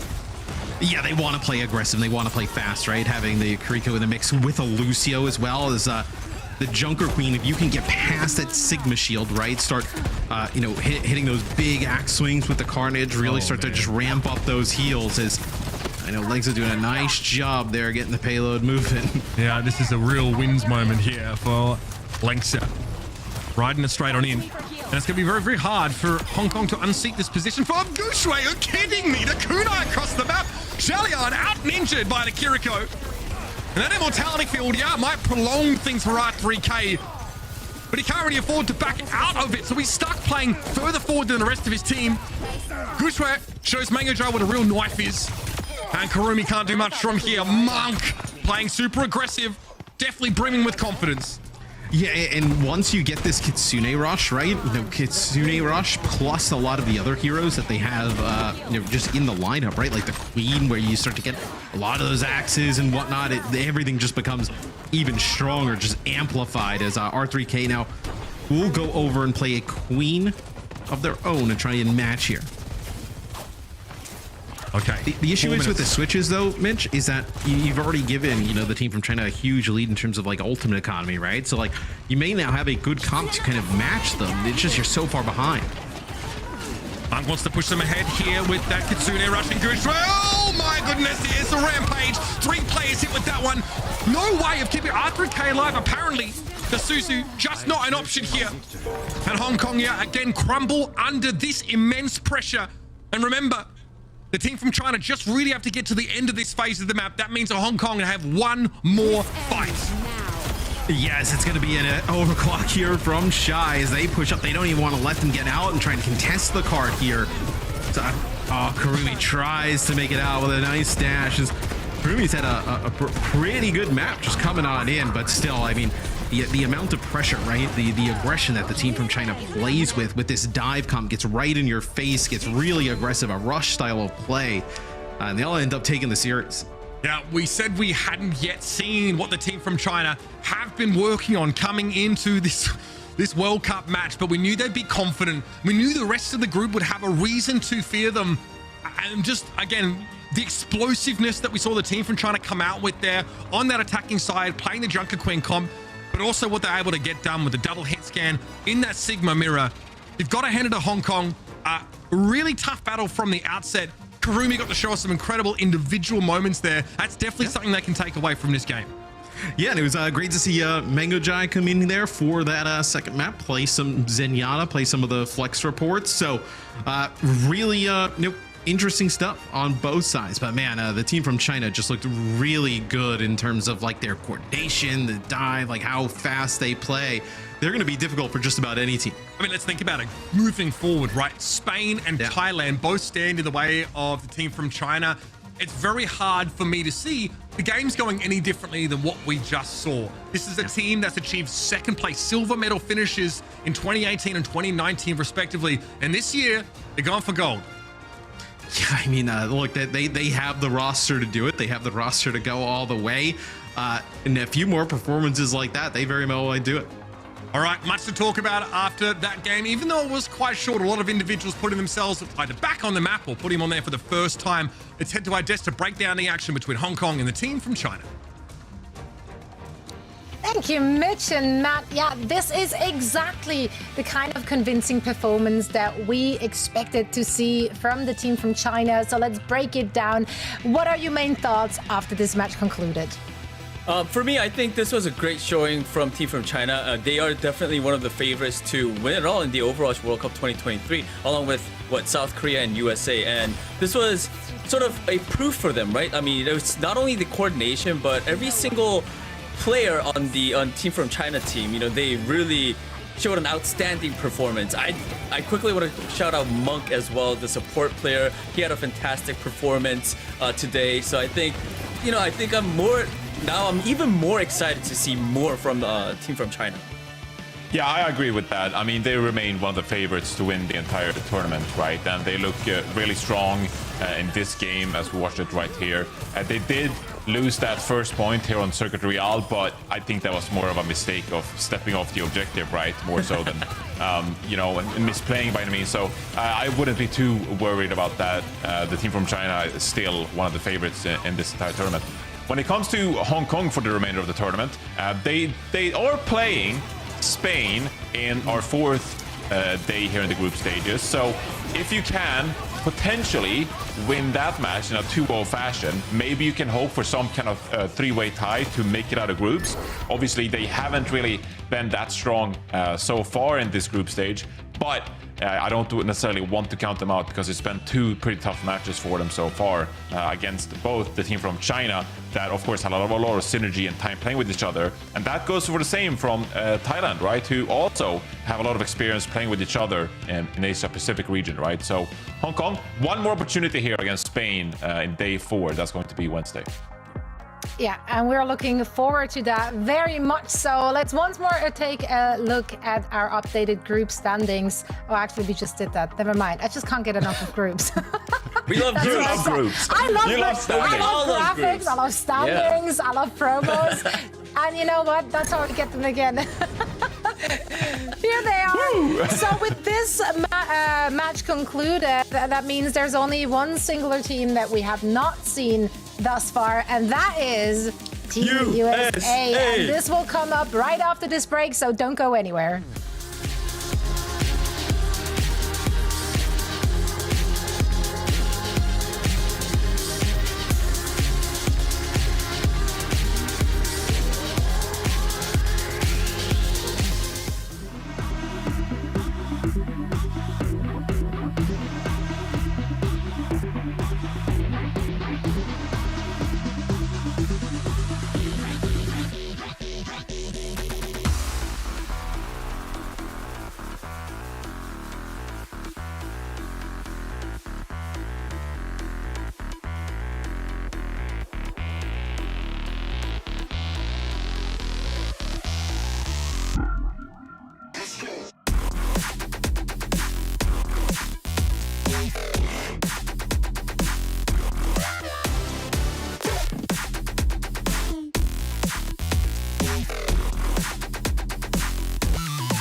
next teams. match is going to feature Team USA and Team France. This is going to be our first look at Team USA, and this is an opportunity for Team France to redeem themselves. It was a surprising loss. I think most people expected France to come out on top in their matchup against Team Japan, which looked so very crisp and clean. So France back to the drawing board, trying to figure out how they can take down the rest of their group. This is their chance, but they are going up against one of the favorites to win it all. But let's chat about this very lineup. Guys, what did we learn from their match yesterday? Where do we see room for improvement? I mean, they are, I think, making some adjustments. We are seeing Bembes coming into the lineup. Yesterday, we saw Poco get more playtime against Japan. So, you know, like you said, I think they went to the drawing board, see what they needed to fix, and I think one of the things was trying Bembes, right, as a main tank. I think all of us were surprised when they lost to Japan, but I mean, the talent is there, right, guys? France has a lot of great players, so I think, for right now, France, they just have to not think about their loss yesterday. Focus on this match because this is a big one. If they lose this, they're going to be 0-2 and things are going to look a lot more difficult for Team France. Yeah, maybe they overdid it. Maybe they overcooked, with 11 people on their committee. You have 6 assistant coaches, 1 head coach. That's a lot of voices to be heard. Maybe they need a little bit more. Exactly. Or maybe they need more. Who knows? Either way, they'll need a lot of things to go up against this USA roster. A mixture of old and new. A lot of star power in this very lineup. Yeah, I think some people were expecting Super to come out as a tank player for this team, but if we're being realistic, I mean, Kalush, he has played at the highest level of Overwatch recently, right? And his Sigma has been phenomenal. Yeah. So if we're truly in a Sigma meta, then Kalush is going to be the tank player you're going to see for most of this tournament. So they did a little bit of trolling, as we'll see throughout these highlights. Ultraviolet playing Armatra, for example, Kalush on the Moira. This was how Team USA advanced through the qualifiers. This one, they're actually playing seriously on this one. This is what we want to see more about, right? Maybe not more coalescing here in the backline. These highlights are thrilling. They're really entertaining. But it is going to be interesting to see what Team USA brings out here, because it has been some months since the qualification stage, so the meta is obviously shifted. And obviously, we didn't see a ton of matches when they actually played their real matchup, their real players on the appropriate roles, right? So this is going to be the first time we're actually seeing USA in action here in the group stage. And so I'm curious to see what we'll see when it comes to their compositions and what they have planned later down the tournament. Because quite frankly, while we talk about South Korea, the team from China and USA being the 3 favorites to win the entire thing, we didn't really get a great look of any of the teams, except for maybe team from China, of course, going into the tournament. So this is the first time we get to really see, okay, USA, can you stack up against Korea and the team from China? Yeah, and we're about to find out. So let's take a look at our predictions to see where we're going with this one. I had to give the dub to Team USA. I'm just very excited for this lineup. They're not just the reigning champion, and of course, a lot of those players, this is their first Overwatch World Cup showing, right? So it's not the same roster we saw winning it all in 2019. But there's so much talent. There's so much talent. Yeah. Each of those players has shown us so much great stuff in the Overwatch League this very past season, or this year rather. So I have a lot of faith in that roster. What about you, Danny? Same, and with USA, I mean, Team France does have the talent, but I mean, USA, I think, has more talent. As simple as that. I think I'm going with a USA 2-0. Yeah, I went with the US as well. I mean, France didn't have the best showing yesterday against Japan, so that's already something that doesn't make me super confident in the gameplay going into this one. But given that they changed 2 players in their starting lineup, could be map dependent, or it could be France saying, hey, we're doing some last minute changes. We're just gonna throw stuff at the wall and see what sticks. This could be a different French team we're seeing. I mean, all those players in Team France, they know what's up. They know how to recover from a loss like that. They're professionals. Yeah. Exactly, they're professionals. They've been around the block. So they got lots of coaches. No, they do have a lot of coaches. No reason to despair just yet, but it is going to be an uphill battle going up against the team from the USA. However, we got some inside scoop, so maybe we're gonna regret our predictions here. Emily, you talked to both of those teams. What you got for us? Yeah, I mean, speaking of coaches, I was able to talk to both the coaches from Team France and Team USA. And Feifei from Team France said, we need to go back to fundamentals and focus on our own game in order to take on Team USA. And I asked, well, your opponent is full of high-profile players, so is there anyone from the other team that you're especially concerned about? And Feifei said, we don't focus on one player especially, and it is indeed a very high-profile team, but we just need to play our A game today. And Super's Genji is pretty scary, though. As for Team USA, Coach Gator said, the first impressions that he had from day one of Overwatch World Cup was very surprising. He expected stronger performances from the European teams. And then I asked, well, was there a dark horse team, either from your group or other groups? And he said, a dark horse team for me would be Japan from yesterday's performance. I think our toughest opponent would be Team Saudi Arabia. But our team has spent a lot of time together out of the game as well as being friends for many years. And we have a very open communication and comfort level that few teams can ever achieve. So yeah, there's some great players, but our toughest opponents in our group is ourselves. That's right. Thank you so much, Emily. There you have it. Back to the drawing board for France and general impressions there from Team USA. I think we're very much aligned with their impressions. There were some surprises day one, but that was just one day. We have a lot more games to play, so any of these teams can come out and redeem themselves with some standout performances in their upcoming matches. I am super excited for this one. Let's see. Let's get a second look at Team France and a first look at Team USA. But first, we're going to head into a quick break, and after that, we're back with all the action.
Welcome back, everyone, to the Overwatch World Cup. We hop over to Group D to get our first look at USA, and we get to see also if France have a comeback in them after yesterday.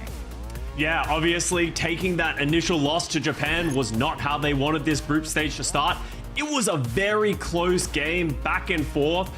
Japan threw this very strange strategy of playing a lot of Doomfist, and I think it caught Team France off guard. So I'm curious to see, going up against USA, especially with Collusion in the lineup, we might see more of a Sigma mirror that Team France might feel a little bit more comfortable with.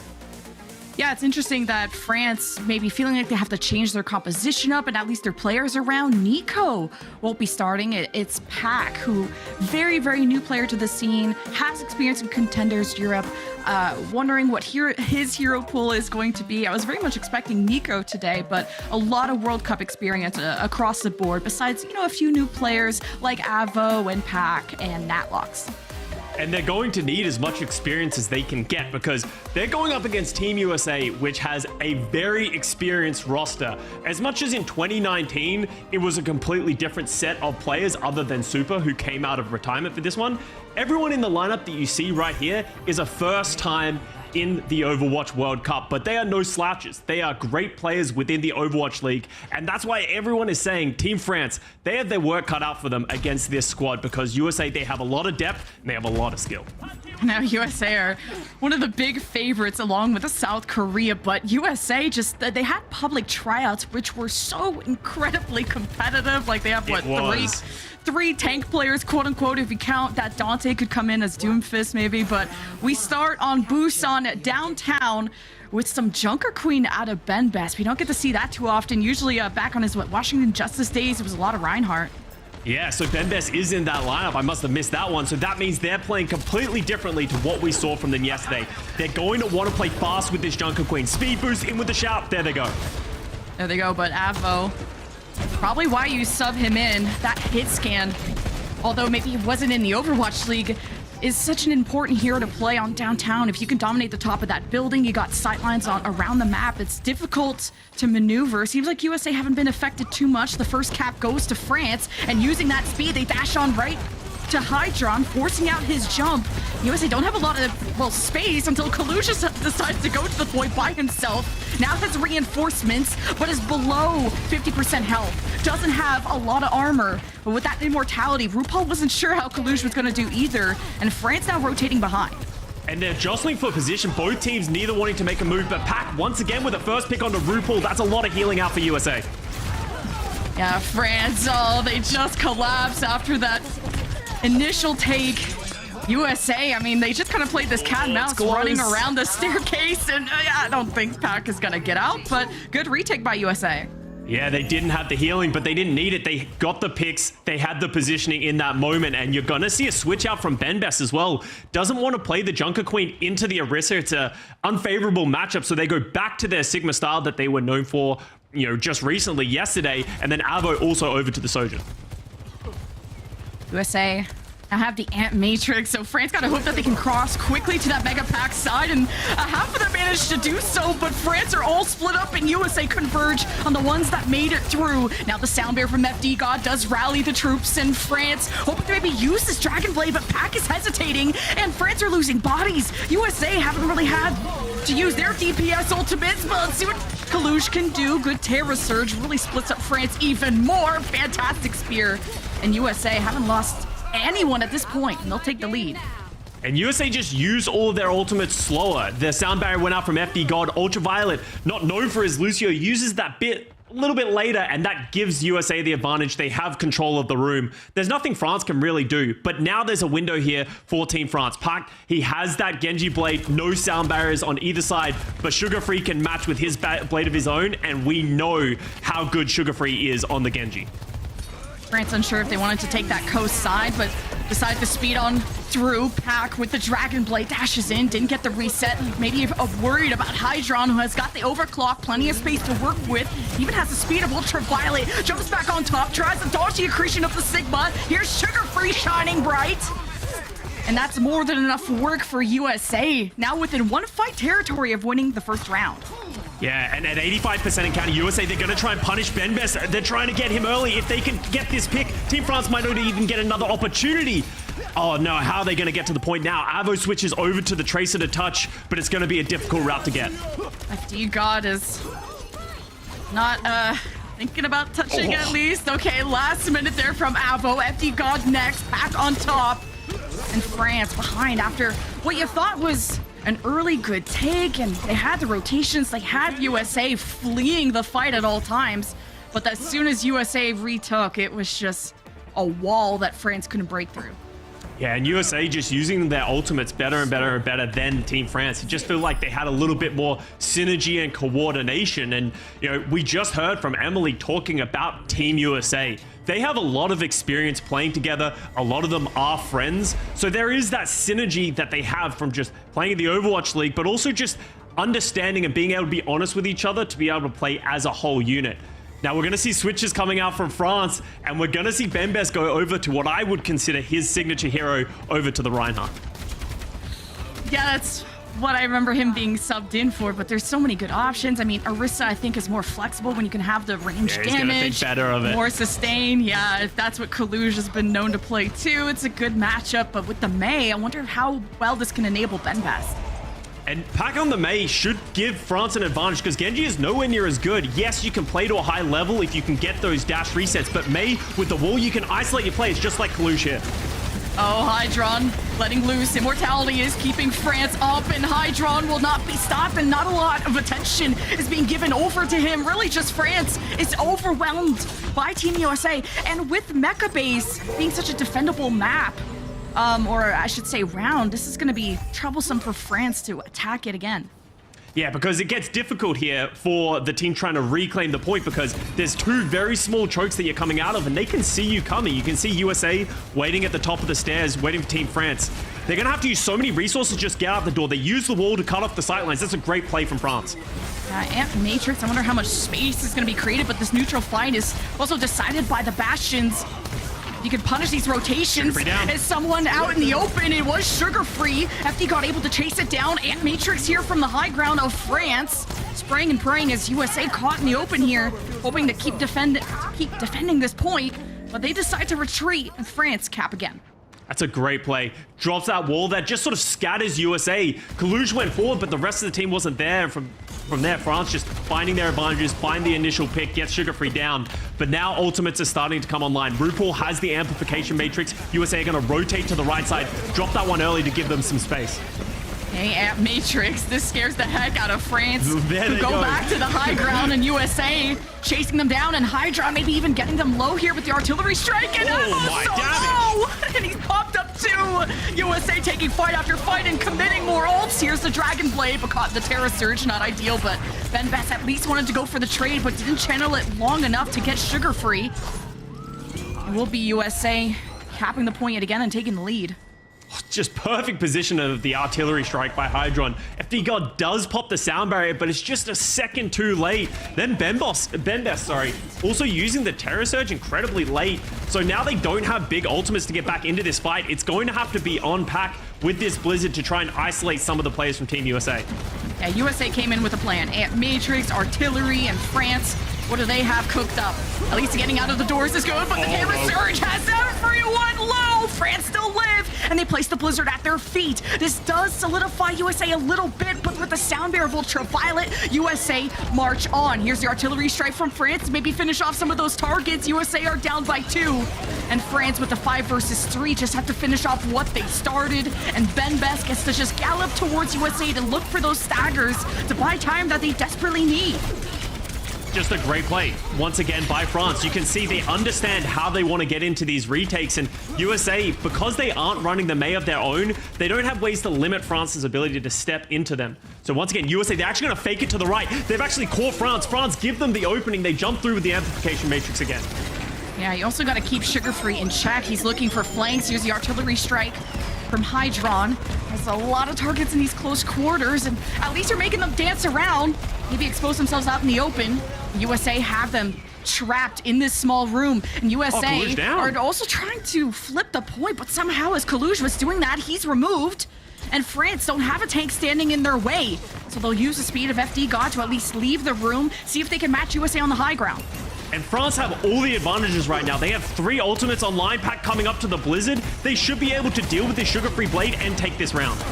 And Matrix ready, see Natlox placing it down. USA want to break through with the Dragon Blade to scare them away from it, but the Sound Barrier is used and the Terror Surge. That is a lot invested there by France, but only a few more seconds left for them to defend. And USA race to touch. It's up to Kalush, but he's only one man. And France, seconds away from taking round 2 and forcing the decider. And you can see France feeling a lot more comfortable on this composition. They understand how to play around each other. Blizzard down late. They need to keep Ben Best alive because spawners are going to come in from Team USA. Sugar Free falls. Ben Best does, but they do get Hydron and close out the second round. And we have a match going on right now, Lemon. Yeah, I was wondering how France were just going to get through these chokes using speed. I think the Blizzard was something they were able to defend themselves well with. And it was good coordination and also just the Bastions being able to kick off these fights. It was, I would honestly say that was a close round between the two. Yeah, and now we're going to see potentially Team USA switching over. They are playing double flex supports with Ultraviolet and RuPaul in this lineup. very mechanical players, and if they go over to the Sigma with the high damage output of the supports, they're going to try and spread themselves out and make it impossible for France to move around the map. Seems like France have a very similar idea of how they want to play this round as well. This time though, FD got on the Ana and Avo on the Soldier of all picks as well. Hydron actually mirroring. It's important how those first picks go for Pack. A lot of pressure on this new player's shoulders up against Hydron. Already on the Pack side, taking initial damage, may give up this position. Now the Sigmas will have to duel for this drum position for the point, where you can defend this for a long time. Pack gets that headshot that we were talking about against Hydron on that left side. That was an important duel. This is a power position that looks over the point. USA can also counter-rotate to the opposite side where the Mega Pack is, but they seem to still want to push Pack away, who's now got his flex supports by his side and the shield of Ben Best, and USA want to get around them. And first flip over to Team France, and now, because they have the numbers advantage, they're trying to push away Team USA, but Avo's the one who gets punished. Ben Best rocked, but back on his feet, but very low. FD got 2, is wanting to stay involved, but he was 1 HP, and Hydron takes him down. And USA just held this position. They were stubborn, and it paid off, even despite losing Hydron early. You only give up 22%. That's winnable for USA. Absolutely. Hydron comes back on the off angle, just able to pick at Team France, and they just couldn't hold up to the amount of damage that was coming through. It's a very greedy pick of the Hanzo from Pack here, because Hanzo's inconsistent damage, and you'll really live and die by the value you get from the Hanzo Ares. Obviously got a very important opening pick, but because of the Hanzo, they also weren't able to close out the fight against Team USA. Oh, and that's a great pick from Hydron onto FD guard. Just 1-2 punch with the left click and the rocket. And that's that niche that Soldier has of how quickly you can rotate around, but that is a 3-man flux. Natlock's down, and so is the rest of France, caught off guard by USA taking these early positions. Yeah, and USA really starting to get in their groove now. This is where they should feel most comfortable on these heroes. Kaluj is a self-proclaimed best Sigma in the world, and we're starting to see glimpses of that right now in this round. Look how forward Hydron is. And there's not really any punishing that. Avo will be on the Soldier, but you don't want to chase that down. USA, especially FD God, has to be careful and mark these locations. Now France will head to that left side drum. It's a lot more protected, better walls, and Pack hoping with the reflect of these arrows, maybe you'll get a random pick, but he was lucky before. Uses the Dragon Strike to flush them out. Here's the Captive Sun from Ultraviolet up against Pack, and I think Natlock's the immortality is only keeping them up for so long. Ultraviolet versus Pack. UV doesn't care. He's gonna 1v2. Okay, well, he's got some help now from Sugar We'll call Free. it a 1v2. We'll give it to him. Yeah, we'll give it to him. Sugar Free wasn't even there. But 80% plus. This is getting to last fight territory. Ben Best gonna do his best with the grab flux, but not putting too much of a dent into USA. And now all of a sudden, Ben Best is caught in no man's land, doesn't have anywhere to go, does manage to take down RuPaul as well. So some big individual plays coming from Team France. Are they going to be able to touch? Has to be a heroic play from Avo. Takes down his counterpart of Hydron and at least scares USA away with just the presence of the visor. Now spots UV on the right, and this is not even a duel he's confident in taking, especially with the mechanics that UV has. France still trying to rotate, but USA can contest for so long. Sugar Free with the overclock jumps into the heat of the action, and France just can't hold on for much longer. Map number 1 goes to Team USA. It was interesting to see Ben Best coming into this lineup, considering he played Sigma on 2 of the 3 rounds. That's something that you would imagine Poco coming in. Maybe his leadership and experience as of late. That's why they've decided to go with Ben Best. But Team USA, as much as it wasn't that close on the second round, you know, France really started to show some life. USA showing the dominance that they have in this roster with just so many skilled players on every single role. It's been cool to see just Ben Best versus Kaluj, and USA have a lot of options too if they want to go towards Super. Maybe on another map. You thought maybe the Reinhardt would work there, but clearly Kaluj has proven to be just that flex god when having to be that solo tank for Toronto Defiant back in that day. But here are the highlights of map number 1. It went all the way to round 3. Yeah, and it was very close. A lot of people had USA as pretty clear favorites heading into this one. But, you know, Team France really showing that they have what it takes. When you have FD God on a signature hero like Lucio, Ben Best able to play those frontline tanks, and then, you know, Nico when they come in to play the Mei, there's obviously signs of life there, and France can field a strong team. But USA just a little bit too much. And I am going to say it, I do want to see Super come into the lineup. I want to see the Super Reinhardt. It almost needs to be done at some point. That's what France worry about. The Super Genji, as Emily said, is very scary. But also Pac, I think, was able to hold his own against Hydron with the Hanzo versus Soldier matchup. That went pretty back and forth.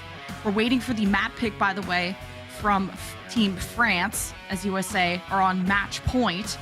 And I wonder, depending on this pick, is Nico going to come back into the lineup?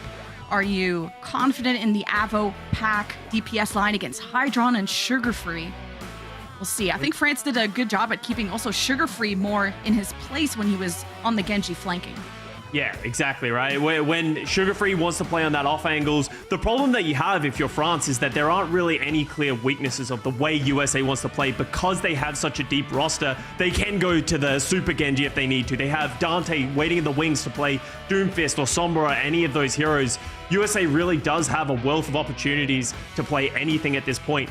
Yesterday, we actually saw France go over to Circle Royale, I believe it was, and it was close. They very almost closed out that map, and they are going to go there again.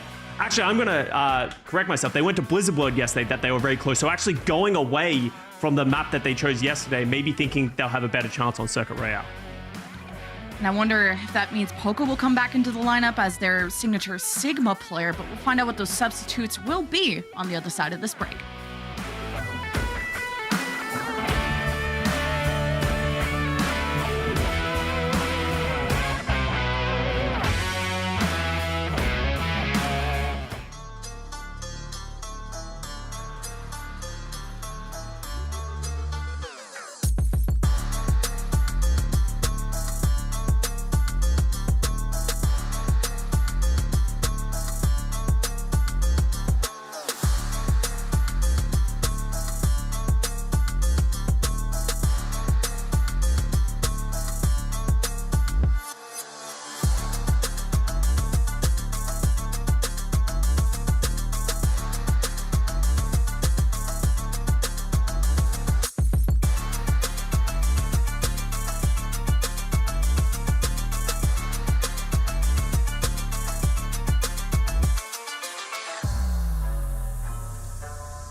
I can't wait to be in person with everyone because I can already hear the USA chants going on. They're on match point against Team France. Don't worry if you're a French fan. Even if they go 0-2, there's still a chance to qualify. It just means the journey gets rougher from here on out.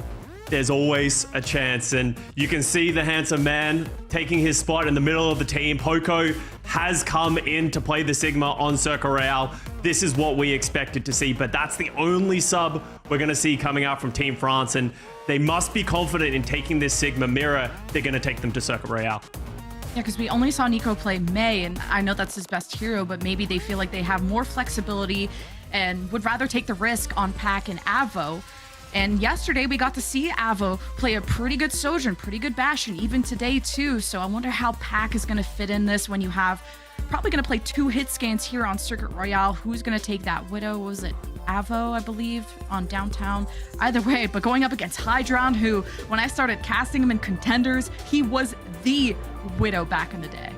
I'm pretty sure Hydron has called himself Himdron multiple times in post-match interviews. Like, he says sometimes he just sort of transcends himself and just like hits a different level, especially on the Widowmaker. He is a terrifying hit scan to have to go up against, but this is the path that the Team France has chosen. So you have to believe that there is a reason that they have confidence in themselves. But another thing that France is sort of playing into is, once again, Team USA playing the double flex support. They can play the Alari and the Baptiste, and both players are very comfortable on those heroes. RuPaul was just recently an Overwatch League champion playing Baptiste, so that's a difficult thing that you're going to have to face.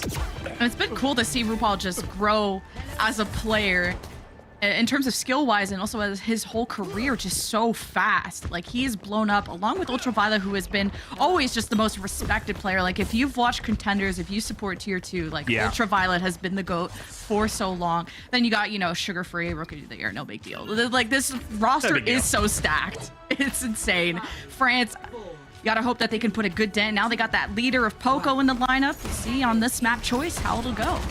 Oh, that was just shooting into the flock of players, hoping for something. Doesn't end up finding anything, but Pac is actually leaving the spawn on the Symmetra, so there seems to be an idea here of what they're going to do. First of all, it's going to allow them to TP onto this left side, and boom, there you go, instant value, Sugar Free down.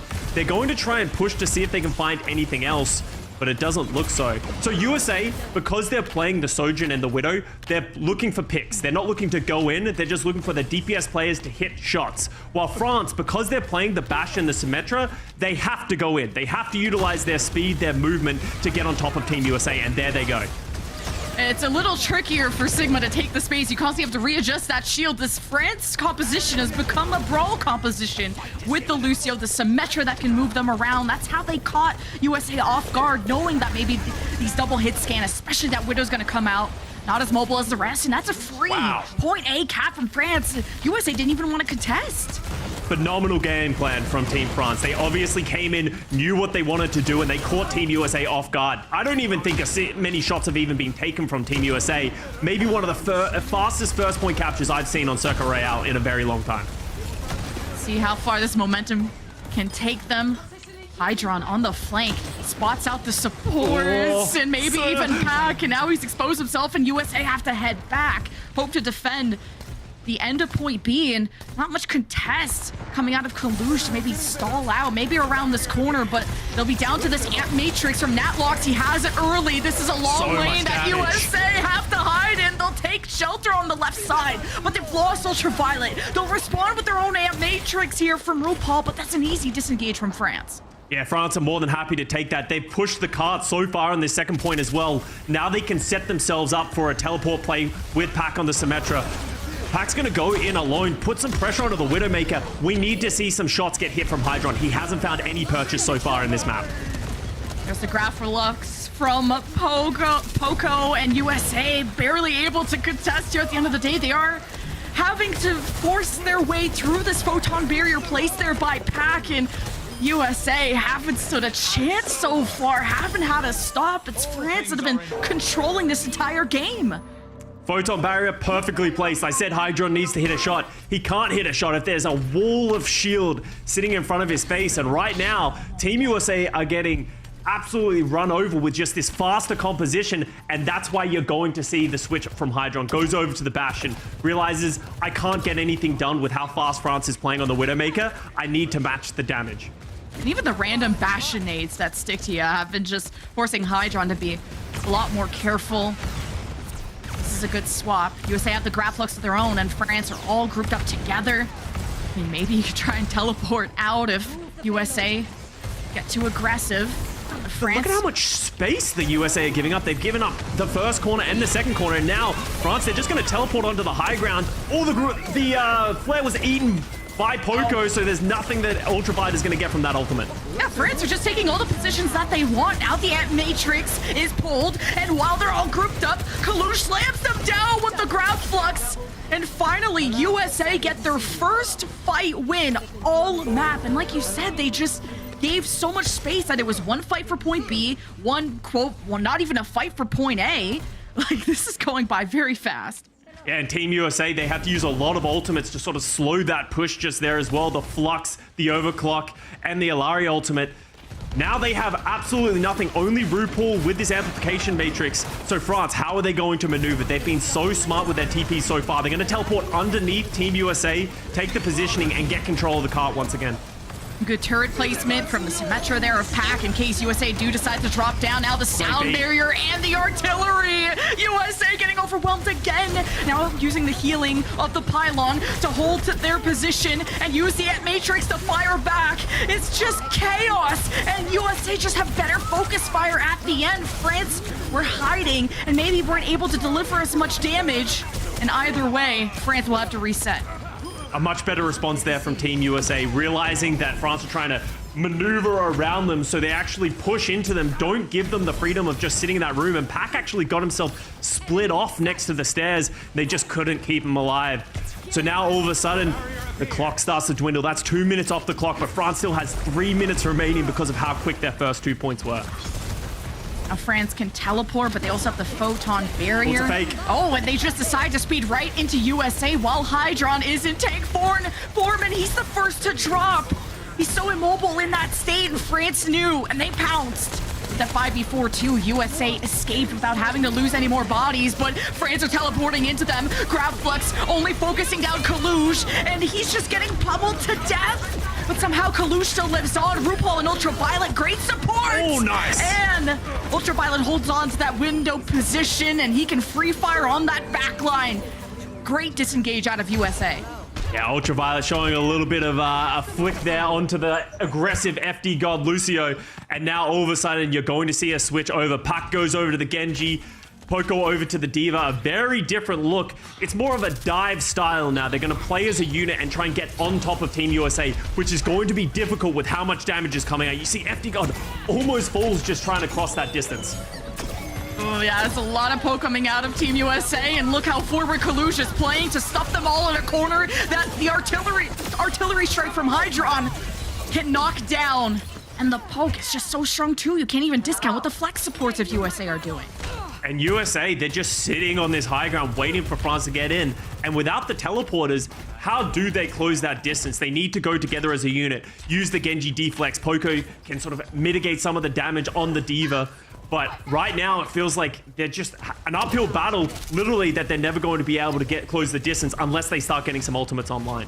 At least France were able to start that snowball, which turned into an avalanche, but USA seems stabilized. Here is Hydron with the Ant Matrix, plus spraying and praying as France burst into flames, and they'll be back into spawn yet again with only being able to get 1 kill or 0 in these fights. It's tough for France to just even scratch the surface of this defense.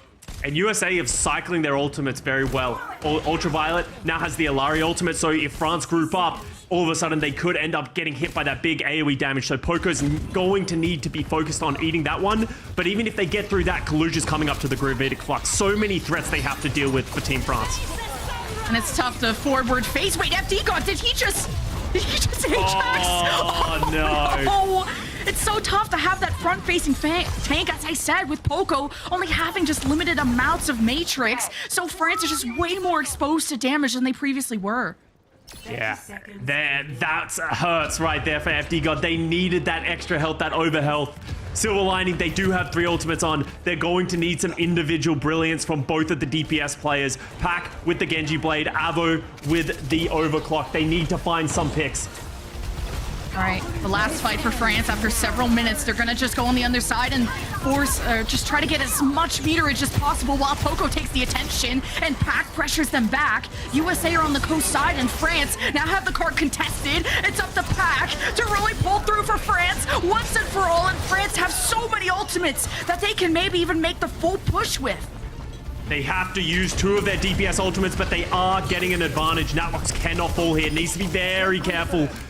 Takes down Hydron, and the cart's moving in overtime. The spawns are going to be so long for Team USA. They might close this out for Team France.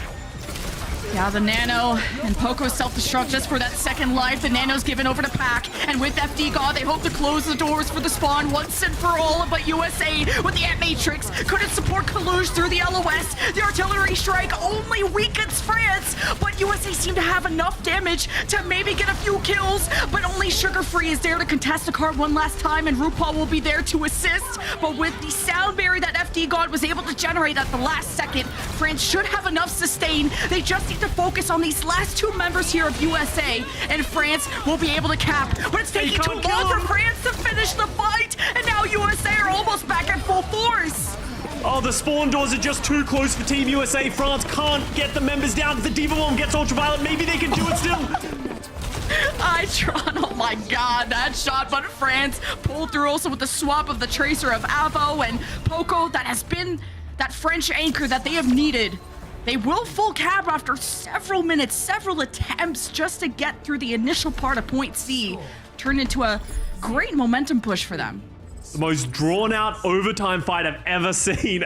Lots of firsts happening here on Circuit Royale, but Team France just able to cap all 3 points. And Circuit Royale as a whole is a very difficult map to full cap. There's a lot of issues you can have on the first, second, and the third point, as you just saw from Team France. So now Team USA, yes, they did manage to get the time bank down, but at the end of the day, they have a monumental task to get all the way to the end, to even take it into an overtime.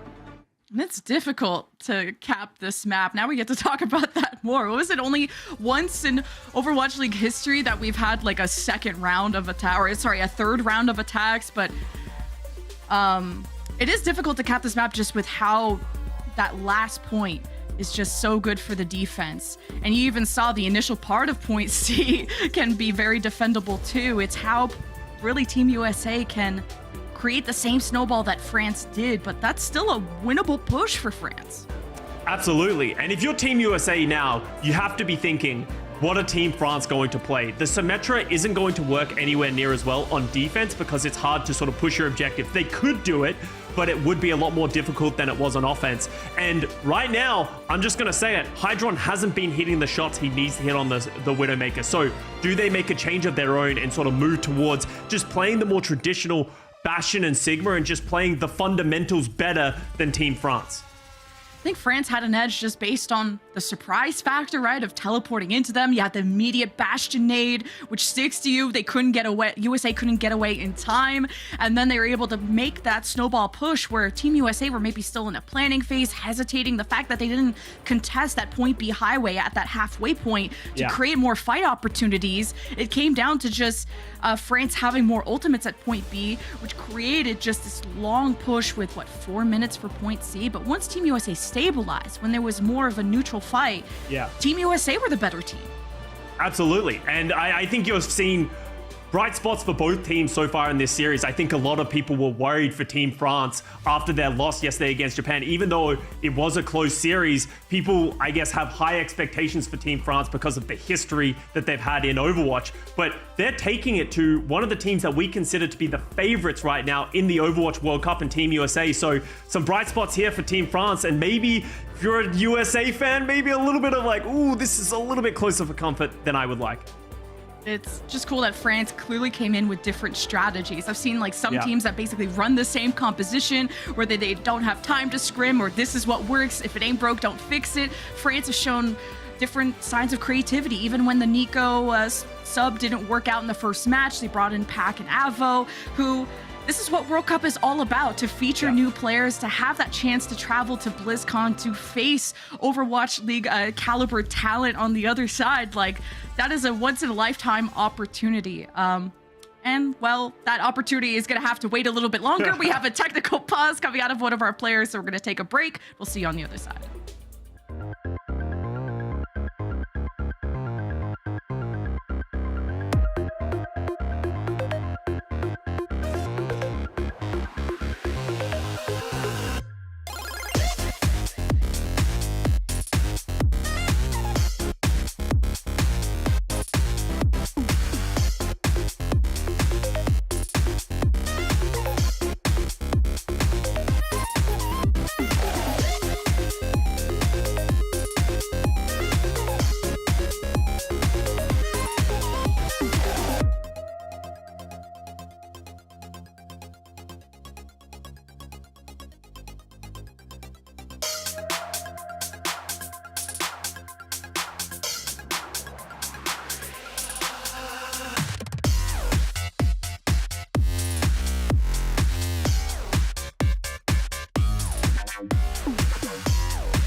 Oh, what is a timer? What is a kilometer? I have so many questions. Nobody knows. Unbranded search engine is free, but I'm busy casting right now because we're going to be getting into game very soon. Technical issue is all resolved, and we'll be France defending up next. Yeah, and Team USA have their backs against the wall right now. Full capture, 3 points there from Team France, playing a very smart Symmetra style. But now we have to pose the question once again, how do things change now that the sides are swapped? Could we see Sugar Free going over to the Genji? We've seen players try to do that in the past. Oh, never mind. We are unfortunately paused again. So what is a pause? There's a lot of questions being posed right now. Well, when the game has halted, well, kind of going back to our previous point, like France, I think had a lot of success because they were able to surprise USA and have these creative strategies. And we were thinking during the break, like, what could France do on the defense to surprise USA? Like, there's playing in that corner room. We saw, well, I guess Ben Best was in playing Queen. Now it's Poco, which still they were playing that kind of speedy brawl. So the Lucio and the Sigma could still be in the cards, or they could just stick to a more traditional defense to force as many fights as possible. Yeah, it's impossible to know. And honestly, one of the things that I've really liked from France, they said it in the interview with Emily, saying, we just want to play our style. I think yesterday they kind of got sucked into everything that Team Japan was doing, where they were playing Doomfist, and they just didn't look as coordinated. In this match against Team USA, they say, we don't care what you're going to do. We're going to play our style and make you play our game. And so far, it's working. If they can find a way to do that once again, then all of a sudden, Team USA, they might not be able to close out this map. I wasn't even sure if France could close out that last attack. I don't know if I heard that we had a replay of that. It was just all out chaos. Oh, it looks like our teams are ready, so we don't have to banter over the replay. But yeah, it didn't even look like France had enough bodies. I think it was Poco and FD God, I think, the ones to hold it all down, and USA had respawns coming back. I'm surprised France capped it all. Kaluge lived for so long on that Doomfist. I thought it was going to be enough time for the rest of his team to consolidate, but with how long the overtime spawns are, just too hard for the rest of the players to get there. So great play from France, and now we're actually going to see it. France rolling out with Pac on that Symmetra once again. So we actually have seen a lot of different strategies from teams playing close, as we're actually going to get some replays of the last attack from Team France. Yeah, this was when, is this the, right before the FD God Ajax? I'm not sure, but you see how Poco is not able to front face a lot of that damage. He always has to go around, look for boops, and I think Kaluj was able to take a lot more pressure, and I think that's why USA were able to hold on for that long. Yeah, an important flux, unfortunately, for Kaluj to miss in that moment. So now Team USA, they are going to move away from the snipers, like I said. They're going over to Hydron on the Bastion, Sugar Free on the Mei. This is a very traditional way of playing the Sigma composition. You're just high damage output. You can wall up behind the opposition Sigma to cut them off from the rest of the team and hopefully get the damage to take someone out. But France, once again, still playing that Symmetra, so they have the advantage of a teleporter. See France, or maybe hiding around this corner to surprise them once again. Are they going to want to teleport on top of this bridge? It is a bit of a scary situation. You don't want your Bastion to be in the middle of 5 people, but the teleport, I think... Onto RuPaul, takes him out. Okay, I was like, where did they go? They kind of blended in with the white stairs there for a second. So France all split up, but managed to remove RuPaul, as you said, and USA know that they can't take that fight without that support. And that's what France need to keep doing. They have the Lucio, they have the teleporters. They need to be proactive and teleport onto the backline of USA, find some punishes. So that's a minute off the clock already for Team USA. It's about building up these ultimates and eventually finding picks for Team USA. So far this match, they haven't been able to do it much. Poco goes through the teleporter, uses the grass, but this time Team USA saw it coming. And he's got the speed of FD God. I like that FD God's also looming on that wall to try and boot people out of that shield. But France have lost that first corner. Now ready to fire back with the Ant Matrix there from Natlox, but the timing was a bit off. USA weren't even there. Yeah, I think they were hoping to catch someone who was wide peeking from Team USA, but great discipline from Team USA. See it coming, fall back, and now that's an ultimate advantage. Kaluj goes up in the air from the Gravitic Flux. Can they keep him alive? Looks like they can, and now it's Team France who are losing members. I think France are really desperate to confirm the kills that Poco set up off the Flux, and then the Ant Matrix from RuPaul was beautifully placed to defend Kalush in that moment. And as France got desperate, USA took advantage, and that'll be the first cap, which may be slightly slower than France, but still, the card is rolling. It didn't cost them very much. That's the important part. All of a sudden, they have a Gravitic Flux advantage, which is very valuable, especially when you're playing the Bastion. You can combo the Gravitic Flux. Everyone goes up in the air. They have to come back down, and the Bastion can drop the artillery right where they're trying to land. So keep an eye out for that one right here. What's Kaluj up to? Did he just whiff that Flux? Is that another whiff Flux coming out of Kaluj? I believe it might have been. Yeah, I didn't see that hit anyone. The artillery strike from Avo right behind USA forces them into a fight, and now the photon barrier was placed. France have a lot of protection, including the sound barrier. This is a huge investment, but that was just to counter the Blizzard, plus the artillery strike from Hydron. What a combo from Team USA to make up for kind of the start of the fight that didn't work out. Now the cart will keep rolling. Maybe a point beat cap in sight.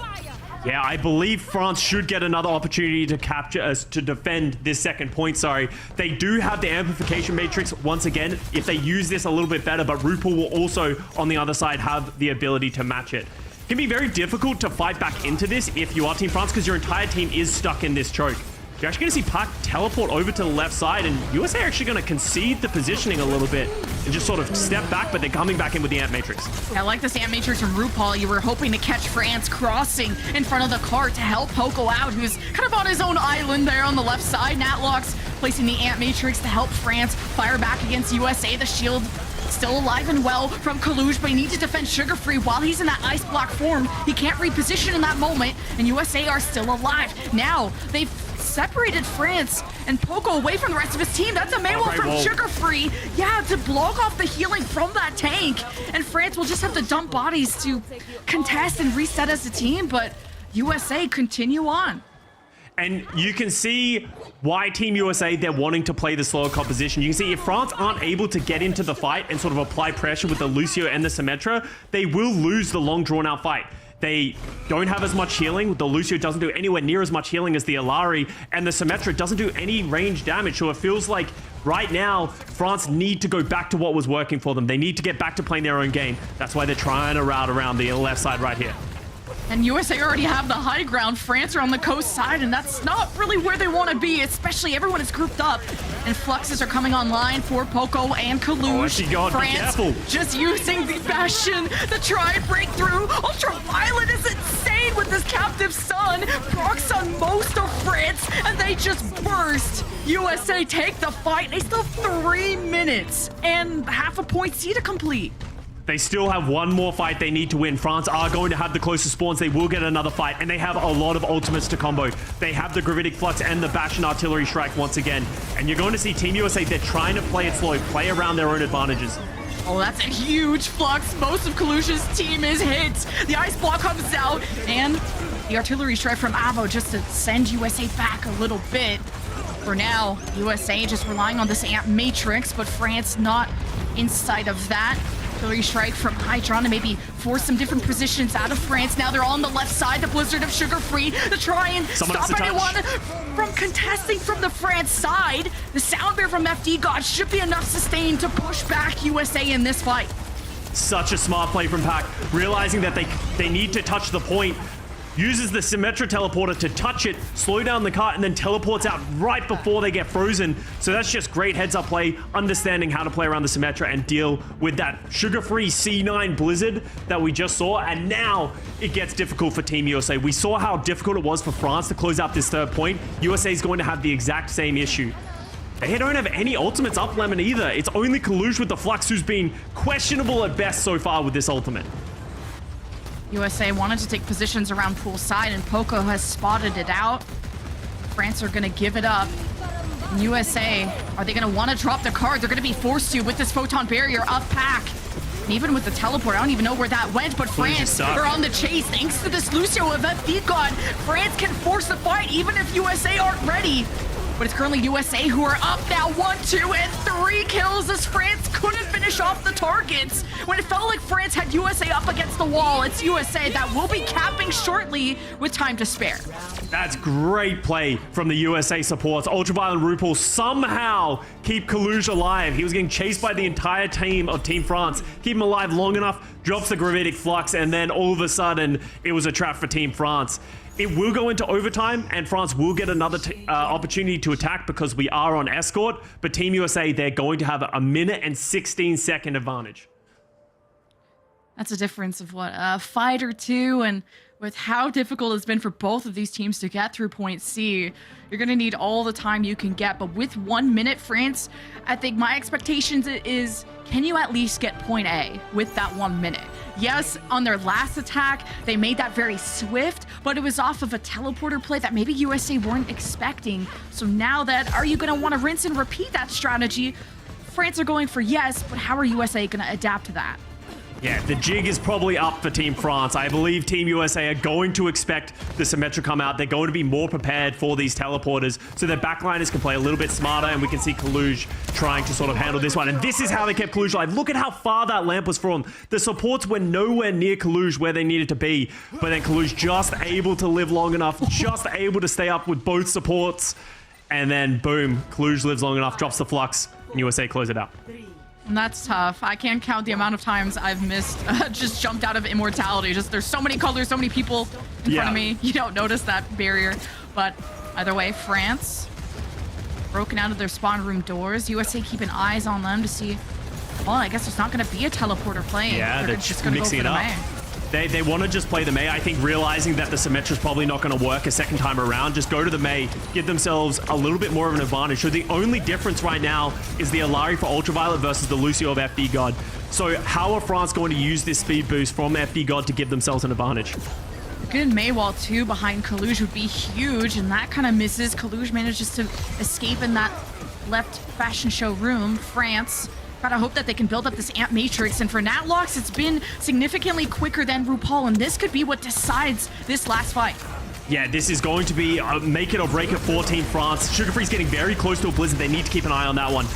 And it just goes under the cart, so it's moving. Oh, and Hydron peaks too much. Sugar Free's in trouble as well. Oh, this might be falling apart for Team USA unless they can stabilize. Such a big brain amp from Natlox, as you said. Yeah. It's moving, so it manages to get around the corner, and Sugar Free was hoping to ice block on the cart to buy USA some time.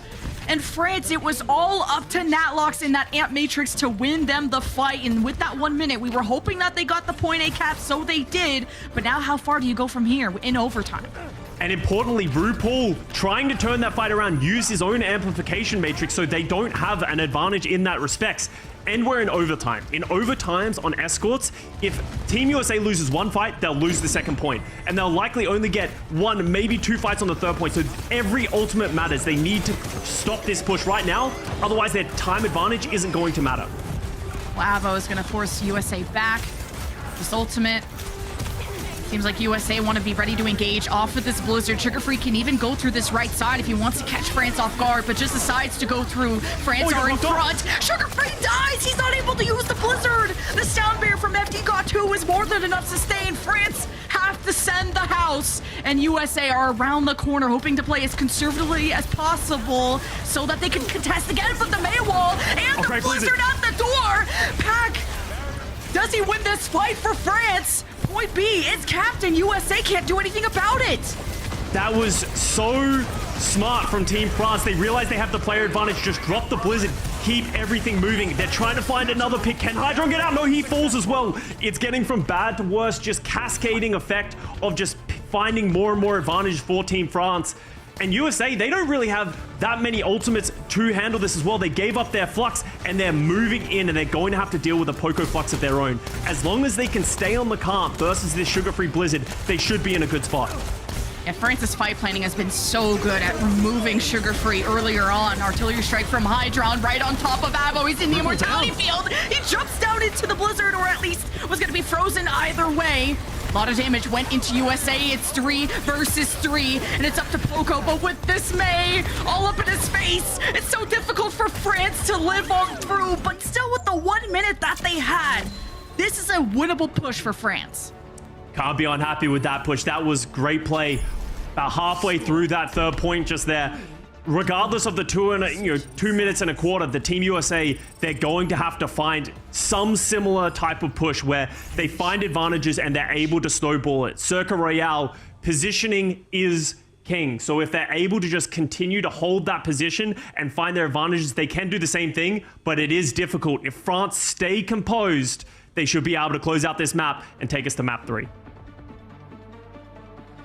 I like the switch up from France too. The fact that this May worked out, and when it's maybe Nico's gone as a coach, you know, it's just okay. This is how you play May, and I think just the fight planning we've highlighted from France, the May walls, the win conditions, realizing what USA have with that sugar-free Blizzard, which felt like USA were hesitating on when to really throw that Blizzard. They almost wanted to react and counter what France were doing, but the initiative from France is what ended up winning them so many fights. So. Wish that sugar-free Blizzard came out a bit earlier. Well, I have to give props to Poco. That accretion rock onto sugar-free. He was trying to drop that Blizzard on the second point, and Poco actually rocks him off the side of the U-turn, and sugar-free falls. And from there, that big tool that they needed to close out the fight was no longer there. So Poco, we know him for the Poco bombs, but we're getting to see some Poco Sigma right now making big plays as well.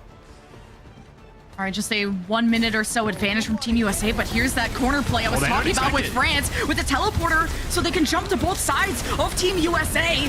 And USA are trying to run as much as they can, and Pac is generating DPS, but so many targets of USA were low, but France could not coordinate to finish them off. It's a 4K for Kaluge as USA march on.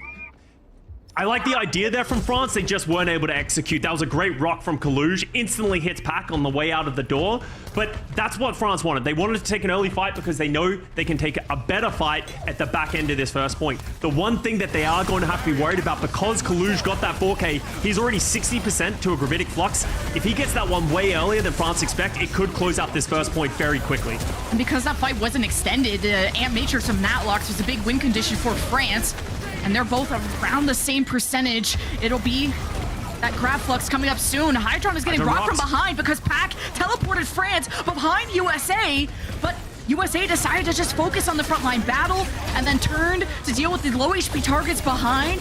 USA are dealing with the chaos very, very well. And with Avo gone, France don't have the DPS to even make this winnable, so USA will be capping A. Because of that great sugar-free wall, Natlox gets picked off, and from there, France just don't have the healing, and that should be a first point capture. And if you're Team France, you need to not panic, right? You have time. You still only need to really win one fight. Okay, never mind. They're going for the last second contest. This is a dangerous play. Hey, Captive Sun, but Natlox probably has immortality. Now that you spot that out, well, USA actually winning without ultimates. What a drop. France maybe weren't expecting it. And France didn't know how to get out of that situation, mainly keeping Pac and Avo safe, which are the most vulnerable members on that team. I wonder almost if Team France's idea there is to rush into Team USA and hope they use a lot of ultimates, because Team France didn't commit anything to that fight. They just wanted to fight early. So we are going with 10 seconds remaining into overtime. If France wins one more fight, they will win the map. And they have a lot of ultimates, but so does Team USA.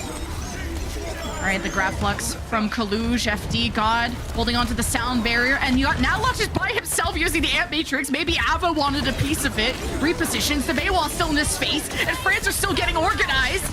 And this Captive Sun is just all over Avo, but France still did a good dent into USA. It's not over yet. It's 3 versus 3. It's up to UV, and Poco is the anchor for France, but for no longer, as USA only have a few more members and point B in sight. It's overtime too. It's do or die.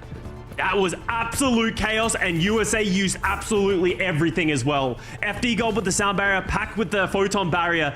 You have to believe that Team France has a big advantage in this fight, especially because Team USA players are still trying to reinforce the point, while Team France, they're all together. Here's the speed. Teleport fake from Pac. Photon barrier splits up, at least keeping their half of the cart. Team USA can just hold their own, as this will kind of stalemate out the fight. FD God holding on to the sound mirror. This will be the sustain that they need. And there is the engage. France running after USA. Having Ultraviolet isolated is huge too. USA cannot continue on. The fight planning just too good out of France, as they will even up the series 1-1. Team France played very composed. They understood that they didn't need to just blow the sound barrier and the photon barrier off the bat. They both do the same thing. They keep them up, they keep them sustained, drop the wall on the cart, get Kaluj very low because he has to keep contesting the point, and then after Kaluj gets low, engage with the sound barrier. There's nothing Team USA can do. Great team play from Team France, taking it to Team USA. An unlikely matchup. People didn't have Team France pushing Team USA this close to the edge. Huge change-ups from France, going from losing 2-0 to Japan to now taking a map from everyone regarding Team USA as being one of the best in all of World Cup. So huge turnarounds from France, and we talked about just good leadership on this team, and I wonder if that's the difference that Poco makes too.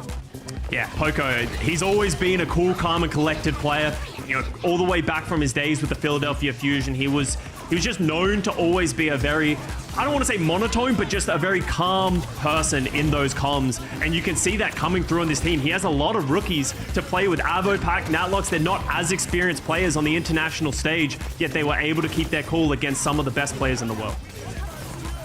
Sometimes it's not as much about the mechanics, but more about your positions, your rotations, and good placements of those cooldowns. When to use the Ant Matrix. Natlox had a perfect play to even place it on top of the card at some moment to win them point A. To Poco's grab fluxes being followed up with. And FD God always these well-timed sound barriers. You know, the one Ajax is one thing, but 90% of the time, these sound barriers have made a huge difference for the sustain of Team France to live on in these extended fights. Now we await the Team USA choice of map of either Flashpoint or Push. I wonder where that's going to go. You have to wonder where USA is going to go, because obviously in the head-to-head matchup where they weren't playing the Sigmas, USA looked, you know, they look like they have that flexibility to be able to do it. So you could go to Flashpoint. It plays very similarly to Control. Push can sometimes be, I don't want to say a coin flip, but anything can happen. You win a couple of team fights, you snowball things, anything can happen, and New Queen Street is going to be the choice for Team USA. I feel like with Push, a lot of teams like to play Lucio, and France already having kind of that Sigma Lucio brawl may bode well for them too, but USA have been one of the most confident teams probably in all of World Cup, but especially in their group. They think they're number one, and France want to prove them wrong, and we'll see who's right or wrong after this break.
Another game 3 today. It's a close battle between France and USA, and whew, what a turnaround for France. First look at Team USA, they look pretty beatable. Yeah, and that's really the big takeaway that I've had from this series. Like, we know that Team USA has strength, but the question, not just this series in general, but is Team USA going to be able to go the distance? Can they repeat what they did in 2019? Because they are the reigning champs. We all saw the picture of Super sitting in the throne, aka gaming chair, in front of the trophy, and they're trying to defend their title. Yet still here, Super fans punching air because Super is not coming in for map 3 on New Queen Street, but there are some subs here for Team France as Nico comes in to replace Pat, which indicates to me, Lemon, that they're going to be playing more Mei, less Symmetra. Yeah, I think the Symmetra had some cool ideas to get to certain positions on the map that are difficult to rotate to if you're exposed to a lot of poke, and maybe that surprise factor that France used to win a couple of fights against US. Photon Barrier, very, very strong, but it's a difficult Brawl character to play in the middle of all that chaos. She's very vulnerable, so I like that. If you're gonna, Mei seems to be their plan B option, and if Nico, that is his bread and butter, then you go with someone who is more confident, more experienced, because Mei is very cooldown dependent. If you miss that Mei wall, that is a big win condition that you're creating, right? The ice block, if you ice block at the wrong position, that could just kill the fight for you and really kill your Mei as well. Like to see Nico back in. Yeah, no, absolutely. Like, I think there's so many intricacies that comes with Mei, and I think the best Meis in the world really show how it's done. And Nico, historically, when he played in the Overwatch League, he was known for his Mei play. He played on the Paris Eternal.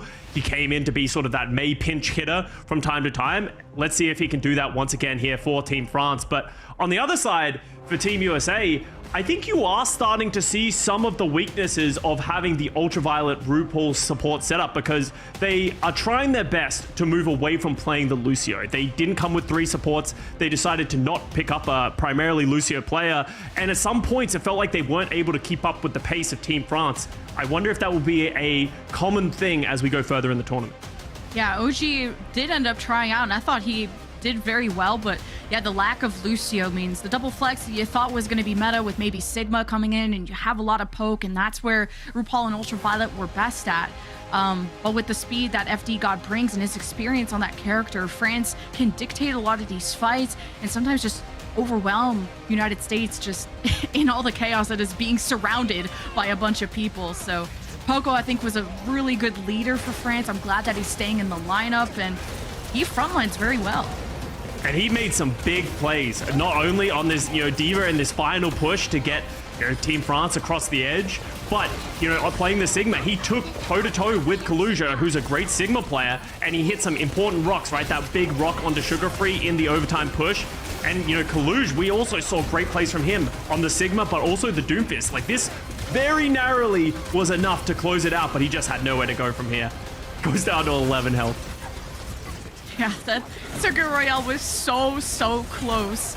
And we go to our map decider of New Queen Street, which is Team USA's choice, with a substitution from France, where I thought Pac and Avo were doing really well despite being sort of contenders level players, or at least they lack that Overwatch League experience. Going up against Hydron and Sugar Free, you thought that this was going to be the hugest DPS gap, but it was about fight planning. When you have a leader that can calm your new players down, maybe this is your first time at the World Cup, nerves are there, and you just have a stable team. It doesn't look like a mixed experienced team on the France side.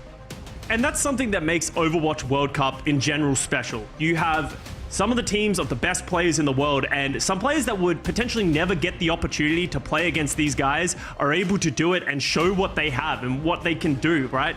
Not a lot of people had sort of slated Team France to be able to go and step up, but you said it, Avo and Pac have really stepped up in a big way and taken it to the likes of players like Sugar Free and Hydron, like you just said. And right now, I think they either are going even with them or potentially even getting a slightly better edge of the stick, at least on Circuit Royale, because right now, Sugar Free and Hydron, they are this DPS duo that's supposed to be a powerhouse. They haven't shown up that way so far in this series. And if things don't go well for USA and they drop 0-1, it's just going to make Group D even crazier. Like everyone's been saying, Group D is feeling like the group of death with KSA, Japan, who have been sort of that dark horse, that underdog that everyone's been talking about after how well they performed against France. USA being, that world champion, to France also having a good roster. Like, who knows who's going to come out of Group D if USA don't pull through in Game 3. Absolutely. I completely agree. I would say France is definitely a stepping stone for Team USA. Tomorrow they go up against KSA, like you just said, and that's going to be an interesting match because KSA plays a very different style. They're more than willing to go over to the Pharah. But just today we saw KSA play and they played up against Japan. It was pretty close, but KSA definitely with a dominant performance. And if they can get that, win over, some of these other teams, all of a sudden it starts to be like, well, can Team USA match Team KSA? And we'll have to see. So everything on the line for Team USA, they need to close it out on their map pick of New Queen Street. Well, at least Team USA don't have to worry about a random Symmetra teleporter and having to keep your eyes behind you too, because France were good at teleporting behind USA and creating these pinch scenarios that are often successful for France. Eventually USA were able to crack that and hold their focus a bit better in those moments. But now that Nico is in, you're not going to see the Symmetra. You see FD God in the lineup. That's been mostly Lucio that we've seen out of France. So USA, as long as they respect that spacing, they know how to disengage, which they've been really good at on Circuit Royale, I think USA can handle these fights a lot better. Absolutely. And the player that I want to keep my eye on in this map is Hydron. So Hydron is going to play the flanking soldier. Hydron's going to play their completely own game. They're just going to try and be a constant thorn in the side of Team France, trying to get these angles, put out damage, and try and find picks onto the backline, while the rest of Team USA is just going to try and hold their ground. See Hydron too. It's at the bottom of that tunnel. France are a little bit split up. FD God is assisting Nico to rotate to mainly duel Ultraviolet, who's sitting at that top window. So there's sort of mini fights taking place at different areas. And France can do that because they're playing a Lucio. USA having Ultraviolet play at these off angles with the pylon is a good idea too. Hydron with the speed that Soldier provides, as you mentioned, can just keep rotating around USA, but look at his aim. Just managing to take down Avo. That is a bulk of France's damage gone. They have to rely on Nico. Poco is stunned up, Kaluge is low, and this is all about focus fire, and USA just being better at that. And you can see why Kaluge is playing the Orisa. Kaluge and Sugar Free lived for so long with the entirety of Team France running them down, and that just gives Hydron time to find those picks. Ultraviolet as well to find those picks, also playing in the off angle with the Alari, and you can see these two different strategies. They're going to be going back and forth. France, once again, need to be the initiators, and USA, are they going to be able to hold on? And is Hydron going to be able to find picks like that? That tracking was flawless from Hydron to take down Avo in that at the start of that fight. Oh, and Matrix, and RuPaul just evaporates immediately. The rest of USA managed to run away, but Kaluge is in no man's land. Sugar Free should just try to die on the bot too, and at least get a contest out of it. But Hydron, wherever he is getting random picks. He's over on the statue side, and Ultraviolet's also on that off angle. So despite USA maybe not winning this fight, you slowed France down with these picks, and it's not bad for USA. And it's so difficult for Team France to be able to punish either Ultraviolet or Hydron. They both have great tools of escaping with their heroes. So if you try and run them down, they're just going to run away, and then all of a sudden threats come from all over the place. So USA really putting on a masterclass of how you play what has been dubbed shooter comps, where you just sort of spread around and just shoot the opposition and don't give them any options to run you down.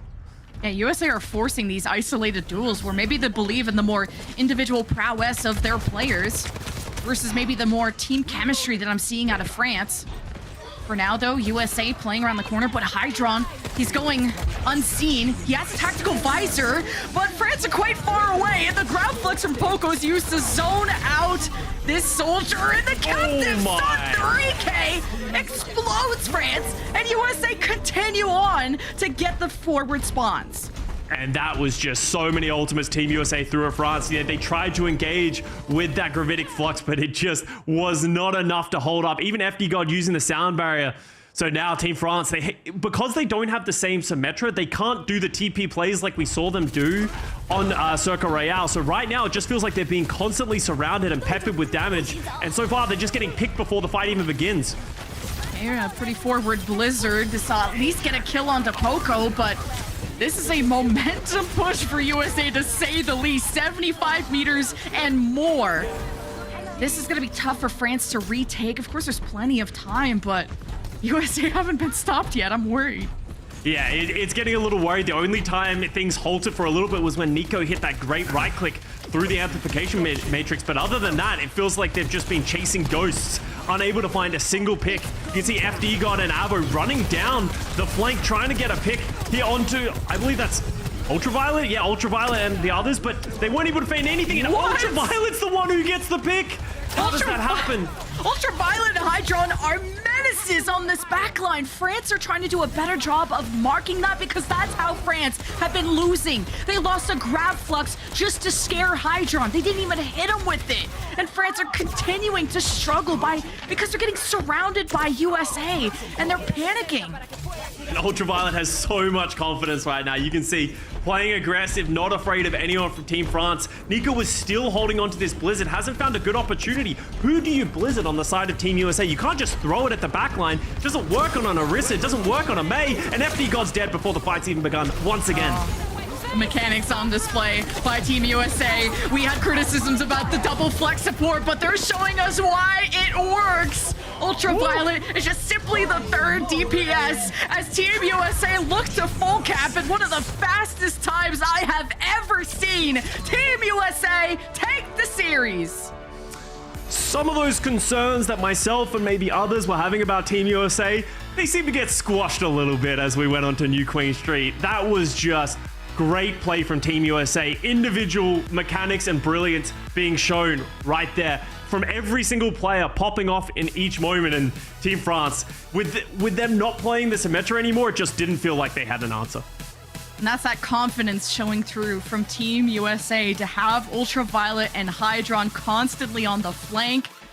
And with the aim too that Hydron had, the kind of low bursts of damage at Soldier, you know, why people don't like Soldier as much as other choices of hit scan. Hydron proves that with good enough aim, you can still get picks with it and just be such a nuisance, even with Ilari from Ultraviolet. The 3K Captive Sun, easily my MVP of the match has to be UV.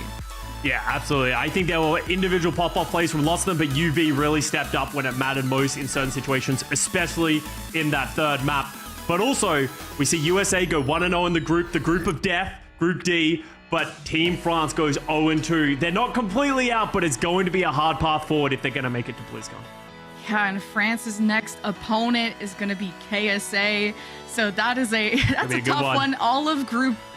Everybody in that group of Group D is a team that are very capable of qualifying. And can't believe we had another Game 3 today. So excited to hear what the desk thinks. So over to Zoe.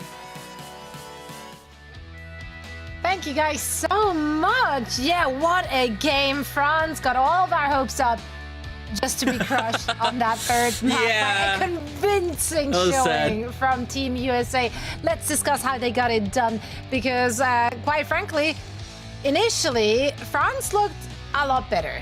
I think they really made the right changes heading into day number 2. Let's discuss what changes those were and how Team USA still came out on top. Yeah, I mean, look, for France, right? Swapping over to Poco, playing in this matchup, playing with the Sigma, it is one of the best compositions in the game currently at the pro level, right? So it did unlock things for them. Playing this Lucio Baptiste with the Genji lineup early on, upping the pace. Being able to play the Lucio on this team is obviously something that's going to help them up the pace against a team like USA. This was a great point that, you know, custom made, of course, as well. And that I know that Danny wanted to touch on as well, so I'm going to let you do that. No, go ahead. No, talk about it. Well, I thought it was a great point raised by Costa that there is, you know, a double flex support backline with Ultraviolet and Nepal for USA. And so that kind of like limits the pace in which they can play. You know, you can't bring out that Lucio as much because you'd probably rather play the double flex support, right? You'd rather play the Ilari with the Baptiste, for example, maybe even bring out the Kiriko, right? Rather than try to match France when they're playing the Symmetra and the Lucio. So that was, you know, a big kind of like scary Circuit Real if you're a Team USA fan. But then when Kalush swapped over to the Orisa and Costa, as he labeled it, the quote-unquote shooter comp. Shooter where comp. you flank around and shoot and make it difficult for France to like really reach someone. Like you can speed up all you want with your May balls and your Sigma shield, and you know you can try it off the pace, but they're just going to be spread out all around you, and that's what we saw from Hydron in the Overwatch League, you know, games earlier this year. So. There was really just a compositional difference there on the very final map, but a bit scary still for USA. Like I'm not completely sold after some weaknesses being spotted there in that matchup. So, whew, yeah, no, this is their first match, and I'm like already like, whoa, USA, like, any losses, sweating in the winds here, playing Saudi Arabia this week. It felt a little bit, Danny, I think you said that whilst we were watching the match, it felt a little bit like USA needs to warm up. Yeah, I mean, they are still a strong team, right? And also they did beat France, but judging by what we saw and also what Johnny and Costa was saying about their backline, they have 2 support players and not having a main support. You know, it could maybe possibly be a problem for them in the future, right? And you know, so it's sort of a limitation that they have to work with. So we'll just have to wait and see. One thing can be said about this group, though. I do think it may very well now be the most stacked group, with France turning it up today and making the changes needed to be more competitive, with Team Japan surprising us all on day 1, coming out on top. And of course, with the Kingdom of Saudi Arabia being exactly what we thought they would be, which is a cohesive, well-oiled machine who is looking very, very dominant in their match.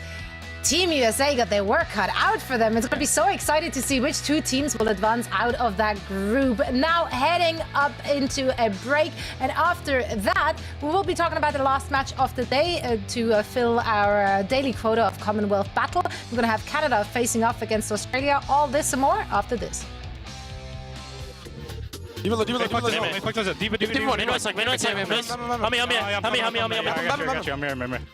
Trainer, eh? Trainer. Nice, push cut. Nice. Okay. Holy USA, baby! yeah, baby! Oh, wait, it's not over. It is.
We are getting ready for our last match of day number 2 in the Overwatch World Cup 2023 group stages, played in a round-robin format. We've had exciting, explosive matches thus far, and I'm sure this last one will not disappoint as Australia will face off against Canada. Two teams which a lot of people had highly rated. In fact, this is one of the groups where we all felt like it's going to be very difficult to predict the outcome. So maybe after this match, we're going to find some answers. Or not. We'll find out very soon as they will be playing in just a few minutes. For now, let's take a look at their rosters, starting with Canada. Canada, unfortunately, they are coming off of a loss from their first match yesterday, Danny. Yeah, I mean, they did take the L against Great Britain yesterday, and Johnny and I, got our predictions wrong. But hey, I think they had some signs of life. I think it wasn't all doom and gloom for them, right? Because they had some great players, such as Seeker that we're seeing right now. This guy made a name for himself in the pro scene. Great DPS player. He was popping off yesterday on that Bastion, as we're seeing right now. So players like him, Canada has a lot of those. So I think that's the starting point. We saw France, they take an L yesterday too, but they came back. Of course, they lost again to USA, but they made a lot of improvements. So I'm hoping that Canada sort of did the same thing, take the loss and then make some improvements for today's match against Australia.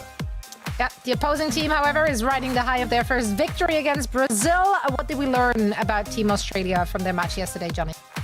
That they play the fun heroes, all right? They played a round of solid, Tracer Echo, Winston. This is like a solid composition. Like, who doesn't like watching Tracer Echo? True. Always fun. Winston, solid gameplay. This is entertaining World Cup. This one I see. But this right here, coming out with the Reinhardt, hitting the big shatters, speed boosting with the Lucio and teleporting with Nanda's Symmetra, of course. This is what we really want to see here in the World Cup, right? Am I the only one? Am I the only one who really wants to see this? This is entertainment to me. So Australia, they just came out the gates and they were like, we're not gonna play Sigma, we're not gonna play Orisa, like slowing the thing. No, we're gonna go out with pace and we're gonna push the tempo, and that's what it's all about. Okay, loving the Reinhardt action coming in from Australia. I hope we get to see more of it today.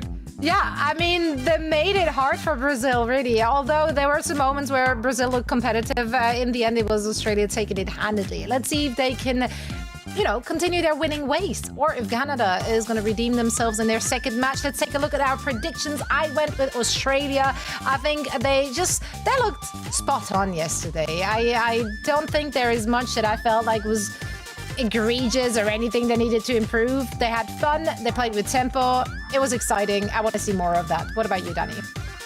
Let's go Australia. You guys all know I love a team that uses Ryan Rush comp. I've been supporting Ryan Rush comps all throughout the year. And as soon as I saw Australia playing it, I was like, all right, this is my team. Australia, let's go.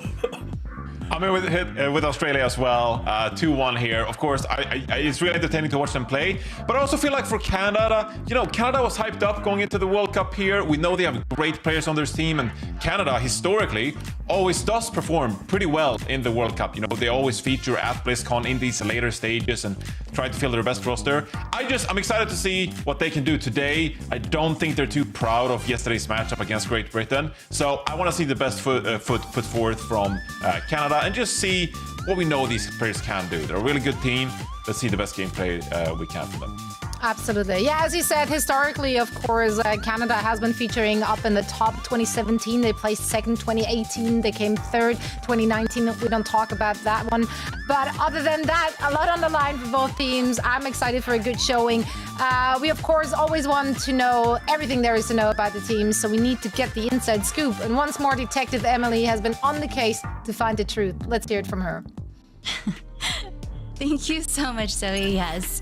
Prior to today's match, we were able to catch up with Coach Danny from Team Canada, who was able to share some insight. He said that every team is beatable, given the right strategy and depending on the map selection, including the top dogs like Korea and the team from China. Everyone has a chance if you play well. Personally, for Team Canada, it's important for us to stay relaxed and composed during the match. We wouldn't have made the same mistakes in scrim, but given the pressure of the match, we forgot some basic reminders and autopiloted, which costed us in the end. I also asked, well, are there any interesting stories from your time in Anaheim that you could share with the fans? And he said, on the first day of our arrival in Anaheim, we went out for dinner, and Magic Mate Ball, as you can see from the photo that we're about to provide, was wearing a wolf shirt. It was a full moon and he did a pose. He's really channeling his inner wolf to make him play well. Incredible photo shoot. I think that's the start of his side hustle.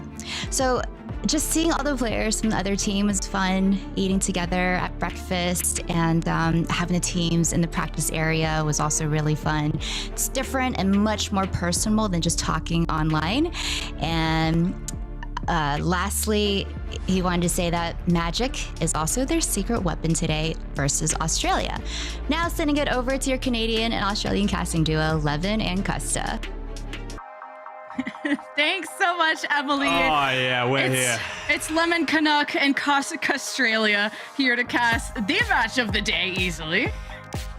You're going down, okay? This is a That's battle cap. for the Commonwealth right here. You know, everything's on the line. It's honestly the group for the Commonwealth because we also have Great Britain in here as well. So everything to fight for. You guys went down 0-1. Canada went down 0-1 yesterday to Great Britain. We're riding on a high, 1-0 up against Brazil. So honestly, everything to fight for both of these teams. Yeah, well, we got the wolf pack. Okay, whatever that magic Maypole put up on the screen. That was the worst edited photo I've ever seen. They literally put a moon in front of the palm tree. It was, if you're going to put that level of performance into today's match, we're not even going to break a sweat. Yeah, that's because all of our talent is into Overwatch, okay? Well, look at that pose, okay? He's that's hard to deal 6 foot with. tall at least. And he's the magic weapon or whatever they said, so. It's going to be hard to take down an alpha like that, but Magic Maple, apparently the secret weapon heading into this series. I'm excited to see what that is going to be to show. They're going to have a lot to deal with Team Australia. I think we saw yesterday that they're more than happy to move over to the Reinhardt and play like a rush composition and just run you down. How are Canada going to be able to handle and adapt to that? Well, Canada started 0-1. Owen, I barely know him. This is how we go 1-1. Magic Maple, if you've been under a rock, you wouldn't know this player. But if you've been watching Contenders North America, you know exactly who this player is. Won the Contenders Summer Series with Wisp. We have some of the best North American talent when it comes to Tier 2 on this roster, including Cal, who got second in Contenders North America with Team Timeless. I'm really stoked. Of course, we have Overwatch League caliber players too, like False from Vancouver Titans and Seeker from LA Valiant. So we're no pushovers. Yeah, but we got a good bunch of lads that are about to run you down with Reinhardt. You can have all of these, accolades to your name. We got the power of friendship, and the boys are coming. So let's see what we're going to see. Looks like Australia potentially going to start on this Reinhardt. It does work very well against the Symmetra, but Canada potentially seeing this one coming. It looks like False is going to roll out on the Orisa as well. But for the most part, these teams are going to run at each other. It'd be interesting to see who comes out on top. Yeah, who's gonna come out on top? The lads or the buds? False versus Kuffa. See if Kuffa has what it takes on this Reinhardt. False, I'm the unofficial coach. Blow up his shield with your left click. Seeker, go tackle Burr. I was in a show match with you. I know you can aim.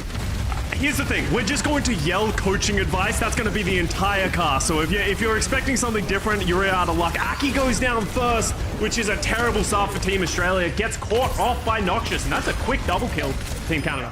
Oh, Noxious. He's been so passionate and vocal on Twitter about just how excited he is to be playing for his region. He's very well known in the collegiate scene, playing for top schools like Harrisburg and St. Clair. So you might think, look at this roster, like, oh, not a lot of Overwatch League players that have experience in the Overwatch League, but hey, we have good players. That's all that matters.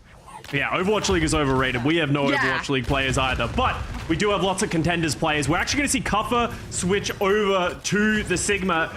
The Orisa versus Reinhardt match is very in favor of the Orisa, but the Sigma favors against the Orisa. So we'll hopefully get an advantage from Kuffa as we see, but now they're going to want to poke and sort of stay in that mid-range with the Bastion and the Sigma just poking out damage against Canada. The issue that they have, though, is that they don't have the points. So all this time they're losing percentage, but False goes down. Yeah, the bigger issue is the Sam Matrix plus the Bastion, but somehow the kills are going to Australia. They're teleporting to both sides of Canada, and they don't even know one ocean to look at anymore. That'll be Australia taking back the point. Clean play. I think False just gets a little aggressive, isn't able to be healed by Crimzo on that rush. We're actually going to see them sticking with this composition. So Australia, taking control. And now ultimates are starting to come up. Nanda has that Photon Barrack, gives a huge advantage. And Aki is coming up to that Amplification Matrix, and Crimzo doesn't have his because he used it in the lost fight. Photon barrier, ready to split up this point. Do you want to keep your half? Do you want to split up the fight into two halves? There's different ways to place this, and Australia trying to defend the point, and Noxious using that ice block puts him in such a precarious situation, and I don't think Canada can save their buddy. So Australia are going to continue to try to run them over, but not really confirming these kills quite yet. Australia are really struggling, and now getting pushed away by the Noxious Blizzard. Will be also Canada during that moment flipping the point. Yeah, Australia used all of their ultimates to try and win that one. Aki then falls on the re-aggression. Sound barrier out from Magic Maple to counter the Gravitic Flux, and that will be Canada winning a pretty decisive fight. I like the idea from Australia to try and go proactive against the Canada squad, but it did not execute in the same way that they planned it out. Yeah, it took a while to get this done for Canada, but the job is done. 70%. Don't sound so smug. I don't want to hear that from you, 11. Don't sound so smug. 75% and counting. We can make it back. We have no ultimates, but we have a dream. We'll see if the dream dies, though. Australia.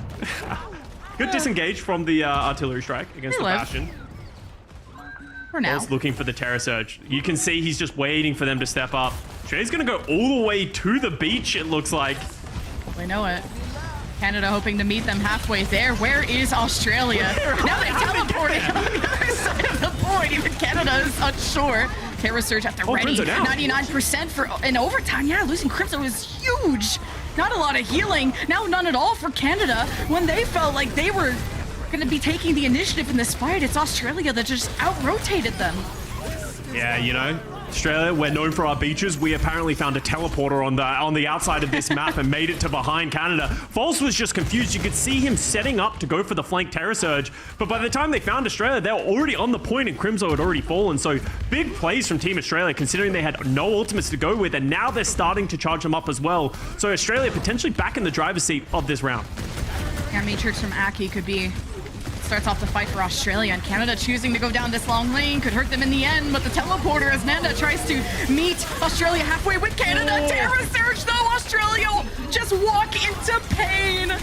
And Canada though, it's not looking too good. They've only lost one though. Can they finish off the remnants of Australia? The spear misses. Now Kuffa is a believer apparently with the grab flux, getting Seeker low enough, but Noxious and Crimzo will protect him well. Now the Blizzard from Noxious is thrown to try and lock down Burtlock, who just speeds around it. Thanks to the Sound Beer, Australia will sustain through it.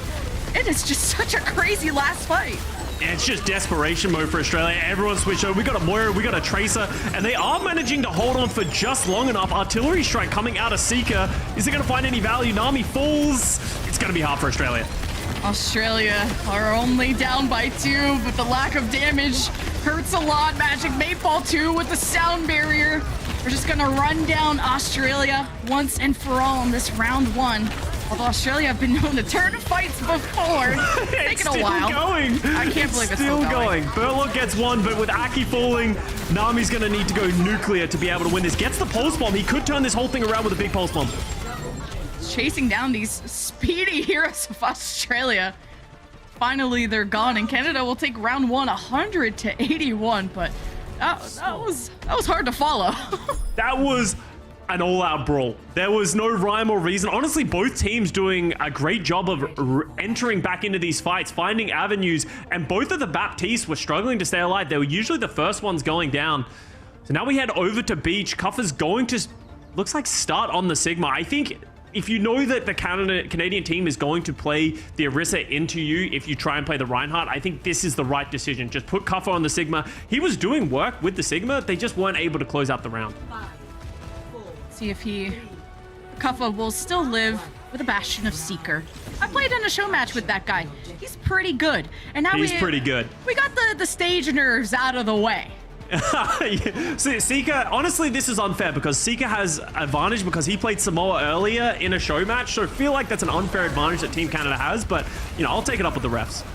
Okay, Crimzo dies. Crimzo down again. Wow. That is the best Canadian talent we'll ever have. He better not leave. But he's dead, so he is left for now, but he'll be back. We'll be back.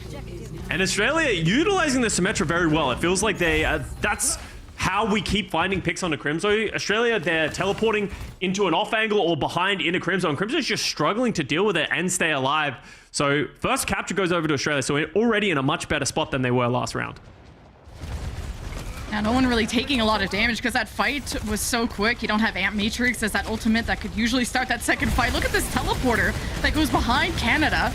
Now they just hope to chase them down. False frontlining quite well, but slowly running out of juice. Immortality has to be brought out by Crimzo. Both teams trading blow for blow. Canada are up by 1, and Seeker has been let loose, and he's hunting down. This is what the Wolfpack does. The Wolfpack does. They hunt. They hound. Honestly, Australia, and great play by Canada. They dropped the amplification matrix. Seeker's in the wheels mode, just does so much damage in a short amount of time that Australia just evaporates from the map. So that is going to be a point flip coming back over to Canada, but now Australia, they're the ones who have the amplification matrix. They have to become the Wolfpack. Channel your Wolfpack, Australia. Gotta get your Elus ready. Oh, Amp Matrix right there from Australia. Catches Noxious and the rest off guard. Canada couldn't find shelter in time before the storm arrived. And Australia will keep their lead, and we'll get the point back. The Bastion grenades through the amplification matrix do like something north of 200 damage. You have to be so careful. If you get stuck by it, you're just going to instantly die. So it's such an important tool, and it gets charged up so quickly. So great play by Australia. They have to use the photon barrier as well to get into it. So now Gravitic Flux, Bastion ultimate coming here for Australia. It's such a good combo because people cannot avoid it if they get picked up in the Flux. Good thing Australia didn't take that teleporter. Oh, what? How does Aki die to that? Even with the immortality and everything. Great first pick by Canada. Soundbeer's exchange. Canada in a 5v4. Also a back cap too by Canada has Australia's focus all over the place as they hope to escape. At least keep shelter inside of this building. Very early sound barrier from Burlock trying to keep them in that fight, but as soon as Magic Bait Ball responds with his own, there's nothing you can do. So now tank ults. Blizzard here for Noxious. It's going to be hard for Australia to deal with. They do have the teleporter to sort of manipulate their movement around it, but you can see them struggling to find any positioning. Actually, they're teleporting behind Canada once again. Kuffa's on the backline, just floating into space. Kuffa looking for Seeker, isolates him with the grab flux and the artillery strike on 3K. Terra Surge by False as he just surges into Australia and buries him 6 feet under.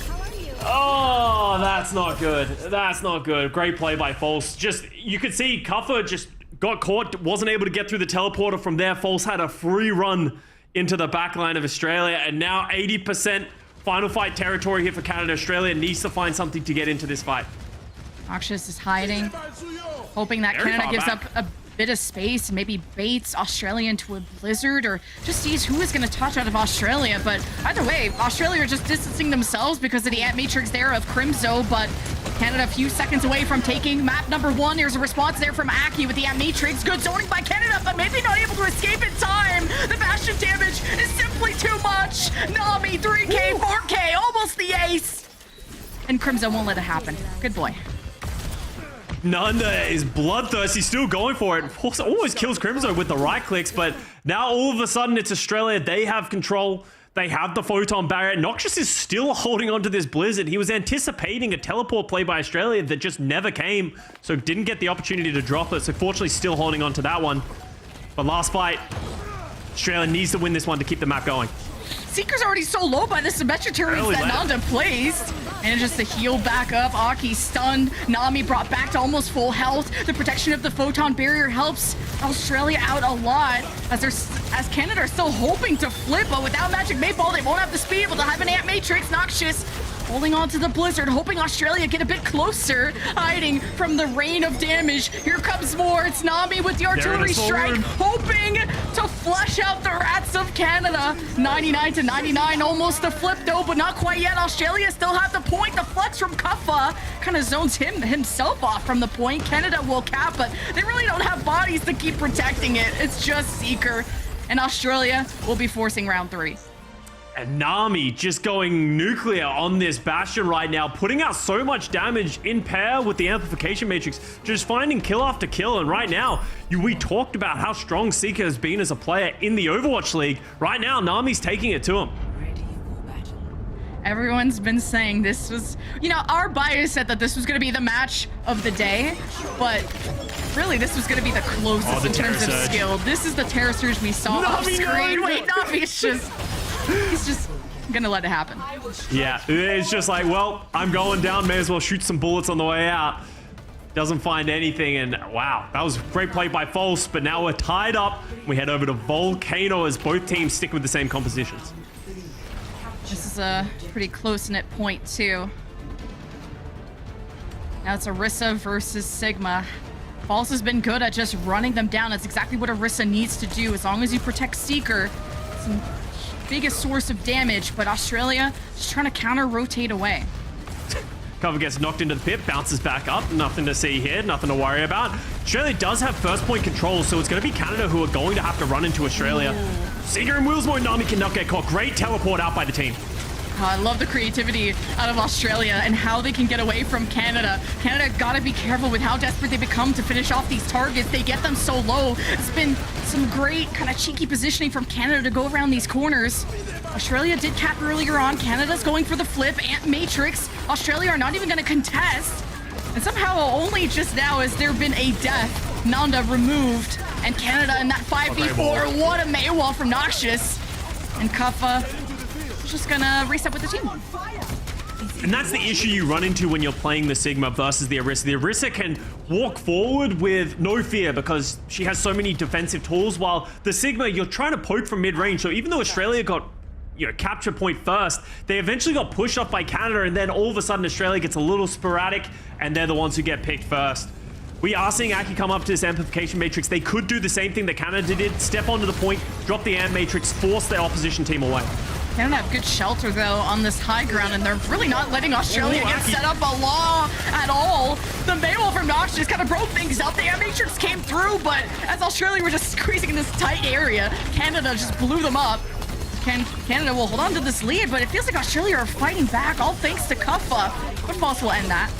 Wait, one-man sound barrier? Oh, late sound barrier from Burlock, trying to keep Kuffa alive. One he definitely is going to want back, and that's such a huge tool to go by the wayside because Canada still holding on to so many of their ultimates. Crimzo coming up to another amplification matrix at 65% and counting and close to 5 ultimates. This is going to be very difficult for Australia to come in. They need some magic. Photon Bear is going to be big for Nanda and Friends. Splits up the fight, but Canada have already arrived. Artillery strike 2 from Seeker was just to get Australia low. Canada were looming to see what they could get out of that fight. Sound barrier engaged. Canada rush in, and a great spear hits Nanda, and a Terror Surge is more than enough for False and Friends, the wolf pack of Canada, to take down Australia again. Just rushing some of their ultimates, not completely in sync, and it just feels like Canada was able to withstand everything that Team Australia threw at them. Doesn't look like they'll get another touch, and Team Canada going to potentially take the first map. Burlock gets pinned against the wall by the javelin from False. Damn. Hey, you come back next map, you get your map choice, and now you've fallen for our trap, Lemon. Now you get to deal with the wrath of Kuffa Reinhardt. It's too bad we're remote. You gotta go tell the lads that it'll be okay. Map choice for Australia is coming up. Match point for Team Canada. I think this group, was it Group B? Yeah, with Australia, Great Britain, Brazil, Canada, is going to be one of the most difficult ones to predict. I think it's the interesting thing about Group B is there isn't one team that everyone expects to just be a standout, right? Obviously, we have the team from China, we have Team USA and Team South Korea who have been doing very well in their group so far, while everything's up for grabs in this Team B. Obviously, Canada lost that first match to Great Britain, which was, you would say, an important one for you guys. So that is why this is an important first map win, because you need to win this series if you're going to make it out of this group. Well, Samoa went the distance still. I think the teleporter plays from Australia were really fun. They were really trying to confuse Canada for a while and see after Canada had used cooldowns if Australia could kind of surprise them, taking a different position, and with that early engage, see if Australia could get early picks from it. And I was entertained. I thought I had fun. Yeah, Australia seems like a for-fun team in the way that they play, right? Like, they want to have and play their own style. It feels like they have a bunch of wacky strats that I feel like Hunter's been cooking up in the background. And they utilized it well somewhat, but as soon as Canada sort of wisened up to some of their strategies, it felt like it began to fall flat. So potentially Australia, if they are going to continue to face against this Orisa, might need to make some changes. See, I think, yeah, the one-man sound barrier from Bertlog, I think would have maybe salvaged the next fight if that wasn't used. But hey, maybe Australia can salvage the series. They decide to go to Circuit Royale. Oh yeah, this is absolutely going to be a Cup for Reinhardt special. We saw them do it just yesterday against Team Brazil. Symmetra teleports, Reinhardt shatters. It's going to be a good time. Oh, see if that Reinhardt will survive, and we'll see you all on the other side of this break.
Winter is coming. Nah, the North is here. First snow has hit Canada, and that's just the buff we needed. Yeah, honestly, you got a buff, but honestly, I thought we would have something when we went over to beach, and that is the one that we actually won because we are right at home, and the patriotic paraphernalia is right here. Honestly, we have to represent our countries. I actually had to get it off the wall. I actually got stabbed by a pin, but honestly, I think I got outdone by Lemon here. You are very Canadian right now. Yes, I even very specifically dyed my hair this color just to be supportive. You're getting stabbed by your jersey, so that's just the type of vibes that are going on, because you're also getting stabbed in game. Australia dropped game one. We did lose game one, but honestly, we love a good underdog story down in Australia, so I'm all about it. I'm all about it. You want to have your backs against the wall, and honestly, I think Control is a map type that I think Australia, the way that they like to play, isn't very conducive. They, also struggled against Team Brazil in the matchup against them, having to play some other things. So now they get the map pick, they get to go over to Circuit Royale, and I think they should feel a lot more at home. Is Canada going to try and play the Sigma into it? We've seen teams struggle against the Reinhardt and the Symmetra teleporters. We just saw that in the last series. So I am curious to see what both teams are going to do. And with False in the lineup, yeah, that traditional off tank, I feel like this is his bread and butter when it comes to the meta. Difference between Canada from yesterday, today. Well, one, Canada's winning, but also two, Magic Mayball is playing over Cal. Yesterday, Cal was playing Lucio. He's more known as that flex support. Magic Mayball is the North American Lucio, and well, now he's not playing it right now, but maybe that'll change. But the kind of teams are discovering that the Lucio Sigma seems to be kind of this really aggressive brawl composition that is taking up a lot of space and does well. Yeah, I think the Lucio just gives you a lot more options of how you want to play the game. Obviously, there are times that you want to play the double flex support, and it wouldn't be the craziest thing if we saw Magic Maple come out here on the Ana. But interesting adjustment here for Australia. They aren't actually going to play the Reinhardt, to my disappointment. They're going to go back to the Sigma. Unfortunately, we don't have Punk to be able to come in to play the Sigma. He is obviously the Australian Overwatch League player, probably the best Overwatch League player that we've ever had come out of the region, and he's given the opportunity to Kuffa to be able to play on this international stage, to be able to play against some of these world-class players. So I want to see how Kuffa's going to match up in this Sigma mirror. Yeah, low-key only think it's close because Punk isn't here. Thanks for giving us a chance. So charitable. But Canada are just speeding right on in, have Australia trapped in a tiny room. And as Australia try to break out, they may lose some bodies in the process, but they use the teleporter of Nanda to get to the high ground to try and put damage above False's shield. And they kill Crims. They constantly are just targeting my man's Crimso. What's up with that? Yeah, honestly, you gotta attack the carry. Crimso has been such an exceptional Baptiste in the past, and they are doing a great job of playing their strategy and then teleporting in a way that is catching Crimso off guard. And honestly, the entirety of Team Canada, it looked like a bad strategy of all of Australia backing into that room, but you can see the communication and the coordination really coming out in spades for Team Australia. That's a great first point hold. Canada going to the top left now and trying to get a better angle above this shield. Kuffa adjusts. Nami's trying to go maybe behind that, but no, maybe just shielding himself from the damage, and doesn't probably know where he is. Might have missed the teleporter, and he's by himself. Aki trying to support, and Australia got kind of mixed up with the teleporter play there, and Canada took advantage. Yeah, I just complimented them and sang their praises about how flawless that was. That second attempt was nowhere near as flawless, and now Kuffa is actually getting staggered, even though he gets both of the backliners. Oh, he is going to die later as well, so that should give Canada an opportunity to step up and take position before Kuffa can get back to this point. But honestly, that's 2 minute and 40 seconds off of the clock for Team Australia, holding close spawn. If they get an effective fight at the back end of this fight, that was a perfect play. Australia have a chance to recontest off this Amp Matrix from Aki, but has to get the right angle on it. Even Nanda could get some pegs. The Symmetra right click can be pretty deadly at range. Canada have the sound barrier too. Who's gonna pull the trigger? It's Australia with the Amp Matrix. Walled off from Noxious, but it buys Canada enough time to round this corner and not face the damage head on. False is getting bullied. Noxious has his back, and Australia will have to rely on plan B.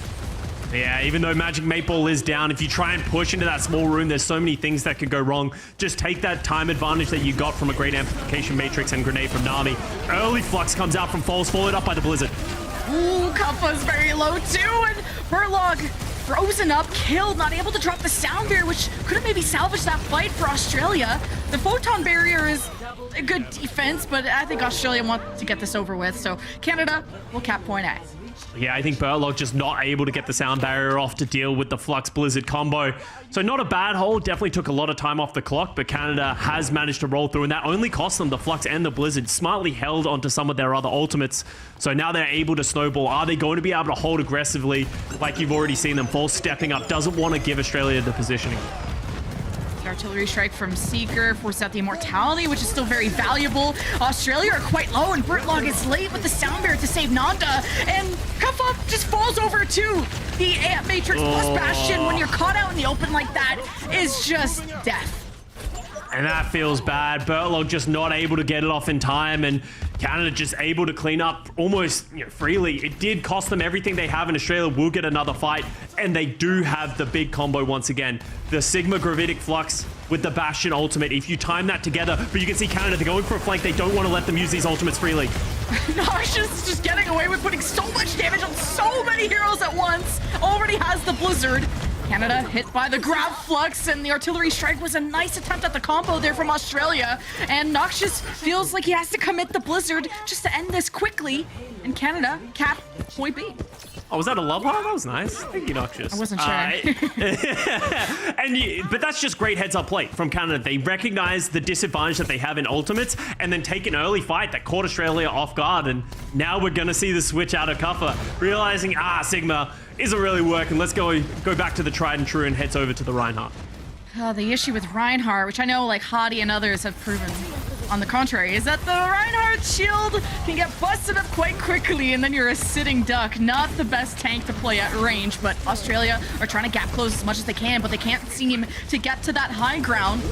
Canada are holding them at bay. There's the Mei wall from Noxious. It's great to invest these walls to allow Canada to rotate into a safer position. Australia haven't been able to punish that until this moment. Magic Meatball is now the target of that focus.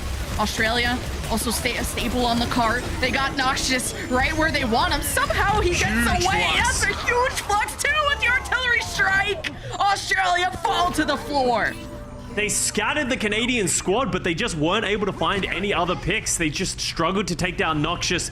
They will get another fight, but it's going to be desperation mode. Bertlog with the sound barrier has had a couple of them go by the wayside. Needs it to be perfectly timed to help his team. Noxious does not care. He wants this Blizzard as soon as possible. Sound barrier, photon barrier. It's just a lot of sustain, a lot of defense from Australia. And Australia have removed that backline, that flanker of Noxious, and hope to bulldoze the rest of the Canadians. It's an important time to hold. Because of how far the card is pushed, it's a difficult point to assail. Canada has to get positioning. They have to move through, and you're going to see False actually recognize this as well. Switches over to the Orisa. I talked about it earlier in the series. In general, when they play Reinhardt, if you switch to Orisa, that's a counter. But then Kuffa instantly makes the swap over to the Sigma so that he's in a better spot in this matchup. So you can see the tank mind games and swaps happening in real time. Ooh. Okay, I've never seen someone get flown off that side. That would have been hilarious. That cooldown, that would have been hilarious. Well, I would have been crying, but Canada hope to let her in here with the Blizzard. Magic Meatball is just pushing people into the Blizzard. No one is frozen though, but here's the sound mirror Magic Meatball to give them a bit more time to really solidify Canada in this fight. There's no healing for Australia, so all damage from Canada will be permanent. Kuffa has to hope that he can contest as much as he can. Nami, 2K might have just saved this fight. I didn't think Canada was that low. And Canada are still hoping to cap as they itch their heads and wonder what they can do in the next fight. We have some Canadian observers in the production truck as well. They're like, okay, run it down. No, Canada won. You know, they're trying to wrap this up early. But no, Australia with an exceptional hold with Nami on the Bastion. I don't know how he comes up with a double kill with the artillery strike, but it came in right at the nick of time. So Australia are able to hold. A minute remaining here for Canada. Australia, once again, not many ultimates to answer back with. So how is Canada going to utilize the amplification matrix? So far, it feels like Australia's been trying to disengage from every single amplification matrix. Are Canada going to recognize that and throw it out a little bit later than they usually do? Yeah, Crimso's smart. He won't use it here. Australia have a great moment to round this corner and avoid it. The Maywall is trying to isolate someone from Australia with the speed of Bertlog. They managed to get out, but that costs Bertlog's life. 5v4-2 with the Crimso Amp Matrix up top. Now they're down low, but the Photon Bear of Australia is a good point to defend on. They can just stay on their side of the field, and Canada got to wait it out around the corner. Yeah, and that's, once again, Nami seems to be the player who's coming up with all the picks when they need it most. His Bastion has been exceptional so far in this series. And now Final Fight territory. False with a Terror Surge is a scary prospect if you watch map 1, but Kuffa can respond with the Gravitic Flux of his own. Yeah, Orisa can take pressure really well. Just the tankiest of tanks. Also anyone who gets close, the Terror Surge will end them. Crimso being down, a lot of healing is gone. There's no sound barrier, no hope for Canada to complete Circuit Royale. What a defense out of Australia. Yes, great play from Australia, able to just hold on by the skin of their teeth. So because they're able to hold there, they don't have to worry about getting to overtime. It's a simple strategy. All you got to do is get it to the end of the third point. The question that I have for Australia now is, because False can't make those retroactive swaps over to the Orisa, do they decide to come out on the Reinhardt and try and run down the Sigma of False, or are they just going to try and take that Sigma mirror? Because when they were in the Sigma mirror, it felt like Canada had the edge. It's also been you're looking at the tanks, I'm looking at the Bastions too. Not gonna lie, Nami kind of saved that fight for Australia with that 2K. Still don't know how that artillery strike got the 2K like that, and even Seeker has caught Australia off guard, just catching them in the open with the Ant Matrix. That's really well timed with Crimzo. And with Magic Mateball in the lineup, Canada just look a lot more decisive on these Lucio pushes. Yeah, absolutely. I think Canada is doing a better job of adapting on the fly in the middle of these fights, while Australia is getting scattered a little bit too much. If they can start tighten that up a little bit, there's potential that they will, be able to start turning some of these fights, because right now it feels like Canada, they're really determining the flow of the game. But if Kuffa does come out on this Reinhardt, like I was saying, that might put the ball back in their court. Yeah, the Reinhardt would be great at dueling close range, but now seeing maybe the Sigma come out again, does he want to mirror it or not? And with the teleporter, that's going to be a great gap closer option. Along with the Lucio, Australia are out the gates in a quick teleport. Canada are already speeding away. Nami's in tank form. And good grasp, too, from False to eat up a lot of that pressure. As Australia kind of have already used their cooldowns now, so I have to take a second. And obviously the big advantage of Sigma is that you can shoot from mid-range and you have bullets, while Reinhardt, you have to be in their face if you're going to offer absolutely anything. So they need to keep going in with these teleporters if they're going to play this Reinhardt composition. The Kuffa's just so split from the rest of the team. Whoa! Getting very low. Yeah, you're gonna have to talk to him about that one. I thought he was charging it to his own death there, and who is teleporting behind there? I don't know, but Australia are having issues with this Bastion, but Canada got so desperate to finish off these kills, they found themselves in a pickle. So Australia somehow get through in this fight. Yeah, we were questioning that Symmetra teleport flank, and we were trying to work out where they were going because they were so split from the rest of the team, but it was just Aki who was just shooting into the back of the head of the Canadian team, drops the amplification matrix, and is able to trade out some of those kills, and the card starts moving for Australia. That was great play. But you can see Kuffa at 31% ult charge, Nami at 40% ult charge. They have not been able to do anything so far in this matchup. Oh, that's a bad death as well. Yeah, just a random icicles at range. A lot of the supports are kind of getting first blooded, and I'm not even just targeting Bertlaw. Crimzone, Magic Mateball too, and that's made a huge difference in these fights. Yeah, and now all of a sudden it gets more difficult for the clumped up composition of Australia. They're going to be running into a Gravitic Flux from False. Noxious is going to have the Blizzard as well. So there's going to be so many threats that they're just going to have to avoid. Aki falls now as well. You spoke to it, Lemon. Just supports are falling left and right. Oh, later. Whoa, I don't even know how that happened. Teleport behind somebody and pin them in. Fun little Rhine strats. Sound Barrier from Canada. They think this is winnable, especially with Kuffa low. And Canada are now playing Kill Confirm. And Australia have half their time bank on. This is getting very messy all of a sudden. Aki goes up in the air. Sound Barrier, Photon Barrier. Everyone's just throwing ults left and right to stay in this fight. Finally, Canada is going to disengage. But Australia's got to be careful. They can't get a head full of steam. You can see Noxious waiting there. He wants to drop the Blizzard. Oh, no. Does he manage to get it off? He got stunned, but the Blizzard is still active. The artillery strike from Seeker. Double kill. And Australia are just sitting ducks. Sitting kangaroos. I don't know. But, man, Australia, they can pull through sometimes in these chaotic moments. Yeah, and honestly, it feels like Australia wants to keep it a little messy. It feels like where they're right at home, but they kind of got baited into that Noxious Blizzard. He was stuck in the ice blocks. You saw Kuffa just waiting for him to come out, maybe hoping with the Earth Shatter that he'd be able to cancel the Blizzard before it came out, but it just wasn't enough. And as soon as that Blizzard comes down, comboed with the artillery strike, there's just nothing Australia can do. And now, minute remaining for Australia to get through here. Ant Matrix from Crimzo. Almost caught Australia there, and they're kind of split from each other, using the barriers as cover. Aki placed his own Amp Matrix, which kind of scared Canada back to this corner. Artillery strike now from Nami. You got some pretty close members there of Canada. They're hoping to stay alive through all of this fire. 37 seconds, and Australia can see the end of point A. And Kuffa almost saw life flash before his eyes. Finally, he's finished off. He can't keep getting away with that. And Canada know to punish Kappa when he doesn't have that shield. And there's nothing else he can do without it. Australia just aren't able to find the picks right now. It feels like they're just constantly running into the endless amounts of damage that Canada is throwing at them. They'll have one last fight, no ultimates to speak to, and False has a gravitic flux. This is going to be difficult. You're going to need something special from somebody. All right, last fight for Australia, or will it be Canada taking the series? Australia now hoping to run away from this grab flux. You know, Kappa's gonna get killed by the rest of the team. Let's go for the most important ones, the supports. Aki is just getting backhanded by False as Australia are just scuffling through the car, not able to contest it for much longer. And Canada take the series too. Oh, I had something meaner to say, but you know, GG's, man.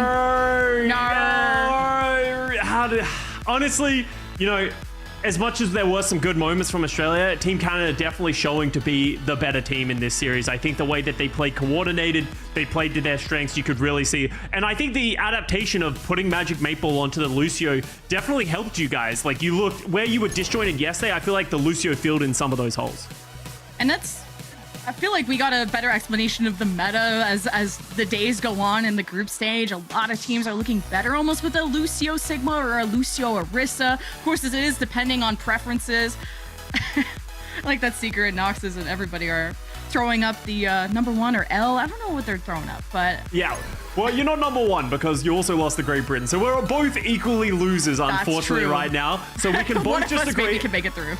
Australia will take down Great Britain and it'll all be fun and we'll all have our good time. And then the group will really be busted wide open. But so far, Australia just not able to hold up to what was against them. The Reinhardt not working out like I had hoped it would. Oh, it's a tight Group B. Oh, I don't even know who's going to come out of it. Maybe both of us can. I don't know. We both have to beat down Great Britain. It's going to be up to you. But let's go check in with the desk and how their predictions went. I appreciate your predictions. Costa, wow. you and us all. Yeah. Costa took that L with a lot of grace, just saying that they're now equal losers. Since Canada lost so much yesterday. Sure, why not phrase it like that? Very gracefully done here, Costa. Let's talk about how they got it done. Canada, they definitely made the right adaptations heading into the match today. They had a very good idea of what they want to play and how their win conditions are going to look like. And they look dominant, honestly. Look, I predicted Australia because of Reinhardt, Danny. I don't know about you, boy. Same. Same? I wanted. That was our entire plan. The entire I said in the prediction, I was like, hey, I love a good Rhine rush, but you know, Australia, we only saw a glimpse of that, I think, towards the end. But I mean, fantastic job from Canada, right? I mean, yeah, but before going into the match, I said, you know, they are going to be making some adjustments, and I think those adjustments came in clutch. Like having Magic Mayfall on that Lucio, I think helped a lot for Team Canada. Plus, they seemed a lot more organized. They seemed a lot more synchronized. I think the whole team in general looked a lot better today compared to yesterday when they were fighting against Great Britain. I mean, they pulled a fast one on Australia. Really, they did, because they were like, okay, well. We're gonna agree, kind of, that Sigma is meta, but when you play Sigma, we're gonna play Orisa, and we're just gonna push the tempo and make life really difficult for Kaffa. And then Kaffa was like, well, I'm done with your shenanigans, we're gonna play Reinhardt. Well, the problem is, Kaffa, as much as I love you and as much as I love Reinhardt, it just ain't it, currently, for the most part. Reinhardt just ain't it. It's very difficult to make happen against, you know, the likes of Orisa and Sigma, for example. So, it's tough. It was a tough matchup for Australia, but you know, given the fact that they already got one win against Brazil, maybe, you know, they get a double against Great Britain, and you're looking pretty. So it's not over yet. No, this group is still wide open, honestly. The only team which is currently in the best possible spot is, of course, the United Kingdom, but that can change as well. Here are the current standings, and man, it's close in a lot of those groups. I absolutely love to see that. I love when our predictions are absolutely got off wrong and the team surprise us, because why not? This is what the Overwatch World Cup is all about. I'm gonna say it. I got 4 predictions wrong and 2 right today. I'm still winning. I got 2 right. What a day. I got 2 right. Honestly, yeah, let's go. Woohoo! Better than I might have been none. the same, honestly. To be fair, was though, tough. again, we're predicting with our hearts. We're just cheering We those are. players on. We're We're vibing. just excited. We're just vibing, vibing. yeah. We're just vibing. Speaking of It's vibes, fun. it is fun. Speaking of fun, you make me change my transitions. Takeaways of day 2. There was a lot of great matches, a lot of highlight-worthy moments. So I want to pick you guys' brain to find out what got you going. Starting with you, Danny. What's your personal highlight? For me personally, it was seeing Team from China play. We haven't seen them yesterday. Today was their debut, and it was just a joy to see. They were amazing. You know, some of these players, or all of these players, Shai, Leaf, Gushui, Monk, Linksa, we all know them and love them, and so I was actually very excited to see them perform today, and they delivered. You know. So honestly, after seeing their performance, I honestly think, along with South Korea, I think a team from China definitely is another team that could really make a deep run in the tournament. I've been telling you. I've been telling you, yeah. You know Team what? from China. He's this also been might telling be the you. year. You know what, Johnny? You know, We've you been also telling told each me. other. Yeah, you also told me the primal platter. But it didn't. Yeah, we didn't see that much, huh? Yeah, he had a slip up there calling Gushui the primal bladder. We did try to save it with. He's definitely having a lot of drip on the server, but I don't think that made it There better. are no recordings of this. There is. You are just Now coming it's up out with there. stuff out of thin Now air. it's out there. It's just there's no evidence that this was. You can't just make stuff up, Danny. I You heard can't it just too. do that Yeah. on the I heard it internet. too. Sure, yeah, I just made it up. I mean, I'll take credit. I think that's a very funny line. Primal Gushui primal bladder. Well, regardless, Gushui got his eyes on the prize. So do, of course, Leaf and Shai. All 3 of these players have been participating in the last 3 Overwatch World Cups, and they're eager to finally get that first placement. So let's see if this is the year. Johnny, what was your highlight for day number 2?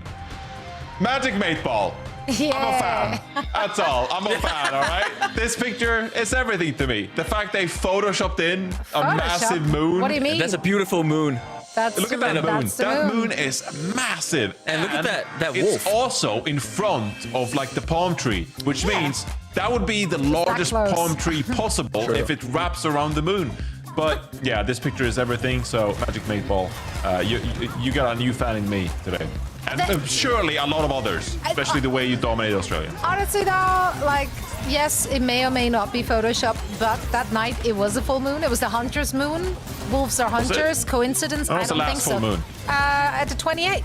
It was the hunter's moon. Really? Yeah. Do you keep track of this stuff? Yeah, because Oh, I like- can't sleep during full moon. Oh wait, like Really? like I werewolves? genuinely struggle. I don't know Because what it of is. the light or because like you It's just just the there's some energy, the science? vibes. Oh, okay, They're- the energy. All right. So I hate when so that Magic happens. Maple is a werewolf. I can't sleep without the moon. What are we talking about, guys?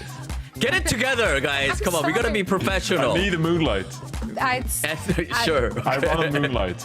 I said what I said. I will not retract my statement. Yeah, vibes. It's all about the vibes. We had a lot of good vibes on the server and out of the server. Player cams were my personal highlights, especially during the game of Team Spain and Team Taiwan. Look at Help go. Look at him go. And Tito Bot is like, you what, mate? Yeah, You wanna go? You wanna Thailand go? and Spain, they brought it today. And this is exactly the energy I want. Mexico and Colombia, they were also having fun with it. Getting the wave started there. Nice. Yeah, no, it's great to see these players, you know, they're literally in the same room. They're playing the game that they love, and you can see that they're enjoying it. It's fun. Yep. No, that's what we want to see. That's what we want to see. Have fun with it, you know, give it your best, but also don't forget to actually just enjoy the process, the journey, being there on LAN with those other teams and playing against some of the best in the world. What a joy. What a joy for them to do it. What a joy for us to watch. And we have much more of that coming our way tomorrow. Let's take a look at the schedule for day 3 of our group stages. We've got some more bangers on the line here. Any of those standing out to you guys? KSA versus USA, that's gonna be a good one for sure. Mm-hmm. Right? This Johnny, gonna be such a tough Are you gonna pick group. all the other rest of all the matches? No, gotta Since pick I one mentioned today. one. I can only pick one today. Yes. That I think I have to go with Australia against Great Britain. Then it's obviously a crucial matchup now for Australia if they want to make it out of the groups. But then again, like as we've said many times this week, Group B is the toughest group. And so I think we're going to see some good matchups from Group B. So I gotta stick with the theme here. Australia, Canada, Great Britain, all competing for 2 spots making out of Group B. That's the one to watch out for. I generally think that Group D and Group B managed to somehow make it equally competitive within their group. I do think based on the performance from Japan and of course Saudi Arabia, this is gonna be tough. And now France looking improved, but the USA, did they look shaky or was France just a lot better? Like, we don't know. We don't know. I mean, they were better. They were better, but USA was nowhere near as convincing that I would have wanted them to be. Yeah. Yeah. I said what I said. Yeah. Yes. I needed confirmation. Yes. Affirmative, Zoe. Affirmative. I agree, Zoe. Well, thank you so much. Great point. Was Brilliant. that so hard? But anyway, it was a long day. I get it. We can all be on the same page and agree on things again tomorrow in our pre-show. Same place, same time. We thank you all so much for watching. We had a great time. And we're going to run it back again for day number 3 of the Overwatch World Cup 2023. See you around. Private ladder. Run point. I'm walking run. Min. Run. Stay Ball, point, run. Run there. Bastion.